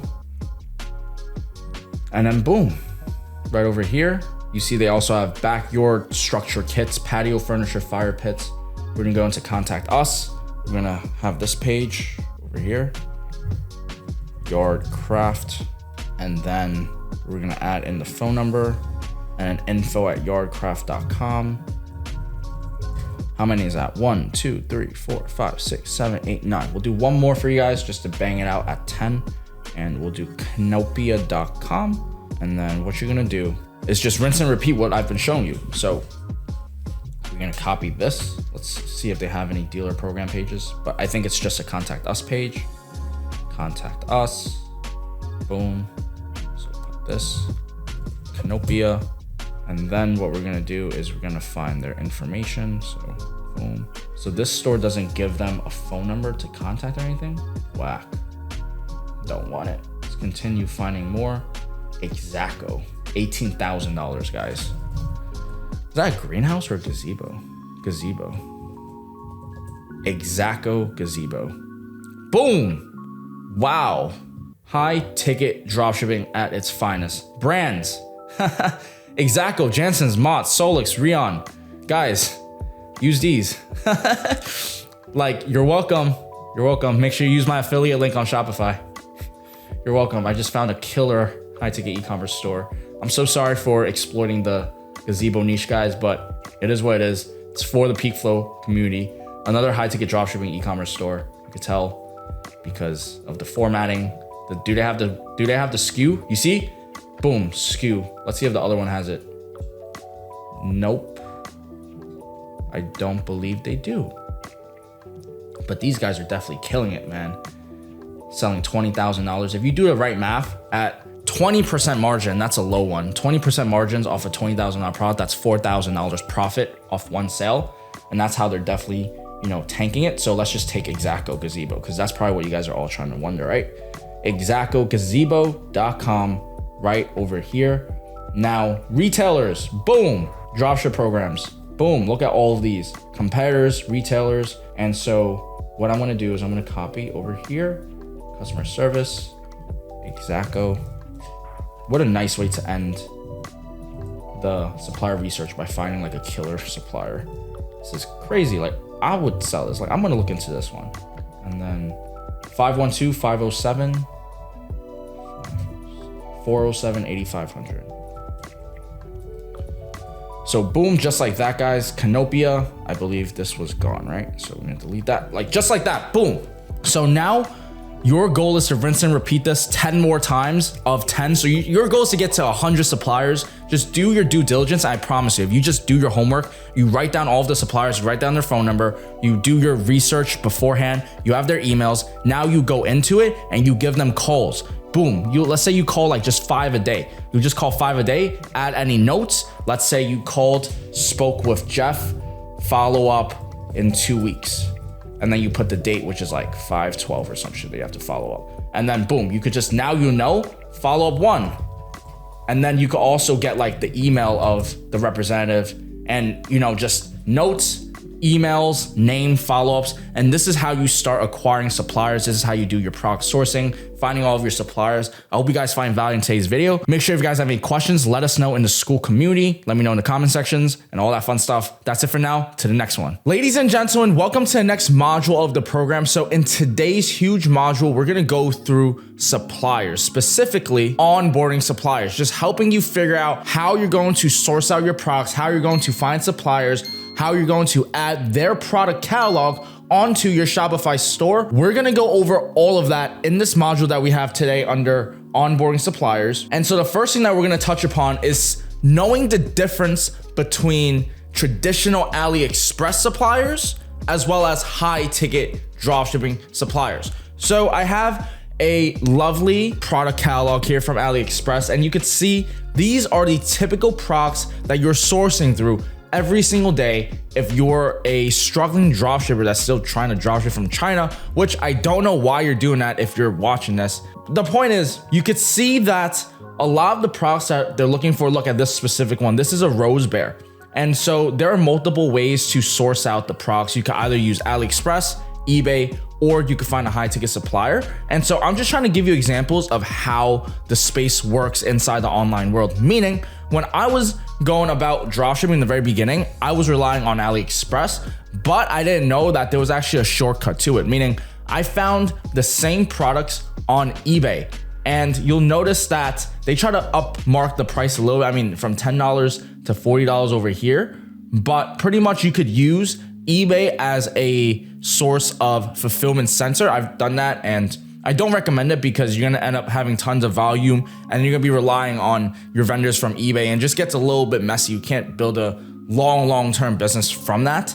And I'm just showing you guys all of the differentiations between AliExpress suppliers as well as eBay suppliers, as well as high ticket dropshipping suppliers. So to give you guys a quick rundown of how like this goes about, it's as straightforward as it is. You find a supplier anywhere online, anywhere in the digital space, you could find a supplier, and you could either use AliExpress, you could use Alibaba, you could use eBay, you could find high ticket dropshipping suppliers, and these are all examples of it. And it's funny because this is a whole entire presentation of my dropshipping career. Like, I started off dropshipping like about 5 years ago. The first product that I did get was a rose bear sale. That was the first product that I sold. I think that's why it has a little fond memory for me when I'm bringing up these like presentation images. But I sold a rose bear. That was my very first sale. And that's when I started learning more about like dropshipping and how it worked. And I ran some Facebook ads to it. And it brought me into the realm of learning Google ads. At one point, once I start, not seeing the success I wanted to on Facebook, I was just like, okay, if like I can't get Facebook to work, let me try Google. And then I started playing with Google ads and I started finding products and I was scaling products from AliExpress. And then I realized, wait a minute, I could actually use eBay, Walmart, Lowe's as ways to fulfill my orders. And so there was a period of my time where I scaled a patio heater product on eBay. And I was literally, you see it right here, 95 sold, 3-day shipping. Price is $220. I'm marking up to like $549. Pretty good. Worked well, but also backfired on me when I had some suppliers kind of just go MIA and I just didn't know how to respond to customer inquiries and there was returns. And the point was, from that venture, from using AliExpress and eBay, then that is where I learned about high ticket, and high ticket suppliers look like this. High ticket suppliers are somebody that's maybe selling like this bromic heater, and you could see that these are certain price points, and you could see that these are pretty expensive products. And you might be wondering, why on earth would there be manufacturers and suppliers letting other people like us dropship their product? And so I'm here to tell you that e-commerce is $1 trillion market. It's only growing. Everybody knows that the world is going online, and so do businesses. And many businesses that already have established brands, they have logistics, they have their fulfillment in tune, they're trying to transfer over and come into the e-commerce world. However, they don't understand all of the technology that's continually being innovated every single day. And that is our job, to understand the marketing, the Google ads, to understand how to rank on Google Shopping, Google Search, and again, all of which will be taught in the later modules down. But my point is, there's a gap in the market. And so with huge gaps come business owners like us, where we could capitalize on it. There are trillions of dollars in the market for e-commerce. There are tons and tons of manufacturers that want to get into e-commerce, that want to give dealer programs to dropshippers like you, and so that you don't have to rely on the traditional AliExpress suppliers or even sourcing from eBay or finding wholesale supplies for Amazon store, whatever it might be. There are tons of high ticket dropshipping suppliers, and the market is only getting started. And I hope you guys find value in today's video. Hopefully that made sense. And probably the best way to finally recap today's video is just to give you a whole entire example. So let's just go onto AliExpress, eBay. So as you can see, we have the patio here. And this is actually how I got started into high ticket e-commerce, because I was selling these products for like 500, which is pretty like mid ticket. So that's how I got discovered into high ticket. But Rose Bear, this is how people usually source products, right? Like they'll just go on AliExpress and then they will go ahead and choose ePacket or whatever free shipping that they have, or you'll go on Zendrop, or you'll go on AutoDS, all of which these products are all sourced from probably the same big conglomerates from China, and probably the same with eBay too, if you really think about it, right? Like let's go in depth and look at some other products that this supplier on eBay is selling, because they sometimes do have some winning products here too. So this is very interesting. These are some tunnel canopies. These are like our niche. These are gazebo. Like I could probably sell these on my gazebo store right now, but I learned from my experience, I don't really want to scale. And even if I could get sales, I don't want to rely on a supplier from eBay anymore. And I highly don't recommend you to do that either. However, this is how you get started. And even if you don't want to commit into high ticket dropshipping, you could still dropship these types of products. However, I do recommend a full-on dropshipping supplier. So Bromic Heater was the example that I've given you previously, and this is what it looks like to kind of just source through. These are high ticket dropshipping suppliers, and if you guys want to see me go in live and find and source the information from these high ticket dropshipping suppliers, just keep on watching down the module. I'll see you guys all in the next one. Ladies and gentlemen, welcome to the next module of the program. And so in today's module, we're gonna go over the differences between a manufacturer and a distributor and a dealer. And so when it comes to suppliers, when it comes to the other half of your business, it's very important for you to know the differences between each realms. Meaning a supplier may either be a manufacturer, which is somebody that is manufacturing the product, somebody that's making and creating the product from scratch, or it could be a distributor, which is somebody that's buying the products that were made at wholesale, or it could be for us dealers, which is us, like the dropshippers, the dealers that are actively selling the product on the front end. And so in today's module, we're just gonna go dive deeper into it. And I have lovely diagrams to help you guys kind of just visualize it. When I was in school, I love visuals. And so as I am sharing with you guys this information, hopefully the visuals help you as well. And so going back into what I said before, yes, a manufacturer is somebody that creates the product from raw materials. Like, let's say you're creating a fireplace. That fireplace has to be assembled and built somewhere. It's somewhere down in the factories, and factory is the manufacturer. That's the manufacturer, the person that's making the product.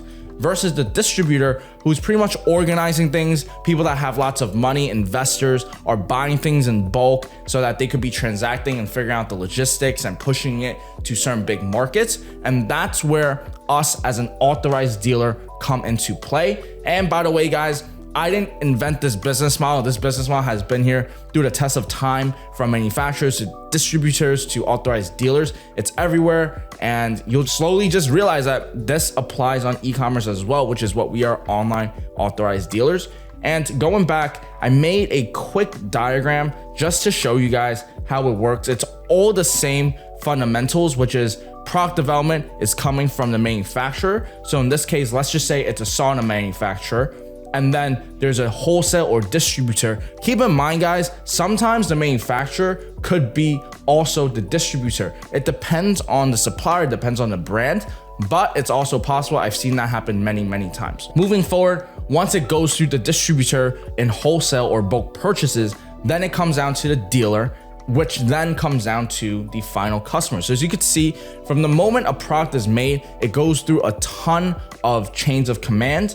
And I've given you guys some real examples showing the sauna over here. So let's just say we're trying to look for manufacturers from sauna. Now, I don't know about you, but I'm pretty sure a lot of saunas are made in China. And so that's where I went into AliExpress. And funny enough, this is how crazy the world is, right? So look at this photo over here on Alibaba, and it's priced at around $1,000 to $1,250. And then you'll see this manufacturer. No, this is a manufacturer. This is a supplier. Maybe they are manufacturers too, right? Dundalk Leisure Craft. And I wanted to show you guys, look at these products. All right. So I was scrolling through just this sauna brand's catalog, and I saw this product, which is looking like a half circle, half sphere kind of thing. And it looks pretty much the same, but you could see that this supplier in China is getting it for, you could get for $1,000, $1,250. And now they're marking up the price 5, 6, 7, 8x. And look at these guys. This is pretty much what's happening. This is how you become a manufacturer in the big leagues, right? You find suppliers from Alibaba or whatever it might be, and then you actually work with these suppliers and you brand it and you improve the product. But that requires lots of cash flow. It's not the most beginner friendly because it requires investments. It requires understanding of good sauna and product development. It requires understanding of logistics and shipping. But I'm just trying to open your eyes to see the big leagues of this is how it actually works. But if you're lucky enough to be watching this module right now, it's okay because you will be capitalizing as a dealer. I am positive it. If you guys apply for a mentorship program that will fast track your success, if you guys continue watching these modules, you will most definitely get your first high ticket e-commerce sale. But continuing forward, yes, guys, this is how manufacturers are built. They will find and source products too, and they'll find capital and they'll invest, and that's how they grow their businesses.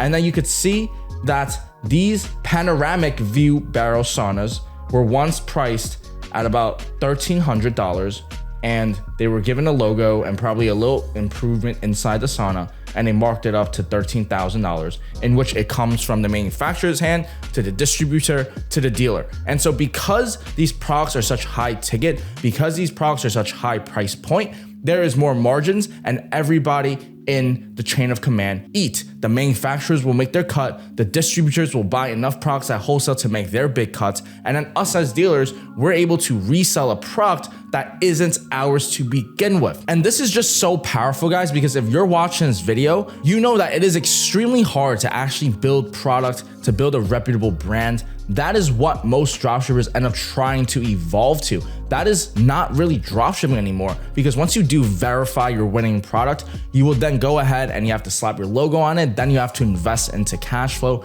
into inventory. Then you have to worry about all the mass orders, the shipping, the logistics, all of the cash flow that you have to put up front, the marketing. Then you have to build a sales team, and all of that is what you go into in the traditional models of dropshipping, which there is nothing wrong with that, by the way, guys. Like, there are tons of online gurus that are doing it. However, when you are first beginning into e-commerce, when you're first getting on into dropshipping, you most likely don't really understand what a good product is. You most likely don't understand how to create a viral video to bump your product. And then even if you do, you most likely will have another barrier, which is you don't know how to do branding. You won't understand logistics. It's just gonna be a whole lot of curveballs that you're gonna have to hit.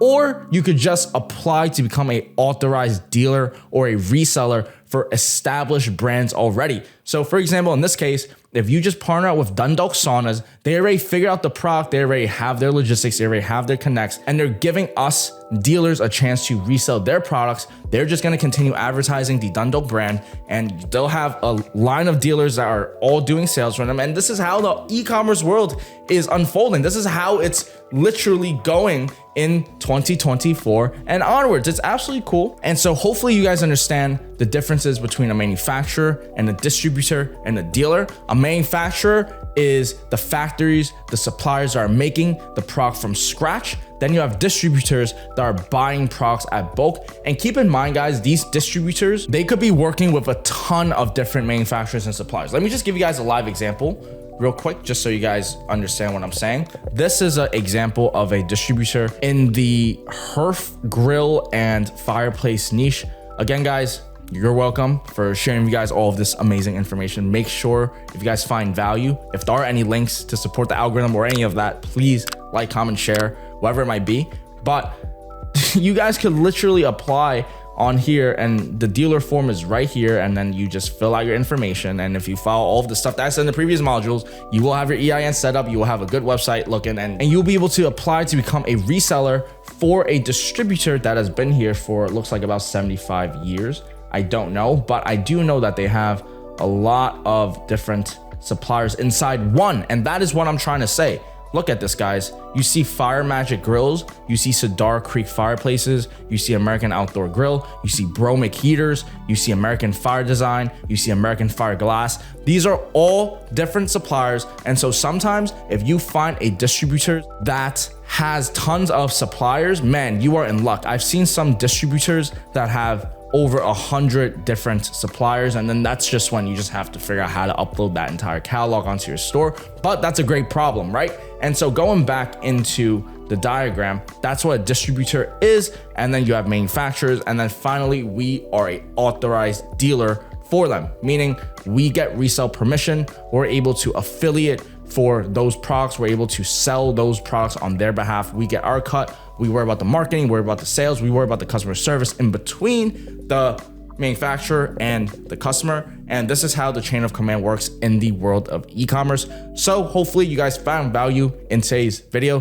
Thank you all so much for your time. I'll see you guys all in the next module. Ladies and gentlemen, in today's module, I am going to go over what you need to know about these reseller programs, what you need to have in your context for going into these dropship programs, and ultimately how you can understand the world of e-commerce. Also, make sure that you watch the previous modules that I explain what a manufacturer and a distributor and a dealer is so that you understand the chain of commands, because in today's video, we're gonna go dive deeper into online dealer programs, specifically just how it works. And so let's just get started, right? I know a lot of you guys coming in to high ticket dropshipping, high ticket e-commerce are going to have the question of why would suppliers, why would manufacturers want other dropshippers to resell their products? Why would they want us inside their businesses? And so the reason is simply because e-commerce is a $1 trillion market.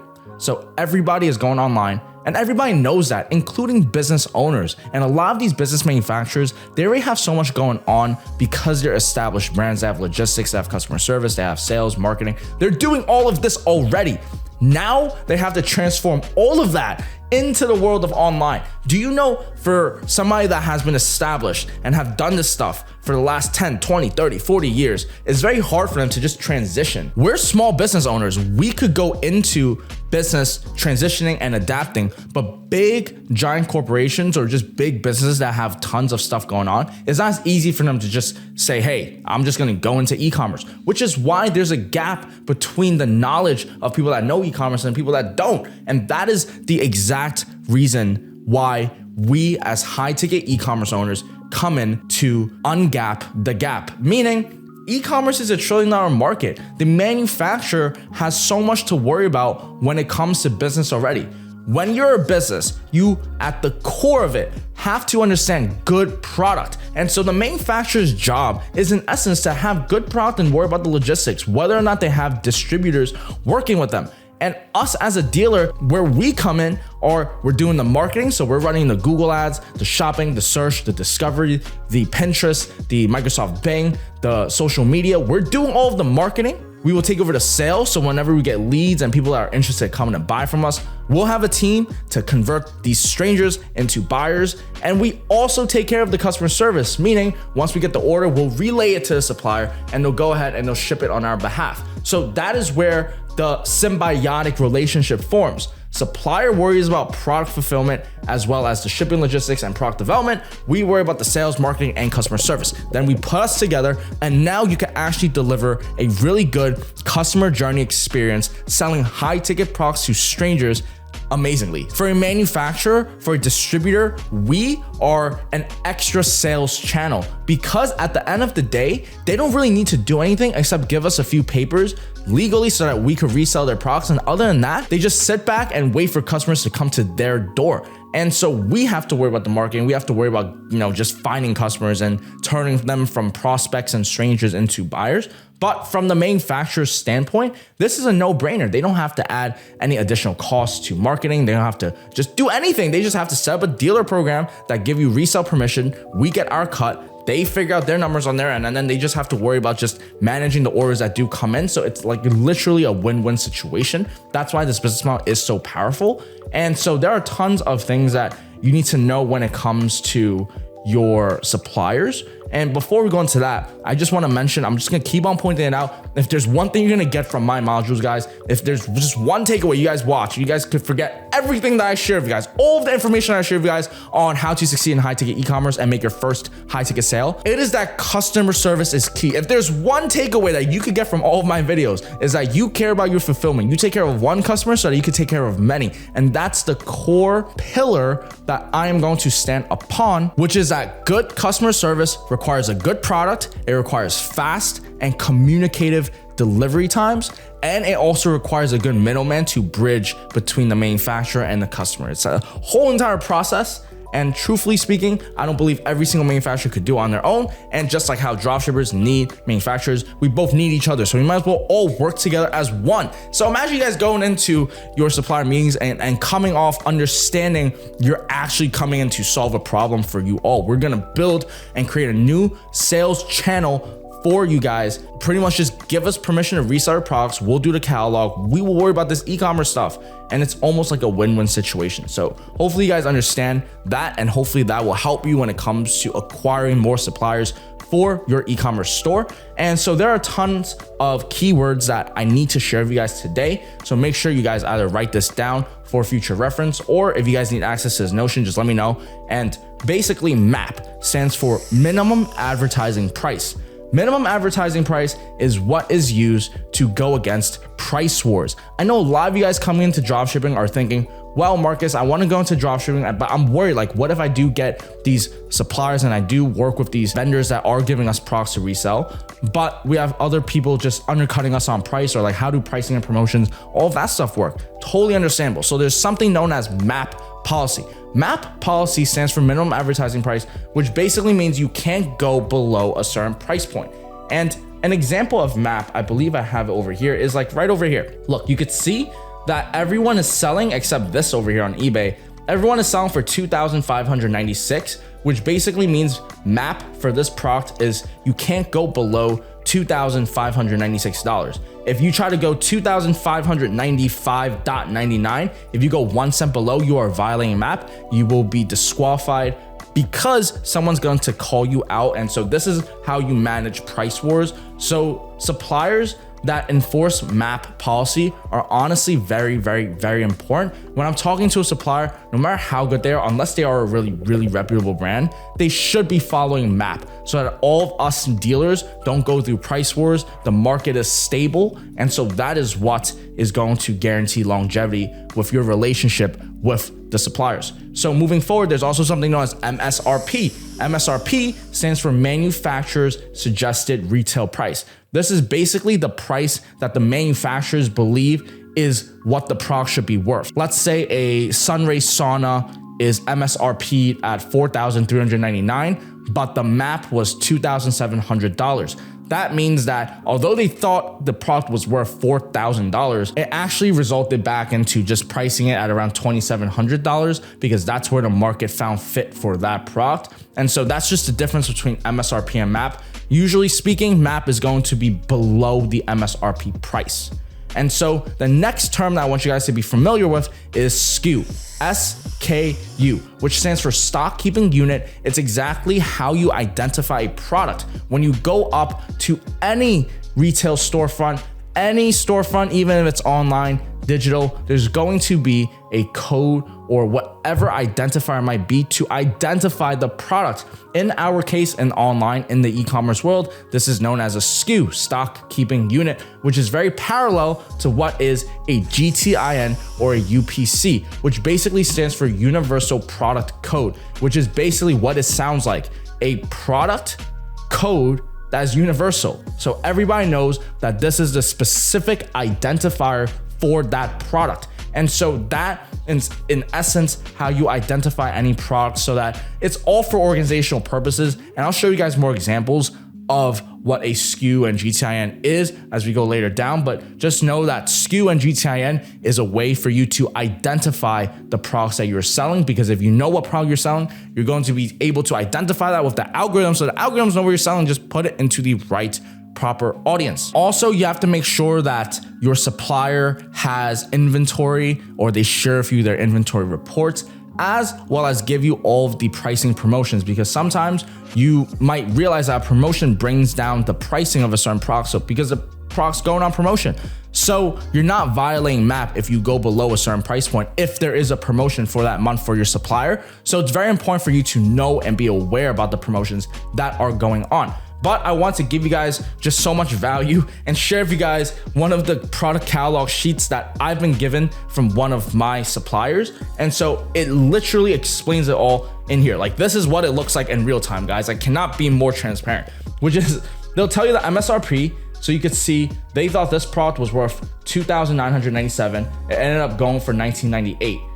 And the suggested retail that you should put is going to be $2,098. So they're suggesting you put it here. You can't go below this point. And these Ys are your top sellers. Now, these are very important, especially if a supplier gives you their best sellers, because these are really good marketing information for us to apply on our Google ads. Because basically in the world of Google, we could spend a little bit more or put more attention and energy into products that are the best sellers of the brands. Why would we want to do that? Because if the supplier is telling us that is one of the most sellable products in their catalog, you're gonna go and put more marketing into it, right? If you knew how to spend more money and you knew how to allocate budget, you're most certainly not going to just put it all equal. You're going to allocate to the products that you know are selling the best. You're gonna go and compete in those best sellers. And so that's why it's very important for your supplier to tell you that. It's not mandatory, but I usually go and I like to ask my suppliers what their best sellers are so I do understand their catalog. And so this just helps a lot with the marketing and the Google ads later down the line.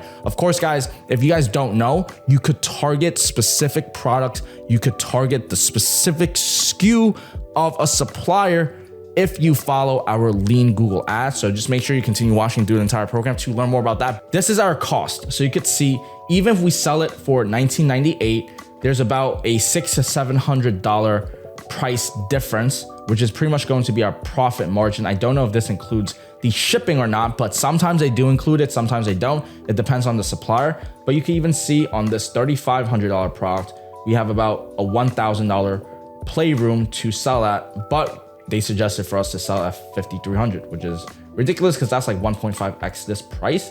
But moving forward, that's how you break down. And this is kind of what catalogs look like. Some suppliers will be more organized than others depending on your supplier, but we're gonna move forward. There are other ways of the supplier sharing their information with you. One way is through an Excel sheet. The other way is through a dealer portal. And so in this case, this supplier, Creek Fine Designs, I'm just giving you guys all the sauce, right? Like, I think throughout this whole entire program, I shared you guys at least 5 to 10 different suppliers, bare minimum. So you guys have no reason to not get started on any of this. And make sure when you guys do get your first high ticket e-commerce sale, you apply for coaching with me and Trevor so that we can help you scale your business to 6, 7, 8, 9 figures. Because this is fun, right, guys? So I'm sharing you guys all the sauce because it's such a huge market and so much money to be made. So you guys could see, some suppliers will have their whole entire portal already. So that's their portal to communicate with dealers. Depending on the supplier, it's gonna be what they give you, but there are other suppliers that do give you the entire dealer. And so I'm just gonna go all the way and just share with you guys. This is how one of my portals look like. So we sell it at MAP for $1,349. And you can see the price in red is the price that I get it for. So let's say I sold a product for $5,599. That was MAP pricing, and my margin was about $1,100 profit for this one order. And the same goes for here, $13.99, and then you minus 111. So you could see that this is how it looks like. You go into the dealer portal and then they'll give you certain discounts off the specific product that you just sold, and then you just buy it and place the order, give them the information, and then boom, like you just got the sale, like cha-ching.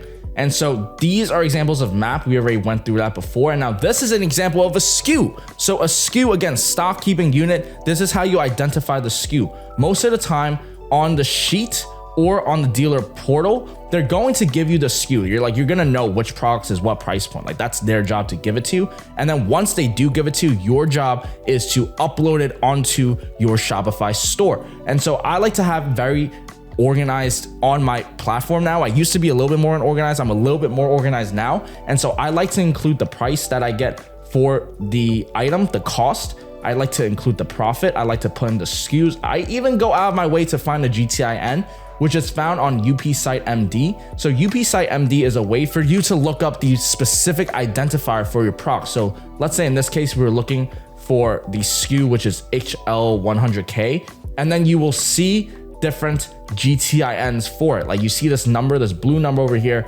that is going to be your GTIN that you would put into here. And so I just have all of this organized on my Shopify dashboard for all of these products. And you guys could see this is very clean, it's organized, and it's come through years of experience, honestly speaking. And so hopefully you guys find value in today's module. Let me know if this makes sense. Let me know if you guys have any questions, and I'll see you guys all in the next one. Ladies and gentlemen, welcome to the next module of the program. In today's module, we're gonna go over sourcing supplier contact information. Most importantly, we're gonna go help you sourcing through supplier contact information. And so Basically, how we find suppliers are a plethora of ways, which I've shown you already.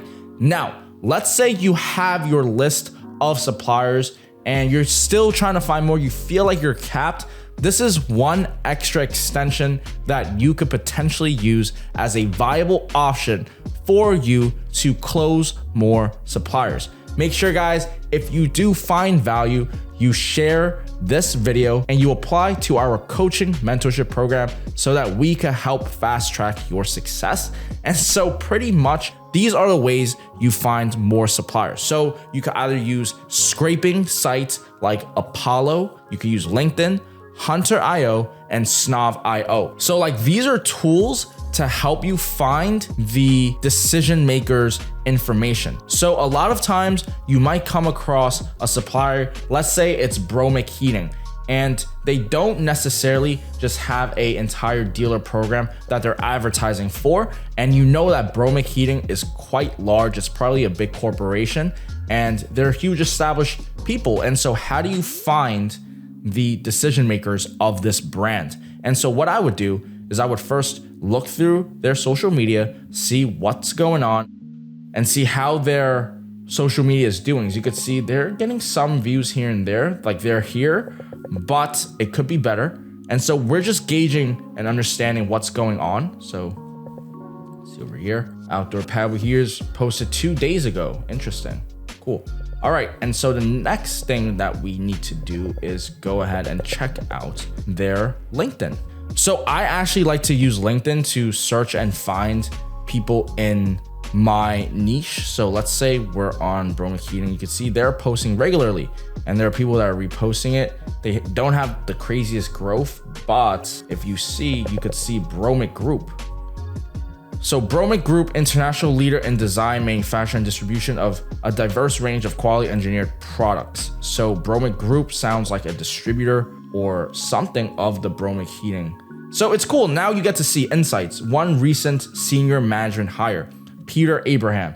Boom. Hey, what's up, Peter? I noticed that you were part of Bromic Heating Group and I was very interested in applying for a dealer program. I would love to be connected with somebody from e-commerce and would just love to see if we could connect together for future potential opportunities. So you could use LinkedIn as a really good potential source for your supplier acquisition. I highly recommend it, especially if you find big brands that might not have a decision maker on your first point of contact, and plus the gatekeeper, which is the person that comes on the line, whether that's a sales rep or just somebody at the support desk. They're not going to give you the decision maker's email. They're just not going to go out of their way and just give everybody information just because you asked for it. And so a great way for you to connect with the people that are higher into the chain of command is for you to utilize these tools such as Apollo.io, as well as LinkedIn and Snove.io and Hunter.io. Personally, I really recommend using LinkedIn, but you could use these other scrape tools for you to find the emails and continue your future endeavors with these suppliers' information.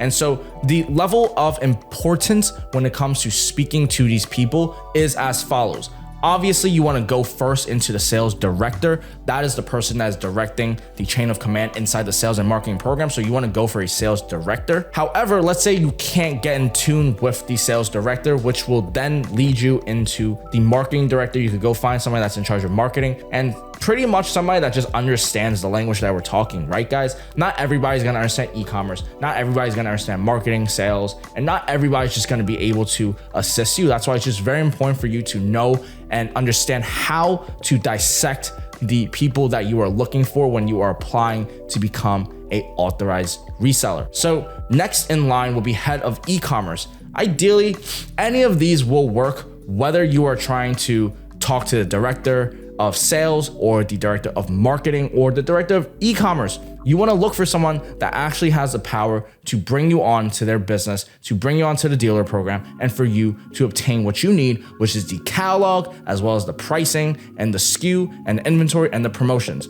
all that I've covered in the previous modules. So guys, that is really it for today's video. Make sure you understand that you have tons of web tools for you to scrape information. You have tons of suppliers out there that I've showed you how to actively find suppliers. And once you do find all of the big suppliers, small suppliers, you'll know that they have dealer programs. You'll know they have dealer portals. You'll know that they have all of the stuff that you could go and actively get your hands upon. Do you guys see why the market is so big? There are tons of different industries. There's the gazebo niche, fireplace niche, barbecue grill niche. All of these niches and all of these suppliers have all of these different programs. You see why the market is so big, and that's why I'm sharing you guys this information today. And so hopefully you guys find value in today's video. Make sure you guys do what you have to, which is get started on your high ticket e-commerce store. I hope this message finds you well. I hope it brings you urgency. I hope you understand how big and how vast the land of opportunity really upon us. And I hope you guys have a great day. See you guys on the next one. Peace. Ladies and gentlemen, welcome to the next module of the program. So in today's module, we're gonna go over exactly how it is to outreach to our suppliers. Now, none of these high ticket dropshipping gurus are doing this. None of them are giving you all of the sauce. None of them are going above and beyond to share with you the information that we've obtained. And none of them are going out of their way to give you live examples with good edited cuts on exactly how it is in the behind the scenes of a real high ticket dropshipper. I'm giving you guys as much transparency as I possibly can. I went out of my way to give you guys a video of me calling suppliers for 40 minutes straight. I went into calling different suppliers. I recorded how I talk to them, how I interact with them, the energy that I bring in, and pretty much the points that I go about when I do close these high ticket dropshipping suppliers. And so please don't take this for granted. If you could, I would appreciate it if you just like, comment, subscribe if there is a button, and please just do what you can to just help the algorithm and just support the channel. Thank you so much.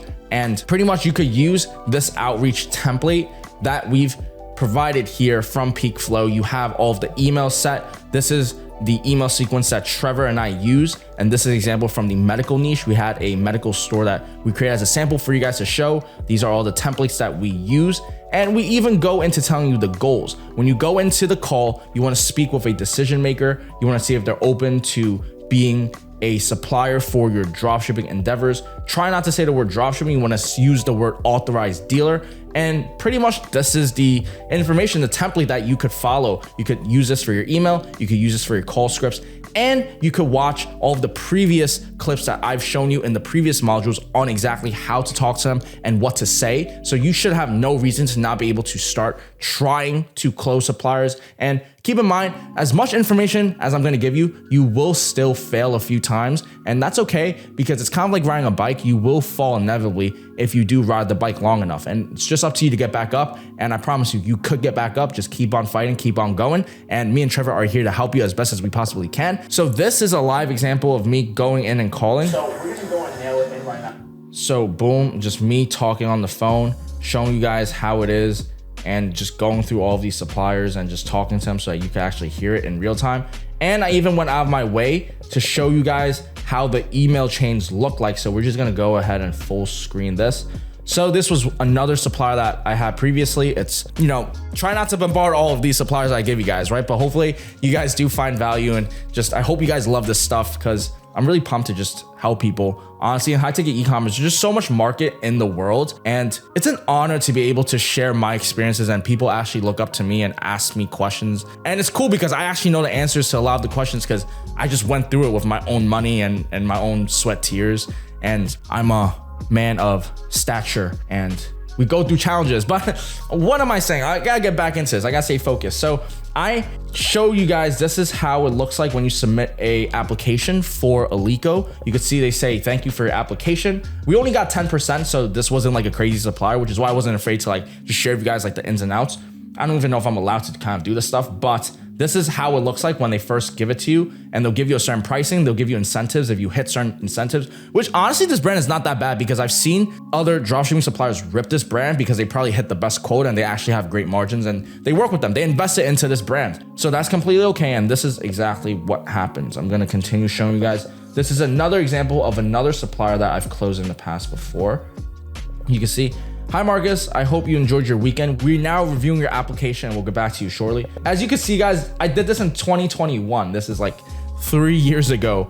So just to let you know, I have been doing this for so long, and so has Trevor, and both of us, we just mashed our knowledge and we're sharing this all to you for free. Hopefully you guys understand and really appreciate it. Man, like I'm showing you guys the emails that I get. So I pretty much applied to become a dealer for them, and then this is what they sent to me a few days later. So this was sent on January 25th at 10:28 a.m. This was sent back at 3 hours later. So they reviewed my application.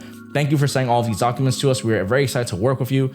And then boom, they gave me all of the files that was necessary for this particular item. And they just gave me a credit card authorization. So I just had to fill out a credit card form, and I had to submit whatever application forms that they gave me. And pretty much all I need to know inside the forms is gonna be my name, the registered business address, and my EIN, which is why the fundamentals in the very beginning was so important for you to get the right proper LLC setup, for you to get the just business setup in tune, because now that you have that figured out, this is gonna be a step in the breeze because you're just filling out information to the PDF and then you send it back right to the supplier. And so that's just how it looks like. This is how it goes. And yeah, guys, like emails I showed you guys, live calls I went, and this is the template that me and Trevor also have for you. You should be able to go ahead and call your supplier. You should have no excuse to not be able to. The only thing you probably need to do at this point is just get your reps in, and then you need somebody to be able to critique and just tell you what you might have said right or what you might have said wrong. And that is where mentorship and just buying experience really comes into play. But honestly speaking, you could still close suppliers without having like a mentor, and you could still do it. So you have no reason to not get started. I hope you guys find value in this information, from the emails to the videos to the outreach template. You guys definitely have the information you need to close your suppliers. So I hope you guys find value. Make sure you guys take this seriously. Don't be lazy. Get started on creating your list of suppliers, get started on calling them and just doing the reps. And I promise you, you're gonna find your voice, you're gonna find your own internal script to talk with these suppliers, and you're gonna absolutely kill it, guys. Thank you all so much for your time. I'll see you guys all in the next video. Ladies and gentlemen, welcome to the next module of the program. So in today's module, we're gonna go dive brief into the roles and responsibilities of what makes a good supplier, as well as what makes a good dropshipper and dealer. I think it is incredibly important to establish the roles and responsibilities so that we go in with metrics, with deliverables, with an idea of what we're here to do in business in the first place. But going back into the qualities for a supplier as well as a dropshipper, we both need a good communication system. So I like to look for suppliers that can respond in a fast and timely manner, especially on emails or the phone. If someone's always there to pick up, I feel really rest assured, because I know that in the future, if I do bring in more customers and more leads and just more things coming on, I know that your foundation is taken care of. I know that you have staff and you have stuff taken care of and going on. So communication is very important, whether that's by email or whether that's by phone. And the next thing that I wrote is fast responses. I love fast responses. Ideally, you're not going to get a fast response from your supplier every single time, and that is okay.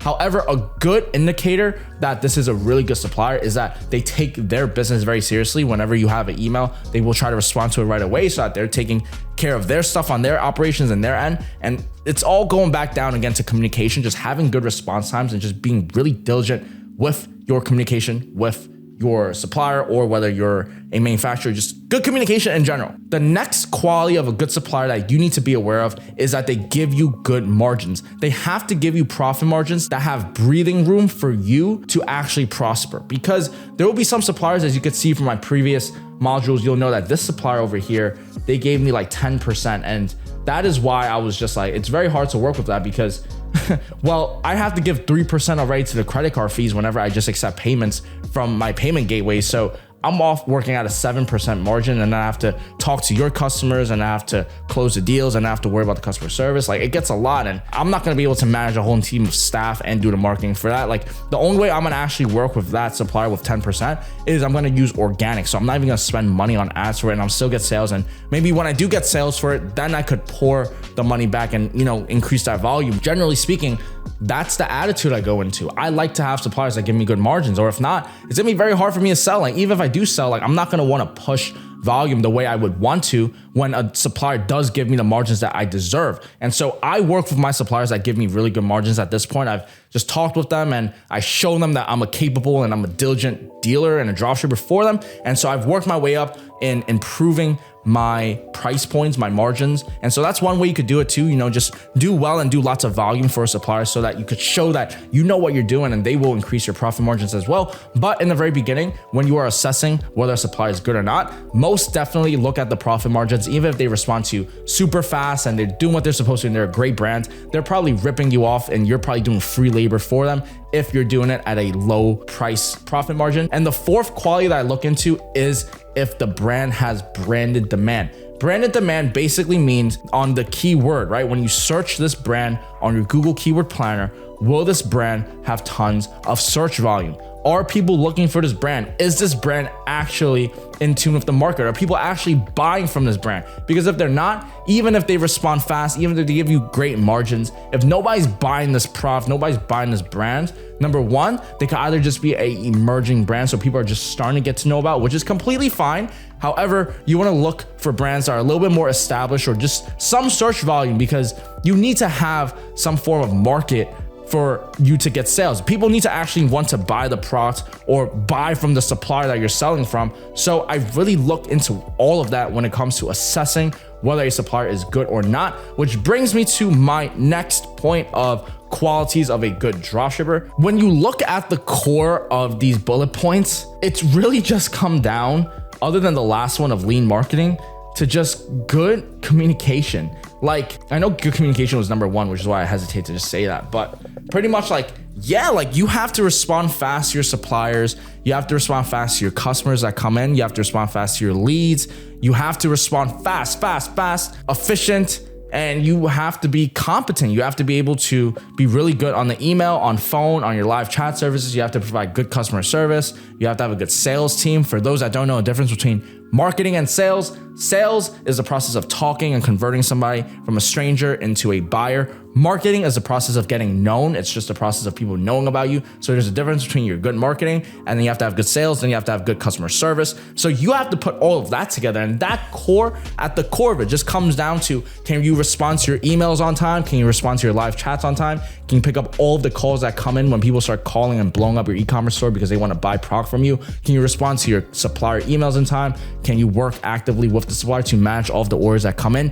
All of that comes down to communication, work ethic. How well are you at leading and managing a team? Because eventually you're going to be building so much that you're going to have team members to help represent you at certain forefronts of the business, whether that's customers, whether that's sales, whether that's marketing, whether that's suppliers, whatever it might be. So this is a real foundational way to build a business, right, guys? Like, this is legitimately business. Like, this is not no drop shipping, low ticket, AliExpress bullshit. Like, this is legitimately how you build a business from the ground up. You have good marketing, you have a sales team, you have good customer service, you have the right supplier. Now we are talking about real business potential. Now, my final things when it comes to quality of a good dropshipper is the lean marketing aspect, because you could do everything right. You could have good customer service, you could respond on time, you could respond to all of your emails, you could do all of that. But if you don't know how to run ads, which I personally did not until recently, honestly speaking, of lean ads. So it's not just running ads, it's running ads at a profitable rate consistently over time. And I'll tell you guys exactly what I mean by as of recent. So it's not that I wasn't making money, it was that some months will make better than others, and then other months will kind of decline a little bit, but I'm still doing well, but it's not where I want to be. And I don't know how to scale. I don't know what's going on because I was doing automated bidding. So the only thing I could do was just increase and decrease the prices. We'll go more of that later down in the Google Ads module. But for those that know what automated bidding and manual bidding is, automated bidding is basically you let the algorithm of Google control basically everything with your ads, and then manual bidding is when you could control your clicks and the cost per clicks, and you could control all of that stuff. And so I switched over to manual, and then I start identifying which keywords are actually giving me money and which keywords are actually wasting my money. I just got really hyper target, really lean, and just understood that every single dollar that I spend on marketing counts. Every single dollar that I spend could go to a keyword that actually brings me money. But when I'm using like automated marketing, like I don't know where those keywords are going, and it's all in Google's control. And so that's what I mean by lean marketing. It's spending every single penny that you have to the T. And the only way you do that is to understand the marketing strategy that we use with the reverse funnel marketing strategy on Google Ads in the next part of the module. So make sure you guys found any value in today's video. I hope you guys do get started with your high ticket e-commerce store. I hope all of this information does bring you guys value so that you do feel inspired and uplifted to get your store up and running. And by the time you do have some suppliers set up, by the time you do understand how a good supplier operates, and most importantly, how a good dropshipper and dealer operates, you will be ready to watch this next video, which is me closing a $2,500 sale live. So this is gonna be even more behind the scenes. This is as behind the scenes as it gets. I'm giving you guys full transparency. I went and I closed a client on the phone. I shared with you guys some of our call logs, as well as the call logs between me and the supplier for me to make this deal happen. And I documented it both so that you could see the process of me talking to the client, as well as how I was talking with my supplier and how I was making the middleman money in between. And this is how it looks like, guys. This is as foundational and as transparent as it could get. Make sure you guys check this out. Thank you all so much for your time. I really appreciate it. Hope you guys got to this part of this video, and I'll see you guys all in the next one. Peace. Ladies and gentlemen, welcome to this part of the module where we go and dive deep into ads. Now, if you've been watching me up until this point, you'll know that we created our Gazebo store. We went ahead and found suppliers. We went ahead and imported products into our store. And now in this video, first, I have to go ahead and install some of the apps for you guys before we go into the nitty-gritty of ads. And so the first thing I'm going to do is introduce you guys to the Google Shopping Feed app. And I know I mentioned this briefly in my previous module, so make sure you guys check those out if you haven't seen those already. But pretty much I'm just going to go and install all of the necessary apps with you guys so that you could just go through it with me and just set it up together. So let's just get started. First, I'm going to go ahead and I'll open up the Gazebo store. So I have the store with me right now, and I'm gonna go and set App Store, and I'm just gonna go click all recommended apps, and then I'm gonna go and click the Shopify App Store. And the first thing that I'm going to find is the Shopping Feed app. So Google Shopping Feed. I'm gonna search it, and I know that Simprocess is gonna be over here. Now you can use other ones, but I recommend using Simprocess. And so I'm just gonna click install, and this is pretty much what goes on. You just click install, and you're gonna click install again. And pretty much what the Google Shopping Feed is it connects your Shopify store to the Google Merchant Center. And your Google Merchant Center is what connects your Shopify store to your Google Ads. So it's just kind of like a little matrixy, but this is how it works. And so now I have to sign into Google to create, I have to create my Merchant Center. So I'm just gonna go ahead and just click continue and just use this email for everything. I'm gonna click allow, and you just wanna give access and permission to Google Shopping Feed. And now it's gonna connect my Merchant Center account, and I'm stuck over here. So the next thing I have to do is going to be install and create my Merchant Center, which I'll do in the later modules. Right now, I'm just gonna go through all of these apps and just see if I could bypass this right now and just not have a Merchant Center and see how that goes. No, we actually have to have a Merchant Center. So I'll make another video that goes into it in a bit. I just want to install all of the apps right now. So we have Tidio already. We're gonna install Klaviyo right now. And I don't have the marketings on this store yet, but if you guys watch the other modules, you should have your email marketing in place as well. So I'm just gonna set up my account right now so that we could continue this. So boom, go through these verification processes over here. Motorcycles, how did I miss that? Get started. And then the next app that I want to install was Judge Me. So this is going to be your review app, and this is how you install reviews onto your store. So I'm just gonna click, boom. So now I have Klaviyo inside over here, and boom, Gazebo Savvy, or at gazebosavvy.com, boom. Email only, check your email. And then I would have had Klaviyo installed. I would have Judge Me installed by going here, start setup, enable app, and now go into here. And I believe this should be enabled. Boom. Damn, guys, like the store is coming together. All I literally need is just more products on the catalog, and then probably some reviews, and this could probably go off as like a high ticket dropshipping store, like you would probably see. So just goes to show like anybody could do this. Like you definitely could do it. So I just click next step, install review widget, and this has been installed. So next step, boom. We couldn't find it. What do you mean? Review widget, boom. Yeah, save. This is good. Finish. We couldn't find the star ratings. Try again. Boom. I think that's good. So click judge me now. All right. So now we're over here, and then you could just watch through and go through how to use it. But pretty much it's quite straightforward. You just have to go into manage reviews, and then you could click import reviews. And then from here on, you could import it if you had other reviews previously, or you could just make your own, and I'll show you guys how to do that. So pretty much you just have to go to import export, and I believe they will give you a sheet. So you have to find your sheet. Just click this article, and then you'll see that they have this import template sheet, and then you just have to make a copy of it. So you're just gonna tell you make a copy, and then this sheet is where you just fill in the information. And this is the information that you need to fill out: your body, the rating, and then the URL. And so I have another video in the module that I literally go live example of importing like reviews over here, but this is how you're gonna do the review stuff. I believe that's it. And the boost filter, so that's just gonna help filter all of the products, which I'm not gonna install only because I don't have that much products on this store right now. But you pretty much install boost and you'll have all of your apps ready. And so now I'm just gonna finalize it by just creating a merchant center as well right now, just so I could connect the Google account onto the Simprosys. So basically, I'm gonna go into Google Merchant Center, and now I have to go ahead and I have to confirm that it's me.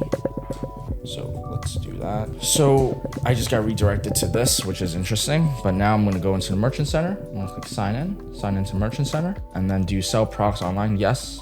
Your store's website, gazebosavvy.com. Do you have a physical store? No. Show your products on Google for free. Continue to Merchant Center. Business name, Gazebo Savvy. Uncheck these because I don't want emails. Now we're gonna continue, and boom, our merchant center has been created. Now guys, when it comes to your merchant center, you wanna make sure that you fill in all of this information. Make sure that you set it up with the phone number that I showed you how to set up with either OpenPhone or Grasshopper, and you add your business address onto here. You wanna confirm the online store. You wanna add all of the details, like literally you just have to go through all of these checklists that the merchant center gives you and just go through all of them and make sure that's all completely set up. And then also make sure this is a new interface that I haven't really seen too crazy yet, but it is what it is. I mean, you just basically just go through all of these and just fill in all of your right information, because you will need this to advertise on Google. Like you have to fill in all of that info out. So now this should be connected to a merchant center account. So let's see, right over here, launch, connect, confirm your account. And so now I have, you're gonna click yes, I've enabled programs, and then boom, you just verify, and now you've connected your Google shopping feed into your store. So hopefully this will continue. So I'm just gonna wait it out and just make sure. Automatic domain did not verify. This is the interface that I was used to back with Merchant Center also. So it's a little bit different, but you could still definitely do what you have to do here. So confirm online store, you just wanna confirm it. So not that hard, just get the code. So you're gonna add and use your e-commerce platform. I was gonna do this, but you just do this right here. Copy the HTML tag generated for your store. So let's just read some instructions. Open your Shopify.com, go to stores, add a code in the theme liquid, paste the meta tag onto the HTML tag right before the head. Click save, return to merchant, and verify your store. That's a lot of information, so let's just click the first one and just take it one at a time. Okay, so this is just back to the Shopify. And now we're gonna go into the Shopify theme, and then we're gonna go click edit code. And then what did they say? They said edit code in the layout, theme liquid, meta tag before the head. So theme liquid, and then I believe the head tag is, if we search it, the head tag is right here. So just boom, and paste this, and then click save. And now you just click verify your online store, and this should be verified. Boom, simple. So click continue. So now this has been verified, and now we're just gonna go to here, and just gonna click auto verify domain and activate app embedded. So we're gonna have to embed this app onto here as well. So just gonna boom that, click save. That's good. Revalidate domain. And now let's try one more time. Boom. You see, guys, you cannot fail if you do not give up. That's the big message I want you guys to understand. We're gonna skip the shipping and settings for now, and we're gonna click continue. And now the shopping feed app has properly connected you into your Shopify store. So now what you have to do is you have to choose a product ID format. So I recommend you do global format right here. And this is pretty much good. You're just gonna click sync. And now it is syncing your products on your Shopify store with the shopping feed. So now this is gonna connect to your merchant center, which is this over here. And this merchant center is what's gonna connect you into Google Ads. So this is how it all works, congested, and boom, we are live. And that's it for this video, guys. Let me know if you guys have any questions, and if you guys are interested in me and Trevor helping you set this up with you guys side by side, make sure you apply for our one-on-one mentorship program that's gonna help you get to $30,000 a month in 24 weeks, or we will work with you for free. So let me know if you guys have any questions, and I'll see you guys all in the next training. Ladies and gentlemen, welcome to the next module of the program. So in today's video, we're gonna go over price variables for our Google Ads. Now, for those that don't know what a price variable is pretty much what you need in order to submit the information to Google based off of the variable of your price. That's what price variable is standing for. And so the way we do that, if you watch the previous modules, is that we use the Google shopping feed. So just to give you guys a little refresh, the Google shopping feed is what connects your Shopify store with the merchant center. What's the merchant center? The merchant center is what connects your Shopify store to your Google Ads. So you could see there's just lots of data transfer that we have to set in play. These are the foundational steps, and this is pretty much how you go about it. Now make sure if you guys haven't installed your apps from the previous module, you go ahead and do that, because right now we're gonna go and dive deep into the Google Symbiosis app. All right, so right now I'm in my Google shopping feed, and what I'm gonna do in order to set up the price variables is I'm gonna go to settings right over here. I'm gonna go to automated rules for feed. And then pretty much all we're gonna do is we're gonna click the custom label 0, and we're gonna go ahead and add in our custom values. So we're gonna toggle on to price is greater than 500. And now I have to pull up my Notion document because I put down how it's supposed to look like in terms of this. So price is greater than 0 and less than or equal to 500. So that's exactly what I'm gonna do. Price is 0 and price is less than 500. And then we're gonna label it 0 to 500, and we're gonna click OK. And then we're gonna continue adding it until we have all of the ones that we set up. So this is gonna be a little bit more robotic, and I will either fast forward or I'll just let you guys watch this raw as I just build this up. So let's just do it. 500 less than 1,000. Price is greater than 500, and price is less than or equal to 1,000. Next, 1,000 and 2,000. Continue. Oh, this is need to be less than or equal to. Click OK. Now price is greater than 1,000. Price is less than 2,000. So you'll see why we're doing all of this, but pretty much this is just so that we could go ahead and sort and organize our products correctly. So I believe the next is going to be 2 to 3,000. So let's just see. Yeah, so it's 2 to 3, 3 to 4, 4 to 5, 5 to 6, 6 to 7, 2 to 3, 2,000. Less than or equal to 3,000. Now we're starting to get into the flow of it. So it was 2 to 3, now it's 3 to 4. So a lot of repetition, guys, and that's how life is, honestly.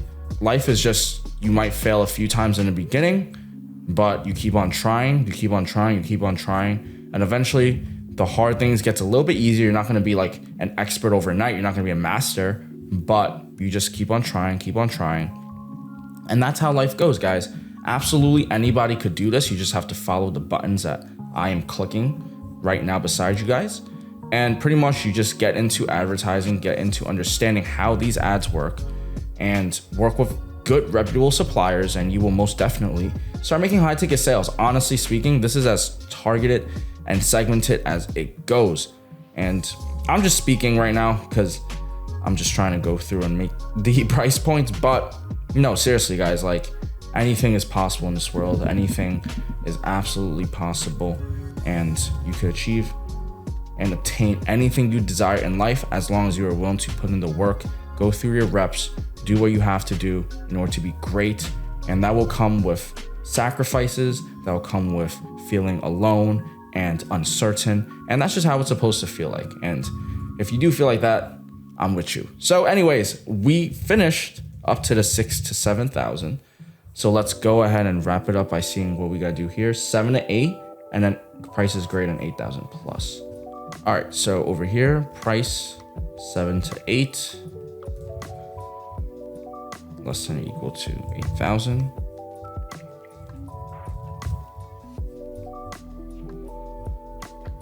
And then the final one is going to be price is greater than 8,000. Just to confirm, greater than 8,000. Yep. Plus. So now later, once we do have access into our Google ads and everything, what's basically gonna happen is we'll be able to set these rules into our Google shopping fee. So basically later when we go ahead and do our advertisements, we'll be able to separate our price point of the product. So that's very powerful. I didn't know how to do this in the very beginning, but this creates crazy cool segmentations, right? So basically imagine, like, you know, the products are like $8,000 and above. You could spend more and tell Google, I want to put more money into these lines of products because those will give you better margins and they're more worth it. However, you also want to stay targeting the other lower side of the spectrum, which is maybe like 1,000, 2,000, 3,000, because those still yield profits. And then you'll be able to manage and maneuver both sides of the pricing coin. So that's the point of these price variables. Let me see if there's anything else I'm missing. No, I believe that's it, guys.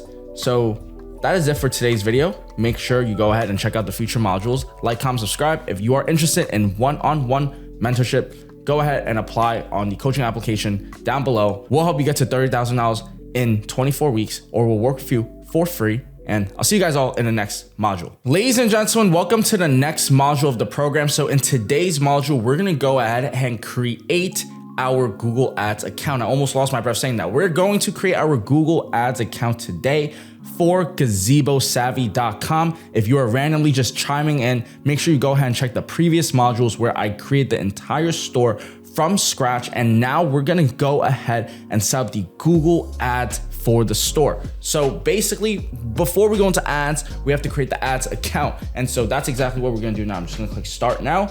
And make sure, guys, actually, let me go back. There is this. If you use $500, if you spend $500, they'll give you $500 in credit back. So make sure, I'll have like a link down below that will give you access to this special deal so that you could get extra advertising revenue. So you could literally just get started with free Google money to get your products on the shopping and search ads. So like, we're like feeding you, right? Like we're literally feeding you guys. Oh my God. All right, so let's get started. How can we fail? Never. We will not fail. All right, Gazebo Savvy. So this is where you want to enter your business name. And now we're going to go ahead and put our web page URL. Now, obviously, if you guys just randomly chimed in and you haven't really set anything up, you're not going to have a website created for you. But in this case, I've already spent some time on creating and constructing a super website. So peep this. It looks nice. Honestly speaking, I'm proud of this. All right, so I'm just going to go Gazebo Savvy. Next, reviewing your URL. So you probably won't even be able to create. Why am I creating my campaign right now? I guess I already had a Google Ads account because they made me make my Google Merchant Center. Okay, interesting. So obviously, I don't know what screen you're seeing when it comes to setting up your Google Ads account, but it looks like I created my Google Merchant Center. So they already created the Google Ads account on my Gmail account on my behalf already. But basically, if you don't have this, all you need to do is just create your account. You probably don't have it yet because you didn't set up your merchant center. But I believe if you set up your merchant center and then you're under the same email, you're going to have this stuff over here. So I think they make you just make a random ads campaign at first. It's so stupid. It's ridiculous. Like, they just want your credit card. Like, honestly, like, this is ridiculous. I don't want to create any of this. So what I'm probably going to just do is I'm going to make it, and then I'm going to, wow, this is how it looks. So it already looks pretty good. Oh my God. There has to be a better way to do this, Google. Come on. I'm not trying to create the campaign with you. Damn, they really make you create a entire campaign? Bruv. Like, they just want your money, right? Ridiculous. I'm gonna make you do site links. By the way, guys, if you're watching this and you're just copying this, please don't, because this is not how you create a real campaign. Fix issues to continue.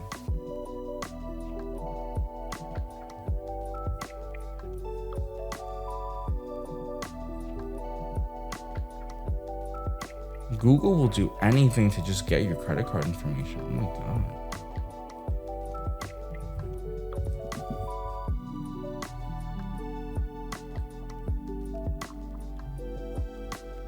Logo. This is how it will look like, by the way, guys. Oh, you didn't see it? All right, so whatever. Budget. Look at that. You're trying to make me spend 50 bucks already. Hell no. See how they make you do it? Oh my goodness.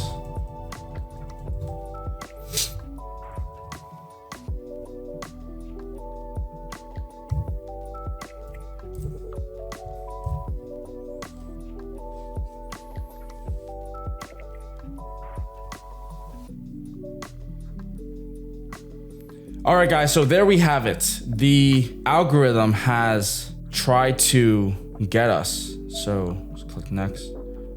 Okay, interesting. So I don't know if you guys are going through this same setup that I am, but if you aren't, you're probably just creating your Google Ads account, which is probably a lot easier. And once I get to my dashboard, I will go ahead and I will actually get started with the Google Ads account. But this is very interesting. I mean, maybe some of you guys will go through this, but pretty much what Google is just doing is they're just putting you into their system. They just went ahead and just got your information, which is fine. I mean, we're gonna give it anyway.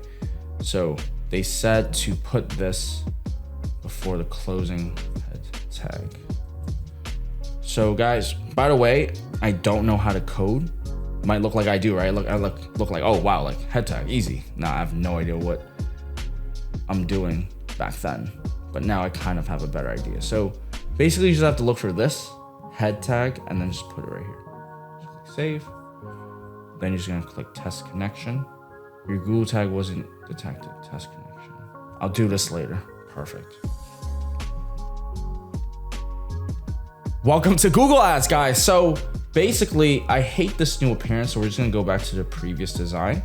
So this is the design that I'm used to and probably what I'm going to be using throughout the video.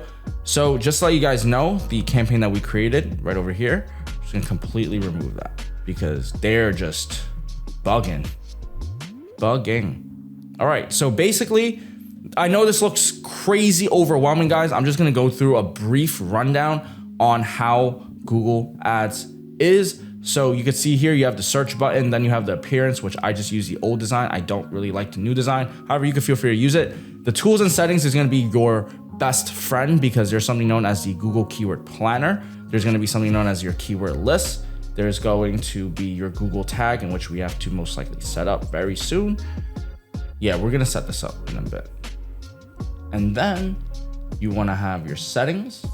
And this is where you wanna go into your payment methods. If you just came on to the Google Ads account and you didn't have like the crazy default settings where it made me make an account, you probably don't have to go through that process. If you did, just make an account and then you could cancel the campaign right after. But pretty much go ahead, enter your credit card information over here so that you could have Google bill you. And then from then on, that means you're able to run Google Ads because that's what all they want. They just want to be able to get marketing dollars. So the next thing that we would probably have to do is just introduce you to some keyword planner. So the keyword planner is your tool to use to understand the market of specific keywords. So let's say I'm searching the word gazebo on Google Keyword Planner, and you'll see that we have about 100,000 to a million, 10,000 to 100,000. So keep in mind, I will not be using this keyword planner because these monthly searches is not the way that I'm used to seeing it. And the reason why it's like that is because they're not just going to give all of that information to just everybody with a free account. You have to spend a few marketing dollars before you get access to the more advanced version of the keyword planner, which I will show you in a bit. But the keyword planner is really a way for you to gauge. If you understand this, you probably have no idea what this means, like all numbers to you. So I'll explain it to you right now. So this is the keyword. This is how much monthly searches there are, the average monthly searches. And this is how much someone's paying for a click to be at the top of the page, top of page bid. That's how much they're paying for to get to the top of the page. Some people are paying as little as 20 cents and others are paying as much as $2.20 to appear for the same search result.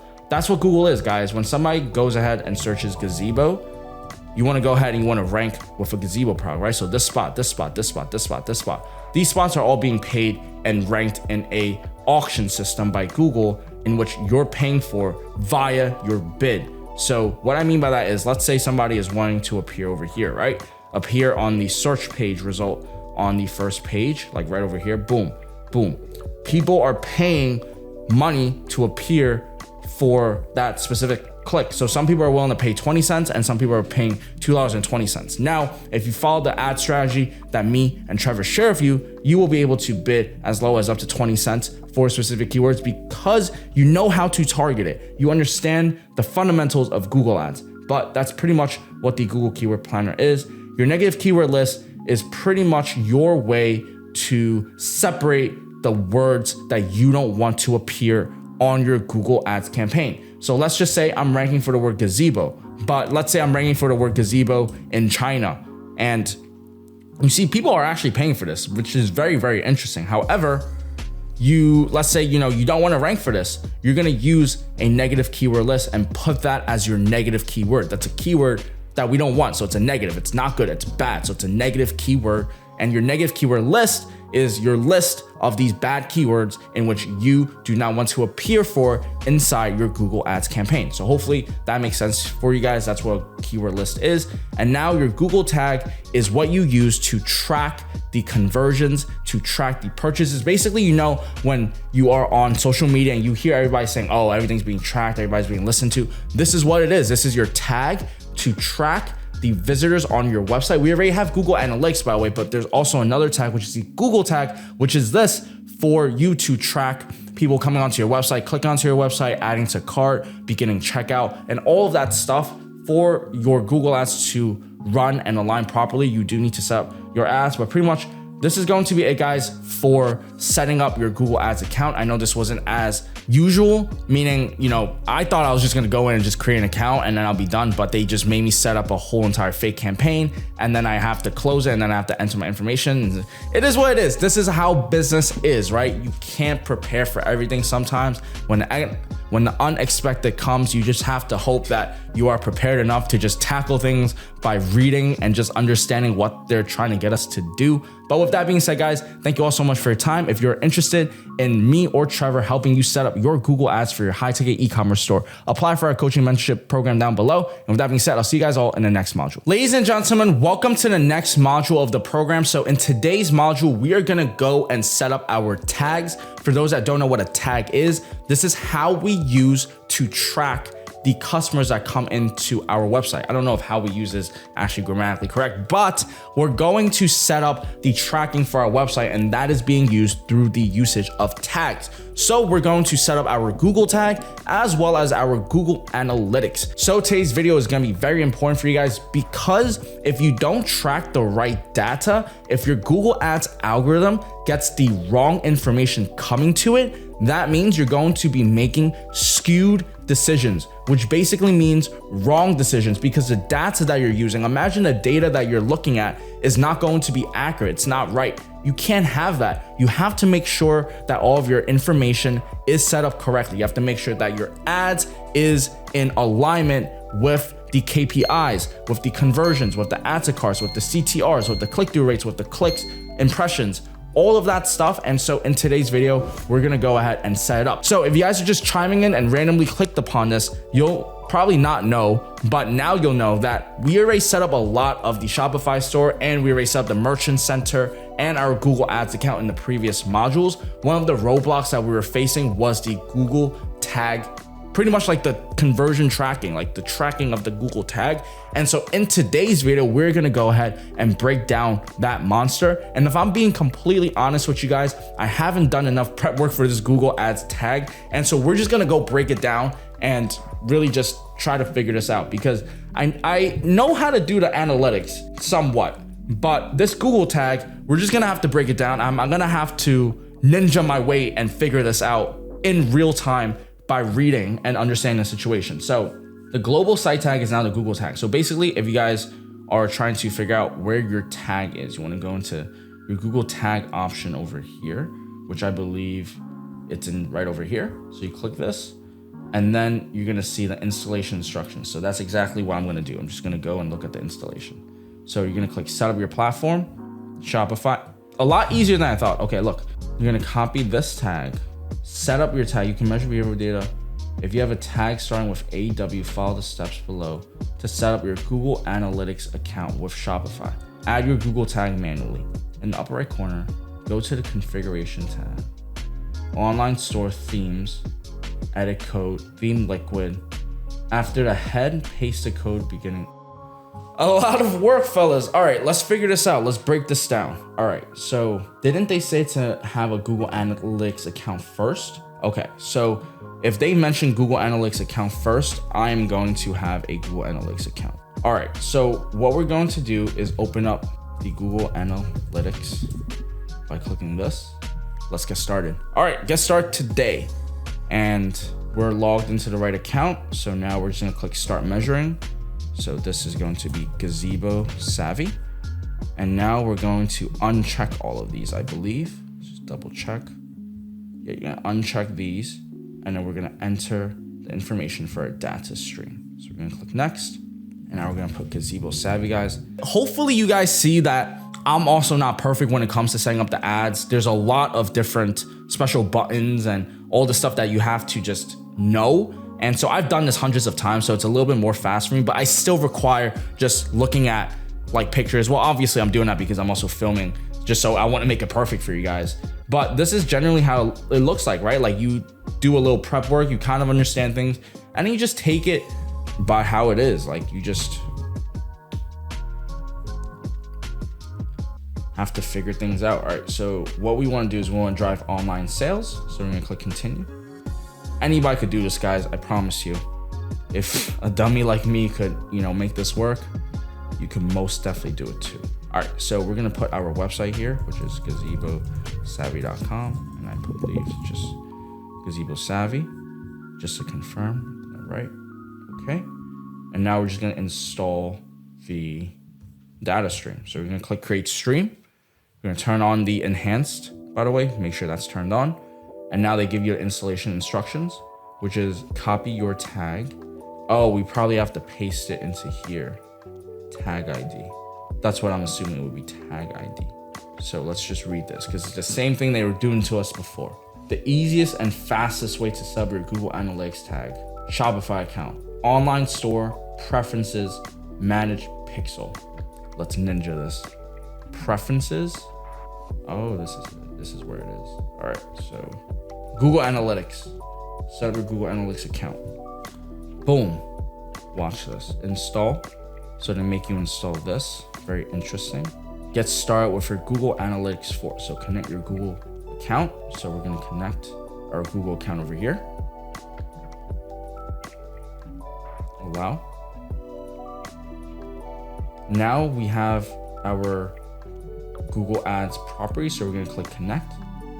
Now you successfully set up Google Analytics 4. Amazing. Let's go back. Fantastic. So this is done over here.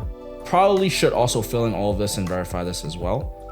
Now what you're gonna go do is go back to online store, preferences, and now we'll see if we did this correctly. All right, so we did this already. Now we're gonna add the Google tag manually. You can set up Google Ads manually. Manual setup is only recommended for advanced users. Okay, so you didn't have to go through. We could have just done this. I'd rather just do this. All right, so regardless, so I believe this way you could, your tag's already set up though, probably. So this should actually be good. Because if you do it twice, then you're gonna have double tracking, which silly me has done before. So if you just follow what I did over here, you could probably set it up. But I would recommend just going into here. I'm gonna show you guys how to do it too. Let's just test it first to see if it worked or not. Testing your website. Oh, it worked. Yeah, so simple. But basically, if you were to use this, what you're gonna do is you're gonna go into your online store. This is honestly a lot easier to me. Theme liquid, just scroll all the way to the bottom, find the head, which is right over here. And then, so yeah, okay, so they already plugged it in for me. But basically all you would have to do is just go like that. And then just just change this tag ID, just this and this. But I'm not gonna do it. So this is good. So Google Analytics set up already. I should have just installed it manually, but let's just test this, see if it, boom, okay. So this is taken care of. Now we just have to go into here, set up your Google tag. All right, add your Google tag manually. Sign into your Google Ads account, configuration, installation instructions. Wait, is there a manual? Boom. Oh my God, this is the same thing as before. All right, let's just test it to see if it even works right now, because if it doesn't, then we could go into some diagnostic. Must be a valid URL. How is that not a valid URL? Boom, boom, boom, boom, boom. Let's see. Oh, it works. Below is your Google Tags account. I did see this before in my Google Ads page. So yeah, it's right here. So I guess because everything was just so connected, Google did it for me, which, it is what it is. But back then, I didn't have a website builder. I didn't have a Shopify integration. I didn't have all this stuff.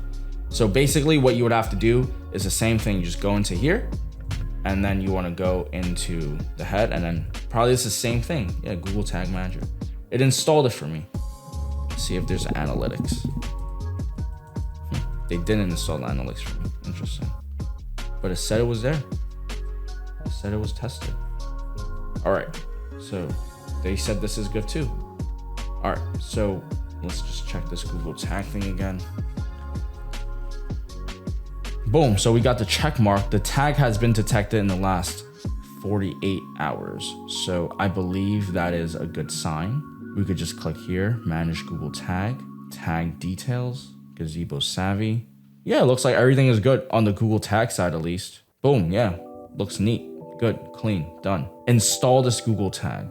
Let's just click this to see. Okay, we're gonna test it one more time just because I want to make sure this is perfect for you guys. I want to make sure like you guys understand how to do this. Boom. All right. So Google tag is set up over here and now analytics should have been set up. I'm just going to test it one more time. Supposedly it is done. All right. So what I'm going to do now is I'm going to go click next. Data collection is pending. Now, it usually takes 48 hours for this to kind of get started. To start collecting data, make sure your website is tagged using get tagging instructions. Okay, so what we're gonna do, data collection isn't active for your site. View tag instructions. Let's see. Let's see if this has been implemented on our site or no. It's there already. Yeah, so I definitely did it correctly. So the only way we can actually track this now and just make sure this is good is we wanna go here. And then if someone is on Gazebo Savvy, we should be able to get a few clicks or real-time visitors. Let's see. Just keep waiting. It probably doesn't go that fast, so we're probably gonna have to check back on it. As much as I want it to be just instant, you do have to wait for it, which is fine. All right, ladies and gentlemen, the last thing we're going to do is just verify and set up our GA4. So we already did that, but there's also this part in your shopping fee where you're gonna wanna go ahead and click this, and you're gonna click sign in, and you wanna sign into your account. You're gonna click continue, and then from here on, you're gonna click allow.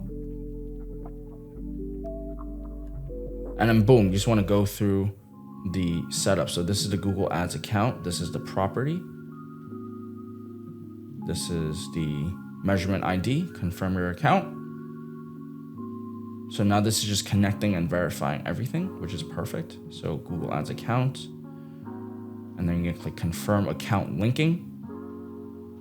And now you're gonna click yes, all right, so what you have to do is go into your Google Ads account, click the tools, linked accounts, manage and link, form a, so it shows you what to do. So let's just do one step at a time. So we have to go to a Google Ads account, and you're gonna go tools and settings, and then we're gonna go under, what did it say? Linked accounts. So where's linked accounts? Data manager.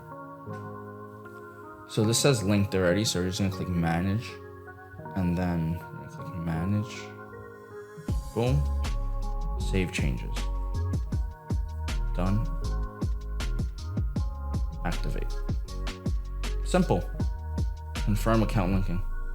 So this is probably gonna go connected with your merchant center. Google Analytics for property is successfully linked with your merchant center account. Now you're gonna enable your Google Analytics event tracking. So you're gonna click enable, and boom, voila. So we have all of this stuff now, and the Google Analytics for event tracking has been implemented successfully. Now, once you are finished with the tag, I know this was a pretty long and technical video. I promise you this is as technical as it gets. And now all you have to do to verify to make sure everything is good is if somebody comes onto your website, this should be tracking, like this should be working. And we'll give it 48 hours just because I'm pretty sure because it's a new account, it will be 48 hours. But you could just always just message some process over here and say, hey, hello, I'm looking to verify that I set up my conversion tracking as well as my Simprocess app. And then make sure you spell it right. Please let me know if you can confirm my GA4 tracking has been set up for my store, your store name. So gazebozenith.com, gazebosavvy.com. Thank you so much. And then boom, you just click submit. Then you'll have somebody verify to make sure you set everything up correctly.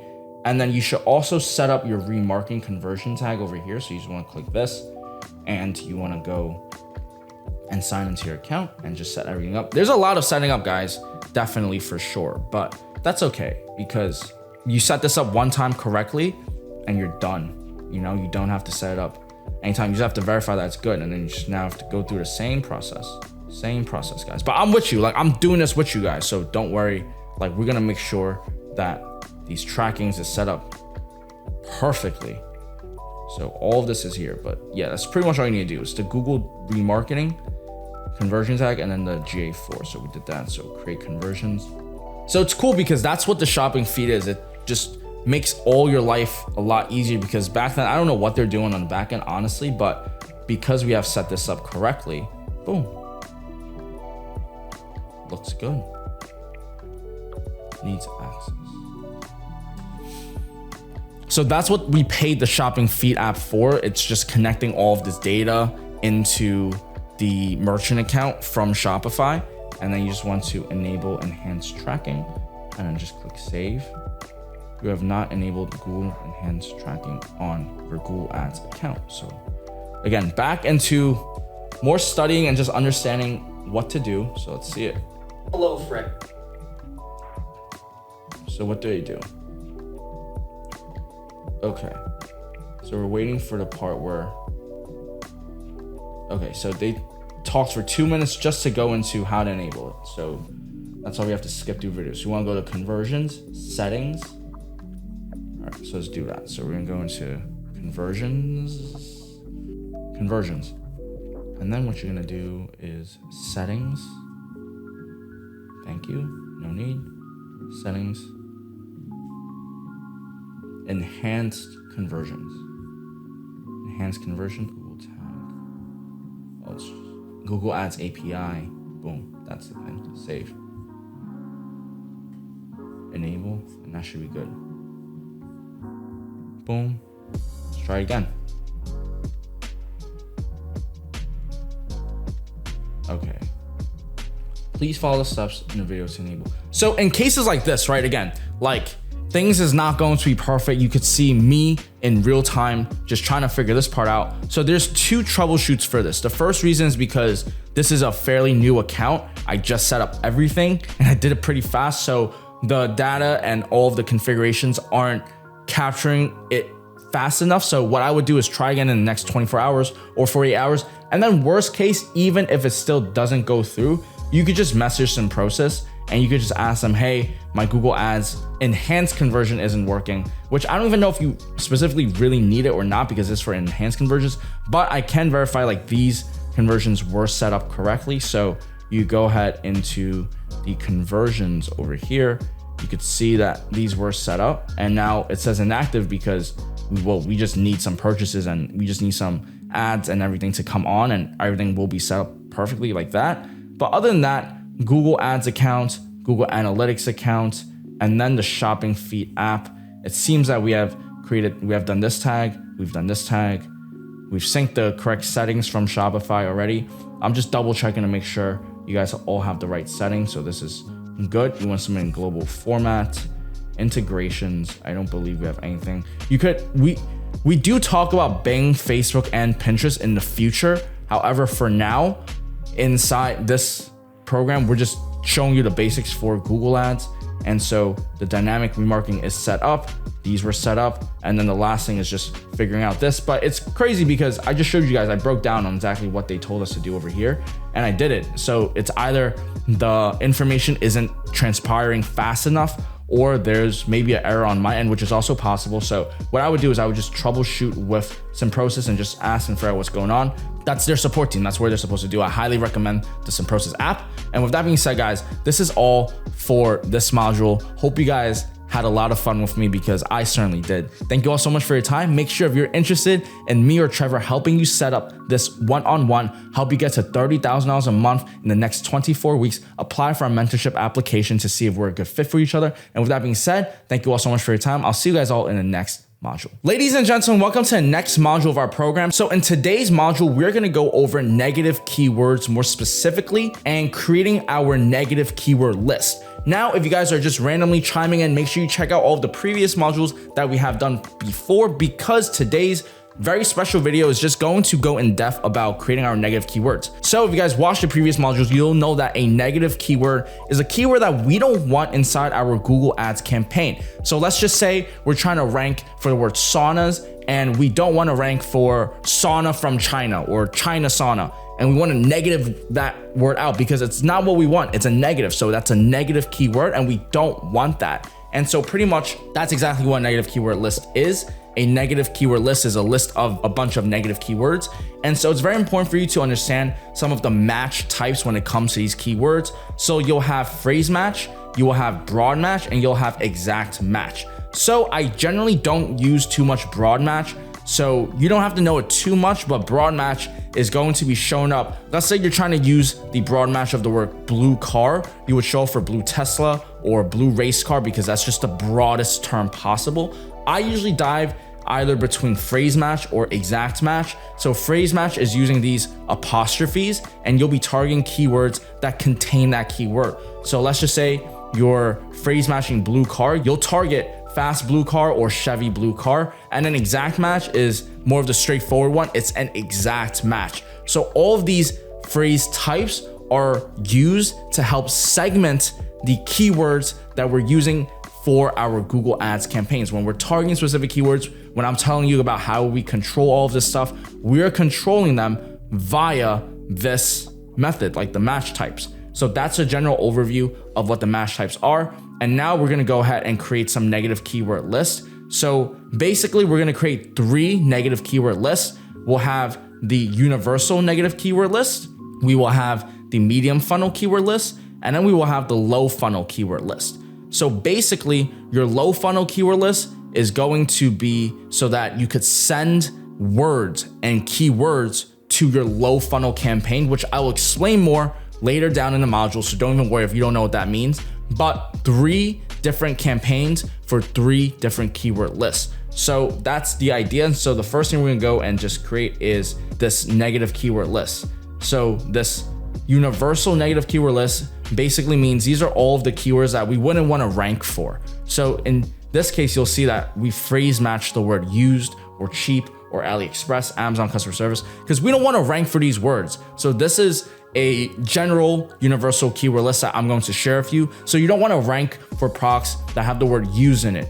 Used gazebo for sale, used sauna for sale. We don't want that. We don't want AliExpress. Sauna AliExpress for sale, or sauna accessories, or manual, or instructions, or clearance, or Alibaba. So we're just gonna go ahead and we're gonna copy this. So I'm gonna go ahead and open up my gazebo store. And what I'm gonna do is I'm gonna go into my tools and settings. I'm gonna go negative keyword list, and then I'm gonna create my universal keyword, which I'm gonna paste these. But this is gonna be a little work because I have to delete all the apostrophes. But that's fine because I'll show you guys that it's all about the reps, guys. Don't be afraid to do the work. You know, like I don't wanna manually delete these, but someone's gotta do it and it's gotta be done fast. Might as well be me. So we're gonna keep on going, keep on getting it. Boom, done. All right, so boom, save. Words cannot contain these characters. Okay. Cheap, repair. Accessories, manual. Okay, boom. So it does work. Maybe because we put on Notion, it changed it up, but you could pretty much just go and add it manually in. And it's just like 15 words, guys. Not too crazy. So we're gonna go back into the negative keyword list again. We're gonna create our medium funnel keyword list. This is where we put our supplier names. So let me give you guys some examples of what I mean. So I'm gonna pull up the keyword planner. And what I'm gonna do is I'm gonna search Sunray Sauna. And I'm gonna go and you'll see that Sunray has a lot of search terms, but you'll notice that it's just this, that's the brand. And that's exactly what I'm gonna do. Sunray Sauna, Sunray Infrared Sauna, Sunray Outdoor Sauna, traditional.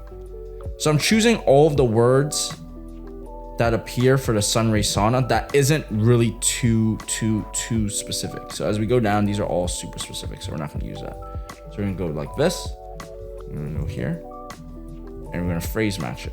So we're phrase matching it because we want the keywords to appear for these specific words. So like, if someone searches the word Sunray Sauna, right? Anything that has the word Sunray Sauna in it, we're going to appear for it. But maybe sometimes someone is searching sun space ray sauna, you know, just want to make sure we got that, or Sunray steam sauna, want to make sure that is clear as well. So that is a medium funnel keyword list. And now it's going to be for the low funnel keyword. So basically it's going to be these words. So I have a better way to kind of sort this out. So what I'm going to do is I'm going to download this into Google Sheets, and I'm just going to click download. I'm going to go through here, and then it should open up. Preparing report. Watch this, fellas. You're gonna click open sheet, and now you'll have all of the keyword terms for the brands that you are searching for. And then what you can actually do is just take this, just put that into here, open it, and then you could put medium, you could put low. And this is what I usually do. Like I'll just go through the words like Sunray, Baldwin. Let's see, let's delete this. I put that before. Where did I put that? No, I actually didn't put some of these. Perfect. So boom, boom, traditional. So sometimes Google's not even gonna tell you all of it. I remember I put this, so I'm not gonna put that. Sometimes you have to just go through all of the nitty gritty. All right, so that's that. So these are all of the specific keywords that Google's telling us, right? Like look at these. Any one of these keywords is going to be a very high purchase intent, because if someone's searching for K on 4% outdoor sauna, you see number one, everyone is following and adhering to MAP policy, right? You'll see that everyone is adhering to MAP policy. I believe it's probably going on promotion. I don't know, but when somebody is searching for this specific keyword and we appear for it, man, this is the highest purchase intent. So what we're gonna do is we're going to add all of these words like this and delete, put it here, like that. Oh, like that. Now, boom, this is what you have. And so you're gonna put these words into this tool, which is a keyword match type tool, and put this, you're gonna phrase match it, boom. So I just saved you guys tons of time by sharing you this secret sauce. I would honestly not think about sharing the keyword match type tool, but honestly, I wanna save you guys time and I'll just share it for you guys, it's fine. And then, ooh, so we made a mistake. I think there's 2 different keyword lists, so I'm just gonna go ahead and delete one of them. Just put this here. Yeah, so this is fine. We'll just re-enter this stuff. If any appears, great. All right, so guys, it's little things like these where having a mentor, having experience really comes into play. That's why if you feel like you're qualified, you have some capital to invest into one-on-one mentorship, which honestly everybody should be able to, because if you're thinking about going to college or you were in college, you have money to reinvest in yourself for your education. This is the same education, if not even way better than the traditional schooling systems. So highly recommend you check out the application down below if you want to get to $30,000 a month in the next 24 weeks with $10,000 profit per month, and we'll work with you for free until you get there. Just go ahead and check out the application down below. But going back into our keyword list, I'm gonna go ahead and add all of these keywords now for my lows. So I'm gonna go ahead and add this. I'm gonna put it here, phrase match, boom. Now we're gonna go back into the keyword list, create the low funnel keyword list, and then boom, and boom. So now what you basically want to do is you have to rinse and repeat and do that times 10 for all of the brands. Like by this time, you should have some suppliers and you'll be able to just go on Google, search them up, and then just dissect their keywords. Do what I just did, right? Download it and then dissect all of their keywords. Some brands have a lot, some brands have a little. So it's up to you to figure out your right medium, put them into here based off of the match types that I just showed you. Universal is gonna be for all of your campaigns. That's basically all of the, used accessories, the stuff that you just never wanna rank for. Your medium keyword is going to be your brand specific. So it's not gonna be, think of it as like, this is warm, but it's not the warmest. The warmest is going to be your low funnel. These are the words that we want to specifically, aggressively bid for. We want to pay more for these clicks. We want to just suck all of these juice out because these are the warmest pockets of audience. So that's exactly how we're able to have such a micro targeted ad strategy. So it's having the right negative keywords and just putting the list and the keywords in play. And with that being said, guys, that's all for today's module. Thank you all so much for your time. Make sure you rewatch this video if any of this does become unclear, and just hit me up if you have any questions. I'll see you guys all in the next module. Ladies and gentlemen, welcome to the next module of the program. So in today's module, we're going to set up our website visitors and the audience side of our Google Ads campaign. Now, for those that are wondering what this is, or for anybody that's just randomly chiming in, make sure you go ahead and you check out the previous modules, because in the previous modules, we set up our Google Ads account, our analytics, all of the pixel tracking, and we even set up the negative keyword list. So just go ahead and check out those previous modules if you haven't already, because in today's module, we're gonna set up the audience section of our Google Ads, which basically means when somebody comes onto our website, we make sure that we target them by remarketing correctly. And for those that don't understand the power of remarketing, let me explain. So imagine you go on your first date with a lady friend, a lady, and then you go ahead and you take her out, you treat her to dinner, you take her out on a very nice date, and then you lean in for a kiss. Now, you could either, number one, get the kiss on the first date, which means you get the sale on the first try, or you might have to nudge your way and try again and just, play around and see the vibe. But that is what remarketing is. You don't just go ahead and just kiss the date on the first go, like before you take her out and you treat her and you talk to her and get to know her. Before all of that, imagine you just go straight. No, it doesn't work like that. You have to try, you have to set things up, you have to remarket, and that's the power, that's the idea of remarketing. Funny enough, this was the same analogy that I was taught about remarketing like 5 years ago when I first started learning ads by one of my OG people that I bought the course from, which is interesting. I just explained that as my metaphor, but pretty much we're gonna set up the audience section right now. So we're just gonna go onto our tools and settings. Like I told you guys, tools and settings are gonna be your best friends. And you're gonna go into your audience manager, and you're gonna click the plus sign, you're gonna click website visitors. And we're gonna set up our website visitors just like this. So we're gonna go ahead and set up 7 days, 14 days, 30 days, 60 days, 90 days, and 180 days. We're gonna make sure the page URL contains our website without putting in the www. So we're just gonna go ahead and put gazebo. We're gonna do website visitors, 7 days. Website visitors, 7, refine action, page URL, gazebosavvy.com. And then you're gonna click create segment. And then you're gonna create this for all of the visitors. Refine action, gazebosavvy.com, create segment. We're gonna do it again, website visitors. What's the numbers now? 30, 60, 90. 30.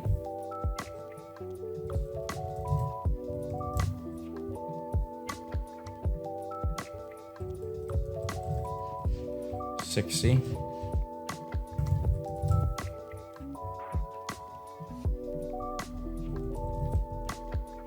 90.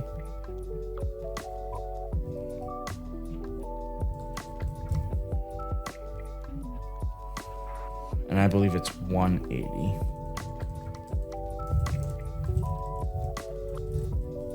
So this is basically just for you to categorize all of the people that come onto your website. So let's say someone comes onto your website. Now it's tracked inside like this pool. Like now they get added into like this pool of last 3 days, last 7 days, 90 days, 180 days, and just moving forward. Like that's pretty much how you organize your website visitors. So now you'll see that it's populating, but obviously on this website right now, there's 0 because there's just not many people that came on and done this stuff. But I'll also show you how a proper account looks like once you do get traffic visitors. But pretty much that's what website visitors as audience means, guys. We're pretty much the people that we pay to come onto our website, the traffic that we pay Google ads. Once they come on, everything is tracked, everything is fine-tuned, the foundation has been set. So they'll be automatically segmented into our 7-day, 14-day, 30-day, 60-day, 90-day, and 180 audience inside the window. So that's pretty much the end of today's module, guys. Thank you all so much for your time. Make sure if you want help with me and Trevor to help set this up for you, one-on-one coaching, apply to see if you're a good fit for our mentorship application. And with that being said, check out all the previous modules if you haven't already. In the next one, we're gonna go ahead and set up our Google Search Console. And I'll see you guys all in the next module. Ladies and gentlemen, what is going on? So in today's module, we're gonna go and set up our Google Search Console. So your Google Search Console is a way for you to leverage the organic traffic of Google. So remember back in my social media, or maybe you watched it or you didn't, but if you just randomly chime in, make sure you check out all the previous modules that I went ahead and I showed you that when it comes to advertising, when it comes to getting people to come and buy from you, you want either paid traffic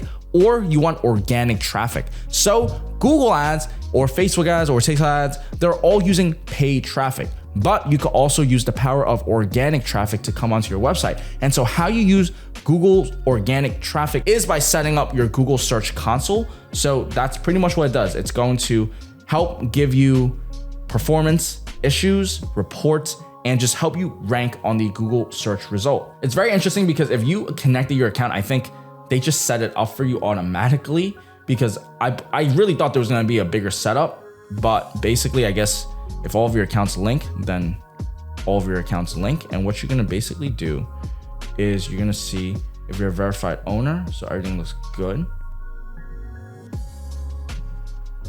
Okay, so now that you verify your search on Google Search Console, we have some tips. Ensure that all your URLs are covered. So this is where we need to go. So this is where I had. So we want to go ahead and put gazebosavvy.com, checking verification. So verify domain ownership via the DNS record. So if we open up Namecheap, and then we're going to sign into our account over here. So now we're going to go ahead, sign into your provider, copy the text record into your DNS configuration. So we're going to copy this. And then we're gonna go into our DNS record, which is right over here. We're gonna click manage. We're gonna go to advanced DNS. And then we're gonna click add new record. I believe it's a TXT record. So TXT record, copy. The host is at, click the check mark. Now, boom. Now all we're gonna do is we're gonna click verify. And this should take a minute. Ownership verification failed. We couldn't verify. We found these DXT records instead. Please wait a few hours, then reopen. What you mean? I'm gonna keep trying. Or maybe it does take a few minutes. We found these Google site verification. Yes.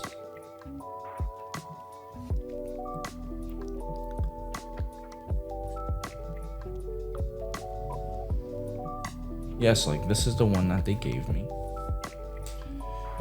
Yeah, guys, completely all good because again, this is all data transfer and it does take time for it to verify. So just give it a little time. See what I mean? This is what I mean when I say, just keep trying a little bit harder, guys. If you are not where you want to be right now, if you are failing, if you are struggling, if you can't get e-commerce sales, guys, just try harder. Keep on trying. You saw how I did it. I was freaking confused and lost. I was just like, well, I just did what you guys told me to on the instructions. Why is it not working? I'm gonna keep trying, I'm gonna keep trying. And that's the best metaphor I could put for my career. Like that's how I've always been at too. And hopefully that relates to you guys. Hopefully you guys see it. Man, this is how it goes.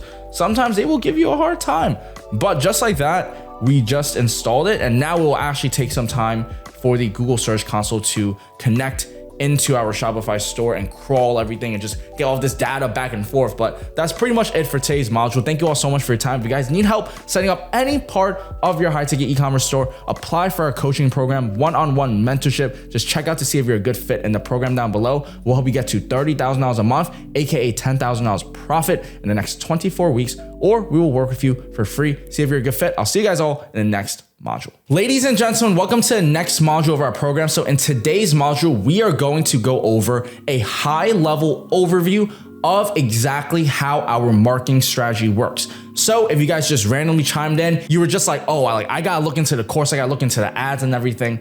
Welcome. This is how we're going to understand the ads. First, we have to understand the foundations, the high level overview of exactly what we're doing before we go into the nitty gritty technical aspects of it by pushing some buttons. So I want to first start off by welcoming you all. Thank you all so much for your time and checking Peakflow Academy out, and make sure if you're interested in me or Trevor or anybody from the team helping you set up your Google Ads account or your high ticket e-commerce store, your Shopify store, any of that stuff, we will gladly help. Just apply and see if we're a good fit. And regardless now, let's get started. So I want to start off by just giving you guys an overview of the connections between the Merchant Center, your Shopify store, and your Google Ads. Make sure if you guys are just randomly coming in, you check out all of the previous modules where I did explain more about this in depth, but pretty much this is how the relationship goes. First, we have our Shopify store, and in order for us to connect it with our Google Ads, we need the Merchant Center. And so once we have our Google Ads set up, we are going into the funnel strategy. Quick just tip in my head, I forgot to explain actually, now I just remembered. You use the Google Shopping feed to connect your Shopify store with your Merchant Center. And then your Merchant Center is what connects your Shopify account with your Google Ads. So there's actually some Process Shopping feed app right in between here that connects them too.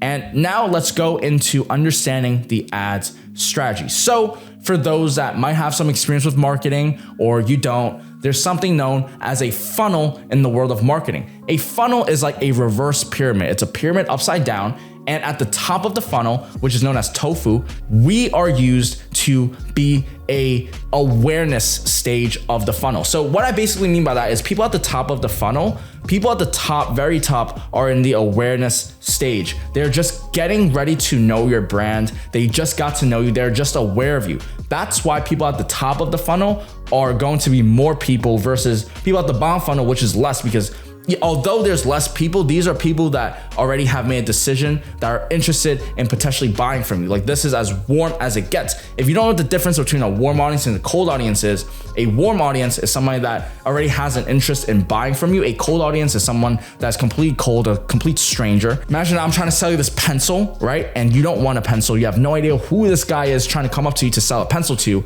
That would be an example of a cold audience. Let's say you were shopping for school, you were interested in a green pencil already, and I come up to you, I'm like, hey, I will sell you this pencil for $50. And although it's a lot, you're a warm audience and you were looking to buy. So that is an example of a warm versus a cold audience. And so people at the bottom of the funnel are generally more warm than people at the top. People at the top of the funnel just kind of got to know you, know your brand, kind of just figure out, okay, like this is pretty cool. And as they go through the buying stages of their journey, they're gonna go into the middle of the funnel, which is the consideration stage. This is a stage where you really have to nurture them. You have to just see, if they're really about it and just get them to buy. Because people at the bottom of the funnel, they have the highest purchase intent. And so that's the core essence of what a funnel is. At the top of the funnel, you're generating leads, people that kind of just are getting to know you. At the middle of the funnel, you're generating prospects. People kind of know a little bit about you already, but they're not completely ready to buy,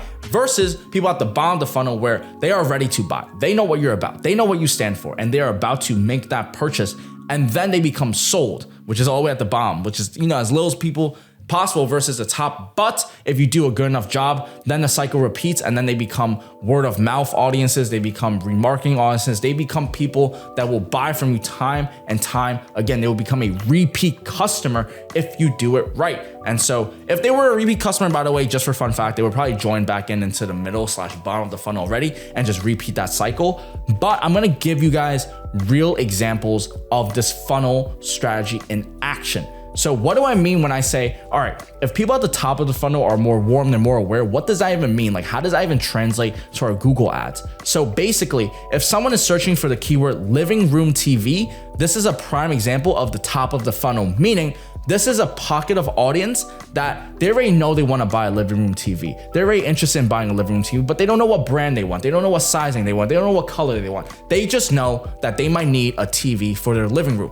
Now, going back into what I just said between a warm audience and a cold audience, it's very important to differentiate. The reason why I use Google Ads is because Google Ads targets warm audience. Even though we're targeting people at the top of the funnel, this is still way more warmer than anybody that I'm trying to reach on Facebook or TikTok ads, because when you're using those ad creatives, when you're creating videos, when you're pumping out all of those videos, you're essentially just targeting people at the top of the funnel. You're getting people to be aware of you. And then from then on, your video has to be so good, and the product has to be so good, and the website has to be so good that you convert a cold stranger to buying from you at scale. And this is why most beginner dropshippers fail, because they don't understand marketing, they don't understand what a funnel is, and they definitely do not understand how to turn a stranger into a paying client. But a simple hack that we could use to negate that, even if you have no experience with advertisement, with Google or Shopify, is to use Google Ads, because essentially we're just targeting people that already are searching for a specific product they're looking for. Even someone that's searching for a living room TV, if you show up with a TV on the search result, that is insanely way warmer traffic. And plus, Google Ads does not charge you until you get a click. So you can just show up as much, but you only get charged when you do get a click. So that's also one of the power of Google Ads. But moving forward, living room TV is an example of a top of the funnel keyword. Now, an example of a middle of the funnel keyword, like I said, is going to be a brand name. So in this case, it would be Samsung TV. If someone's searching Samsung TV, they know a little bit that they might want to buy a Samsung TV, and they're just looking around to see this brand. So that's why in the middle of the funnel, the consideration stage is going to be the brand's name. Now, at the most bottom of the funnel lies our most purchase intent customers. Now, in order for us to target people that have the highest purchase intent, we need to understand the fundamentals of what this even looks like. So if someone is searching for living room TV already, and that's at the top of the funnel, and then someone's searching for Samsung TV at the middle of the funnel, what is a higher purchase intent than someone searching for the brand already? and I'll tell you, which is Samsung TV 36-inch, because it's a size or a color or a particular model. So that is how you differentiate between the warmest pockets of audience, between the brand, and then the top of the funnel general keyword term. So this is exactly how it works, guys. Samsung TV, whether it's a product type, whether it's a size, whether it's a color, that's so specific that if you're searching for a Samsung TV 36-inch, as long as you show up with a 36-inch TV, whether that's from Samsung, whether that's from LG, whether that's from wherever, you have a high likelihood of capturing that lead or sale to your e-commerce store, because that's just how it is. Someone's searching for a Samsung TV 36-inch. If you show up with a 36-inch TV by Samsung, you have the highest purchase intent. You're matching the problem and the solution between the customer and the supplier, like boom. So this is how it works, guys, like butter. And so to translate that into our Google Ads setup, you're gonna notice in the next module that as I'm setting up the campaigns, we're gonna name our campaigns based off of the high campaign, medium campaign, and the low campaign. So you don't have to know about the priority levels. These are what we set inside the campaigns, but this is just for your reference as you are setting it up. But basically your low campaign is a representation of your bottom BOFU funnel, and then your medium campaign is a representation of your middle MOFU funnel, and then your high campaign is a representation of your top of the funnel, which is your TOFU. So that's how the campaign structure is set up, targeting these specific pockets of audience based off of the funnel. And so now in order for us to translate that into high ticket dropshipping is going to be as follows. So imagine someone is searching for the keyword sauna. Sauna would be an example of a top of the funnel keyword because somebody is interested. They're like looking for a sauna. So they're on Google and they're already searching for the word sauna. However, what's going to be warmer than sauna? It's going to be Sunray Sauna. Sunray Sauna is the brand name. So again, simple. It's just all correlating, right? It's the brand name, Sunray Sauna. And then at the warmest pocket of audience is going to be Sunray Sauna Tiburon, which is pretty much the model number. Whether that is the HL400SN, whether that is the 4-person Tiburon traditional sauna, whether that's the Sunray Sauna Tiburon. This is all specific model, size, color, whatever it might be that is like so hyper targeted. And although there is going to be less people, because remember, at the bottom of the funnel, there's less people there. These are the clients that have the warmest purchase intent. This is where you get the leads. This is as warm as it goes. So what we like to do with the marketing strategy is we will target people at the bottom of the funnel and then work our way up to the top of the funnel. Because when you're first beginning off, when you have no experience with anything, you want to make sure that the ads you're spending money on have the most hyper targeted audience. And what is more hyper targeted than the exact model? Like, you literally don't even have to sell the customer. The customer knows they want Sunray Sauna, they want the 4-person Tiburon edition, they want this exact model. At this point, it's just about ranking for them, making sure everyone is abiding by map and just appearing for that search result, and then just making sure you appear time after time again, because you will capture that lead. You will get that sale if you do this to a T. But that is pretty much how it works, guys. And I'm just gonna go and explain to you how it works with high ticket dropshipping. What I showed you before, basically, remember I told you, top of the funnel, those are high campaigns, middle of the funnel, those are medium campaigns, and then bottom of the funnel, those are your low campaigns. So this is what would appear inside your high campaigns, which is your tofu would be sauna, your middle, your mofu would be Sunray Sauna, which is the brand's name. And then at the most bottom, your low campaigns should appear for Sunray Sauna Tiburon, which is the product model or size. And so to even go further down the example, I want to just make sure you guys nudge and understand the strategy completely. And by the way, guys, if you guys do find value into this, make sure you just share all of these videos and just help support the algorithm and my channels and Trevor's channels, and just help support as best as we can. Because from my experience, I didn't really know how to do this until like these past 1 to 2 years. And so I spent my time blindly just spending money on Google. And although I was getting sales, it wasn't as profitable as I wanted to. I didn't know how to target things because I was using automated bidding. I was using the AI. I wasn't having control. Now I'm showing you guys exactly how you get control. And the best part is, go back to the previous module. You'll know that Google Ads gives you $500 in ad credits on your initial beginning. So you could literally get started with Google giving you money and lending you money, and you're hyper targeting specific keywords and you're working with suppliers that are legitimate, so they have good fulfillment and logistics, and now you're just literally putting it all together. And this is the power of high ticket e-commerce, guys. If you are up to this part, if you actually watch through all these modules, you are here, you are getting so damn close. I promise you guys, now that you understand this concept of the reverse funnel strategy, all you have to do is apply and put it into practice. And so the way we're gonna do that is by relating it back to the Gazebo Savvy store, just so you guys have a more clarity and more transparent understanding for how this strategy works. So remember, top of the funnel, again, that's where it's gonna be the most people, more generic, more general terms. And then at the middle of the funnel, you get into the brand of the keyword, which is, in my case, could be Cozyard Gazebo. And I'll show you guys in real time how this looks. So Cozyard Gazebo over here, you'll see this is the actual brand. And then you'll see Cozyard Gazebo Alexander, which is an example of a specific model. And then you'll see the specific model. This is exactly how it works in real time, guys. Just showing you guys this is how it looks like.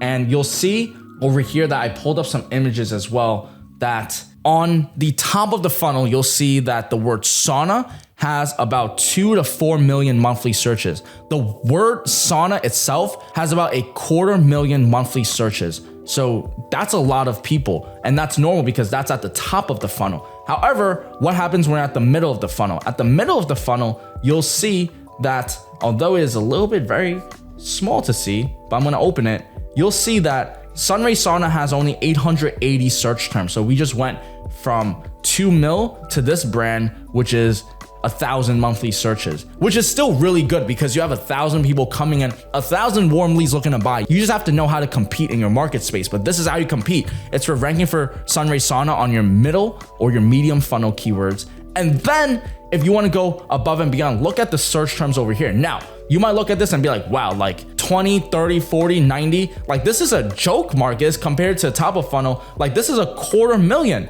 This is only 90, like 10, like what is going on? But if you really think about it, right? This is the bottom of the funnel. This is the least amount of people. And this is just, by the way, for one supplier. There's millions of suppliers that you could work with. So this is just one supplier.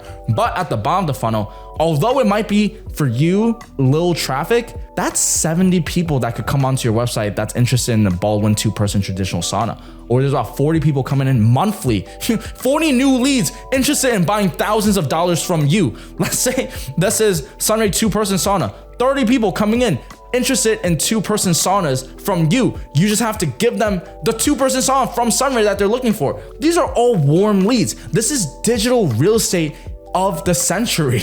This is how you kill in e-commerce. It's just knowing how to rank for these keywords. These are the most product specific. This is as specific purchase intent as you can get. And now, although it has low searches, guys, these are leads. These are like, this is as leads as it gets. You don't have to cold call anybody. You don't have to convince them to buy from you. You just have to apply to become a reseller for your brand and then know how to rank for these keywords. First, you rank for these keywords. Let's say you're so good and you take up all of these keywords. Then you'll work into the brand's keywords, which is the middle of the funnel. And even if you take over that, then you can actually target all of the other brands that you should have set up. And even if you do all of that, then you have the generic side. And that is how we grow and we scale a 9-figure high-ticket e-commerce store. This is the foundation, guys. This is how you guys have to understand how to set up your Google Ads campaigns. This is the funnel structure to a T on the reverse pyramid funnel strategy. It's targeting the bottom of the funnel, which are your low campaigns, and working your way up to the high campaigns, which is the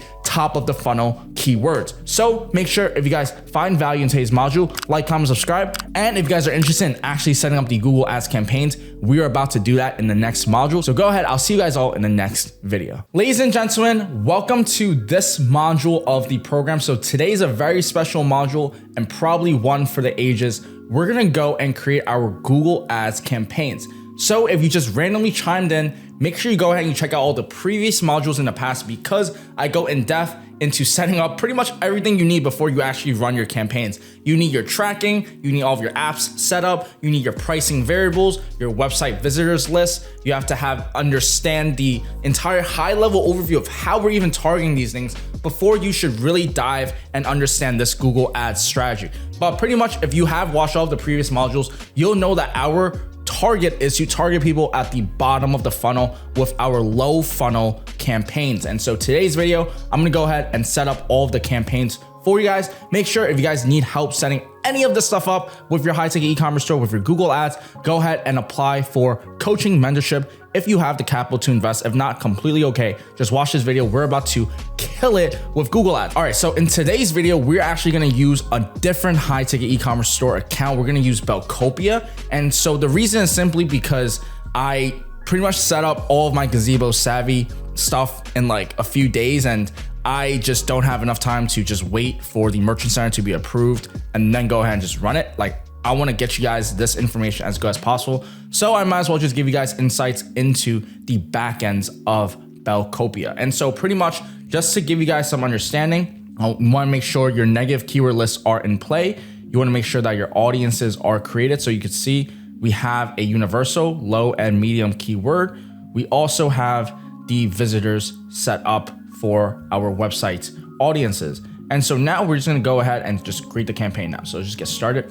So we're gonna go click sales, and then we're just gonna choose the purchase conversion. So we're gonna remove, and then we're gonna remove this, and then we're gonna click continue. And then you're gonna go ahead and click shopping, and then we're gonna toggle over to standard shopping campaign. And if you don't have your merchant center approved, you probably won't be able to advertise with the shopping campaign, which is exactly why I'm using this account right now, because the merchant center is approved over here. And then I'm actually going to just use Sunray Sauna just so you guys, for clarity's sake, can understand how to build out your Google Ads campaigns to the fullest extent. And so what we're going to do is name the campaign after our brand. So in this case, it would be Sunray High. And that is pretty much what I do. Go additional settings. You don't have to have any of these. Manual CPC. You're gonna put it at just $5 budget, and then you're gonna put this as the high campaign. So this is gonna be the top of the funnel campaign. So that's what we're building at the top of the funnel, high campaign. And you're gonna unclick search network, and you're gonna enter these locations. So you're gonna toggle United States, target, you're gonna put Hawaii, exclude, and you're gonna put Alaska, exclude again. And then you're gonna go and add group name. And this is going to be Sunray High. So you want to change that to Sunray High, and you can just start the bid at 0.01. For those that don't know what a bid is, I'm surprised they didn't give you a definition. They do. A bid is the maximum cost per click for the all pros campaign. What the hell is this saying? So basically your bid, it's very like an auction, right? So Google Ads works as a auction platform. What do you do when you're in auctions? You want to bid. You want to bid the highest. You want to bid the highest. And that's exactly what a bid is. We are telling Google, this is how much we're willing to spend for a click for this keyword or for this brand. And so that's what the cost per click is. And when it comes to your bidding, but we're just gonna start off at just 0.01, just because we're gonna set things up later once we do have the campaign settings fixed. And so what we're going to do now is first we're gonna go into settings, and then we're gonna go into goals. And you just wanna make sure that you are using the purchase goal over here. So you just wanna make sure this is campaign specific purchase goal. You're gonna click save. And then you wanna make sure this is high, which is good. And then the next thing you wanna do is you wanna go into the devices. So you're gonna go into insights and reports. You're gonna go when and where showed ads, and then we're gonna find devices. And then you wanna toggle over to decrease this by 65%. And the reason we're decreasing the bid over here is because when we're first starting off to run our advertisements, we want to target people on the computer. We noticed that there's higher conversion rates on the computer instead of mobile phones and tablets. So it's not that we're not going to appear for mobile phones or tablets. We're just going to appear for them 65% less. We want to tell Google, let's spend more money on the computers, because when someone is searching for a product, when someone is looking to buy, they're most likely on the computer to buy such an expensive item. Nobody's just gonna go and just come on once from your mobile phone and just buy a $5,000, $10,000 item. Like, they might be super rich and they do that, but generally speaking, you wanna target people on the computers. So after that, you wanna go into your ad groups over here. You're gonna click insights again, your ad groups. By the way, guys, if you don't understand the campaign structure of how Google Ads work, it's very similar to Facebook. You have the campaign, ad group, ad, right? Campaign, ad group, ad, layer 1, layer 2, layer 3. Campaign, ad group, ad, layer 1, layer 2, level 3. So we're going from the campaign side and we're going into the ad group side, which is level 2. And then we're just gonna click ad group. And now we're in the ad side, which is the product group, right? That's the product, that's the last phase. And now we just have to segment it by the brand. And so I'm just gonna go ahead and just search Sunray because I just had these uploaded the other night for Belcopia, and then you're just gonna click exclude. And now, because we set up our price variables, you can go custom label to custom label 0, and voila, you'll see all of the price variables that we set up previously. You'll notice here it doesn't say 0 to 500 or 8,000 plus or 6 to 7,000. That's because the Sunray Sauna catalog doesn't have those price points. But again, remember, we are trying to target all of the best selling products, all the most expensive products. This is how you target it, guys. This is how you go into hyper targeting. So you're gonna click save without editing bids. And now we have these, which is right here, which is good. So the next thing we're gonna do once we have that is we're gonna go into keywords, and then we have to add the negative keywords into our list. So we're gonna use the universal keyword list, the low funnel and the medium funnel, and we're just gonna apply it to this campaign. So you'll see that it has all 3 of these negative keyword lists, and that's normal. We're supposed to have all 3 on the high campaign. And then what you wanna do is you wanna go into your audience manager, and then what you're gonna do is you're gonna click website visitors, and then you're gonna type in your brand and then website visitors, and then like last 100 days. So basically you're gonna do last 100 days, refine action. And so how you do this is basically, if you go into this product over here, you'll see that all of your products will have the slash Sunray over here, right? So that's, in this case, how it would look like, slash Sunray. So that's what I did. And basically, boom, and you're gonna click create segment. And now you're gonna populate your website visitors for this specific brand. So when people come on to your website and your URL has this slash Sunray, it'll track all of the Sunray people. It's the same thing with any of your retailers that are on your website. If you have that slash, it'll track it, it'll put them into this list, and now you're able to target them. And so what you're gonna do is now you're gonna go into audiences, and now you're gonna click add audience segment, and you're gonna click add campaign. And now, because we did all of the pre-work before in the previous modules, everything's just gonna flow together, because you can go to the how to interact with your business, website visitors, and then you're gonna find your website visitors, which is right over here. So we already created these in the past. So boom, boom, boom, boom, boom. And then we're gonna go and find Sunray, which is right over here. And so you should have 7 audiences, and then you're gonna click save. So now we have the audiences, we have the keywords. All we now have to do is go to the audience segments over here, and we're gonna have to change the bids. So the reason why we're not able to change the bids right now is because we're probably in the ad group campaign side. So we have to go into the campaign. We have to go to the highest level, which is over here. And now we're gonna adjust these bids. So we're gonna just go over here, and then I like to start off on here. So you can increase these by 50%.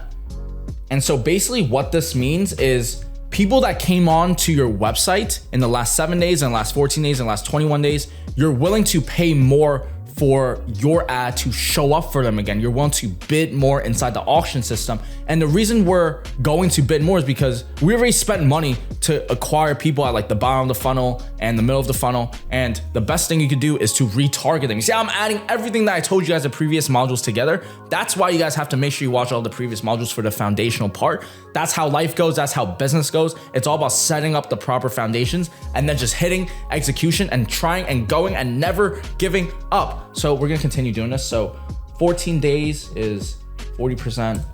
30 days, you could do 40, then you could do 30, then you could do 20, and then 10 for 180. And then for your last 100 days, you could just increase that by 50 as well. So boom. So now that you have your audiences, we've done our keywords. We have all the keywords already. The settings is correct over here. So boom, boom, boom. Everything looks good.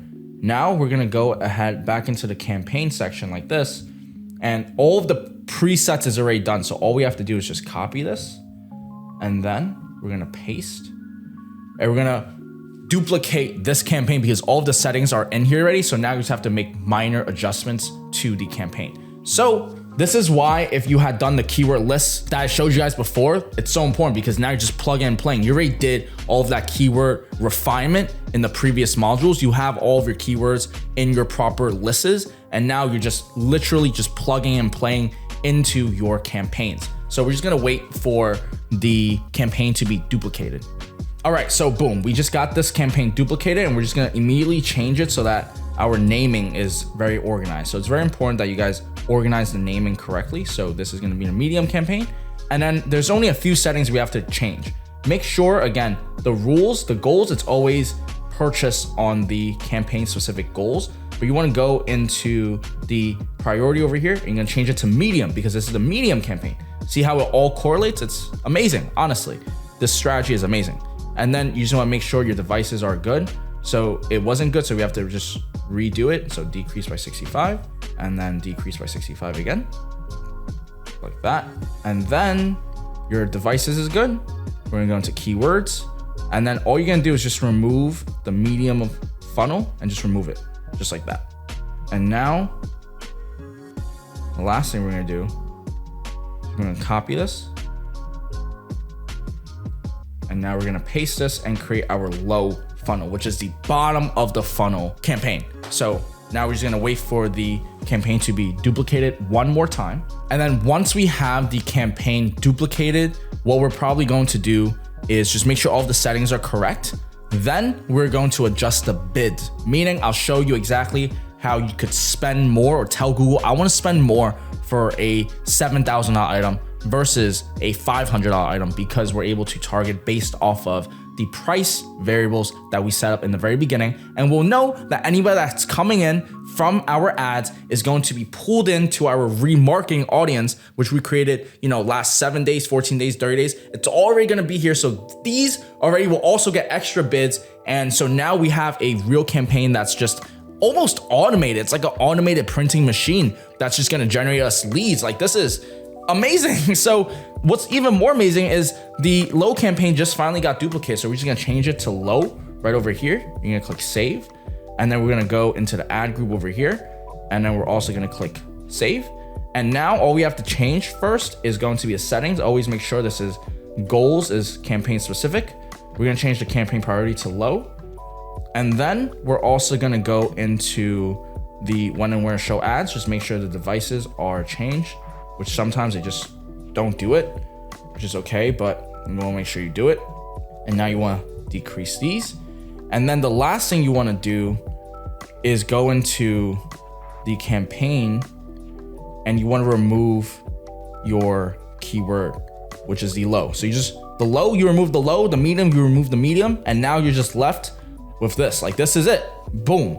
And now what you're gonna do is you're gonna go ahead and add a shared budget to it. So we're just gonna go ahead and just create a shared budget, Sunray shared budget. We're gonna create a shared budget. We're gonna click save.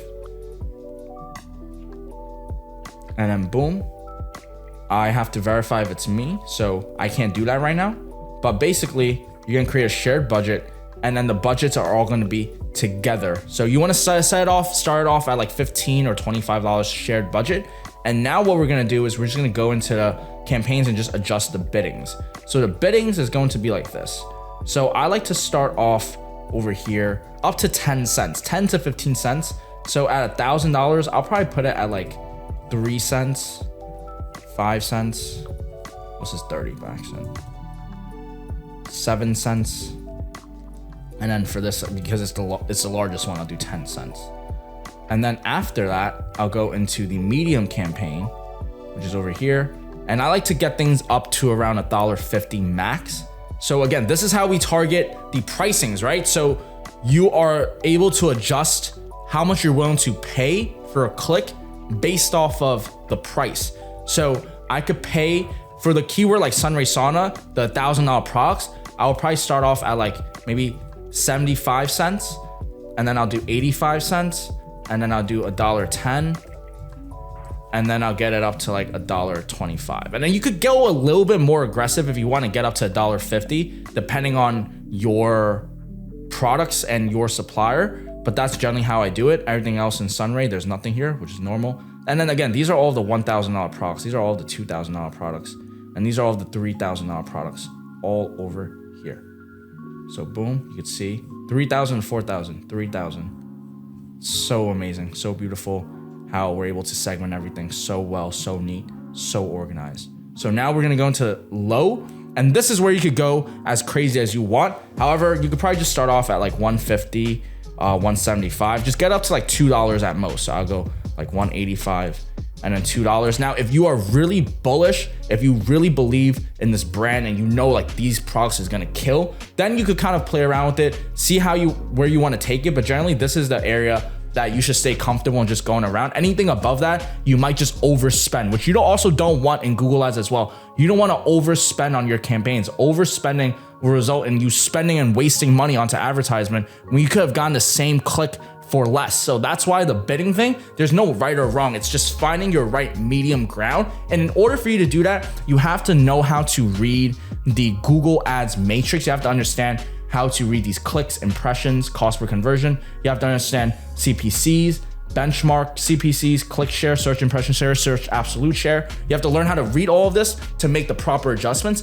That is why having the right conversion tracking is important. That's why having the right tracking setup, your pixel, your Google Analytics, all of that is important to set up so that you can make the right decisions from your Google Ads. But this is pretty much it, guys. The only thing that I left in this video was I can't share with you guys how it looks like for a shared budget. However, that's okay because you just go into the shared budget, you just put it together. Like you literally just check the 3 campaigns. If you got to this part over here, you should have no reason to not be able to just make a shared budget. And then instead of 555, it's gonna combine into like a 15. It'll just combine these all 3 into like one budget, a shared budget. And now this is how you do it for one brand. Now imagine you have 10 brands, you would have 30 campaigns, right? Because 3 campaigns per one supplier. If you have 10 campaigns, you would have 30 different campaigns, 10 sets of 3, just like this, 10 sets of 3 campaigns on a shared budget with a high, medium, low, with the right audiences inside, with the right pricing variables, and most importantly, the correct bidding for each of these.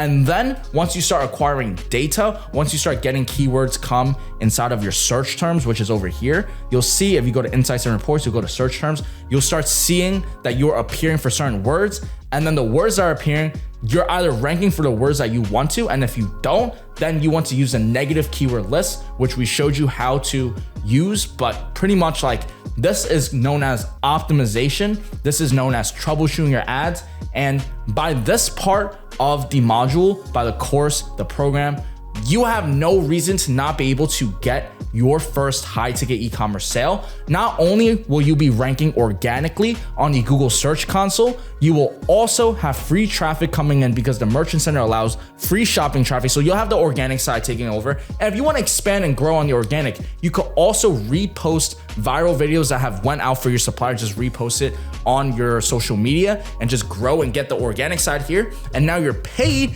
is actually sponsored because if you have the link that we showed you when creating a Google Ads account, you'll have $500 in ad credit. So you just spend $500 of Google's money to get warm traffic coming in. Everything is set up from the conversion tracking to all the pixel tracking to the audiences to the right bidding. And now you have the right structure. You have no reason to not get your first high ticket e-commerce sale. So with that being said, if you guys find value in today's video, please just share it with your friends, family, all of your e-commerce friends. Make sure you guys go through this video again and again on repeat just so you get the right settings. And if you need help with troubleshooting, if you need help with optimizing your ads and scaling your ads to the next level, I think that's where the mentorship really comes in. That's exactly why I even built this entire program in the first place. It's so that I can help you get to the nitty gritty. So by the time you actually apply and by the time we actually get the applicants coming in, we already have tons of applicants, but a lot of your problems could be solved from this free course, this free program that I created for you guys. So by the time you are really ready to invest in yourself, we are going to help you fly to the moon because you should have your Merchant Center set up, your Google Ads set up, your pixels, your pricing variables, your website visitors. You have everything set up.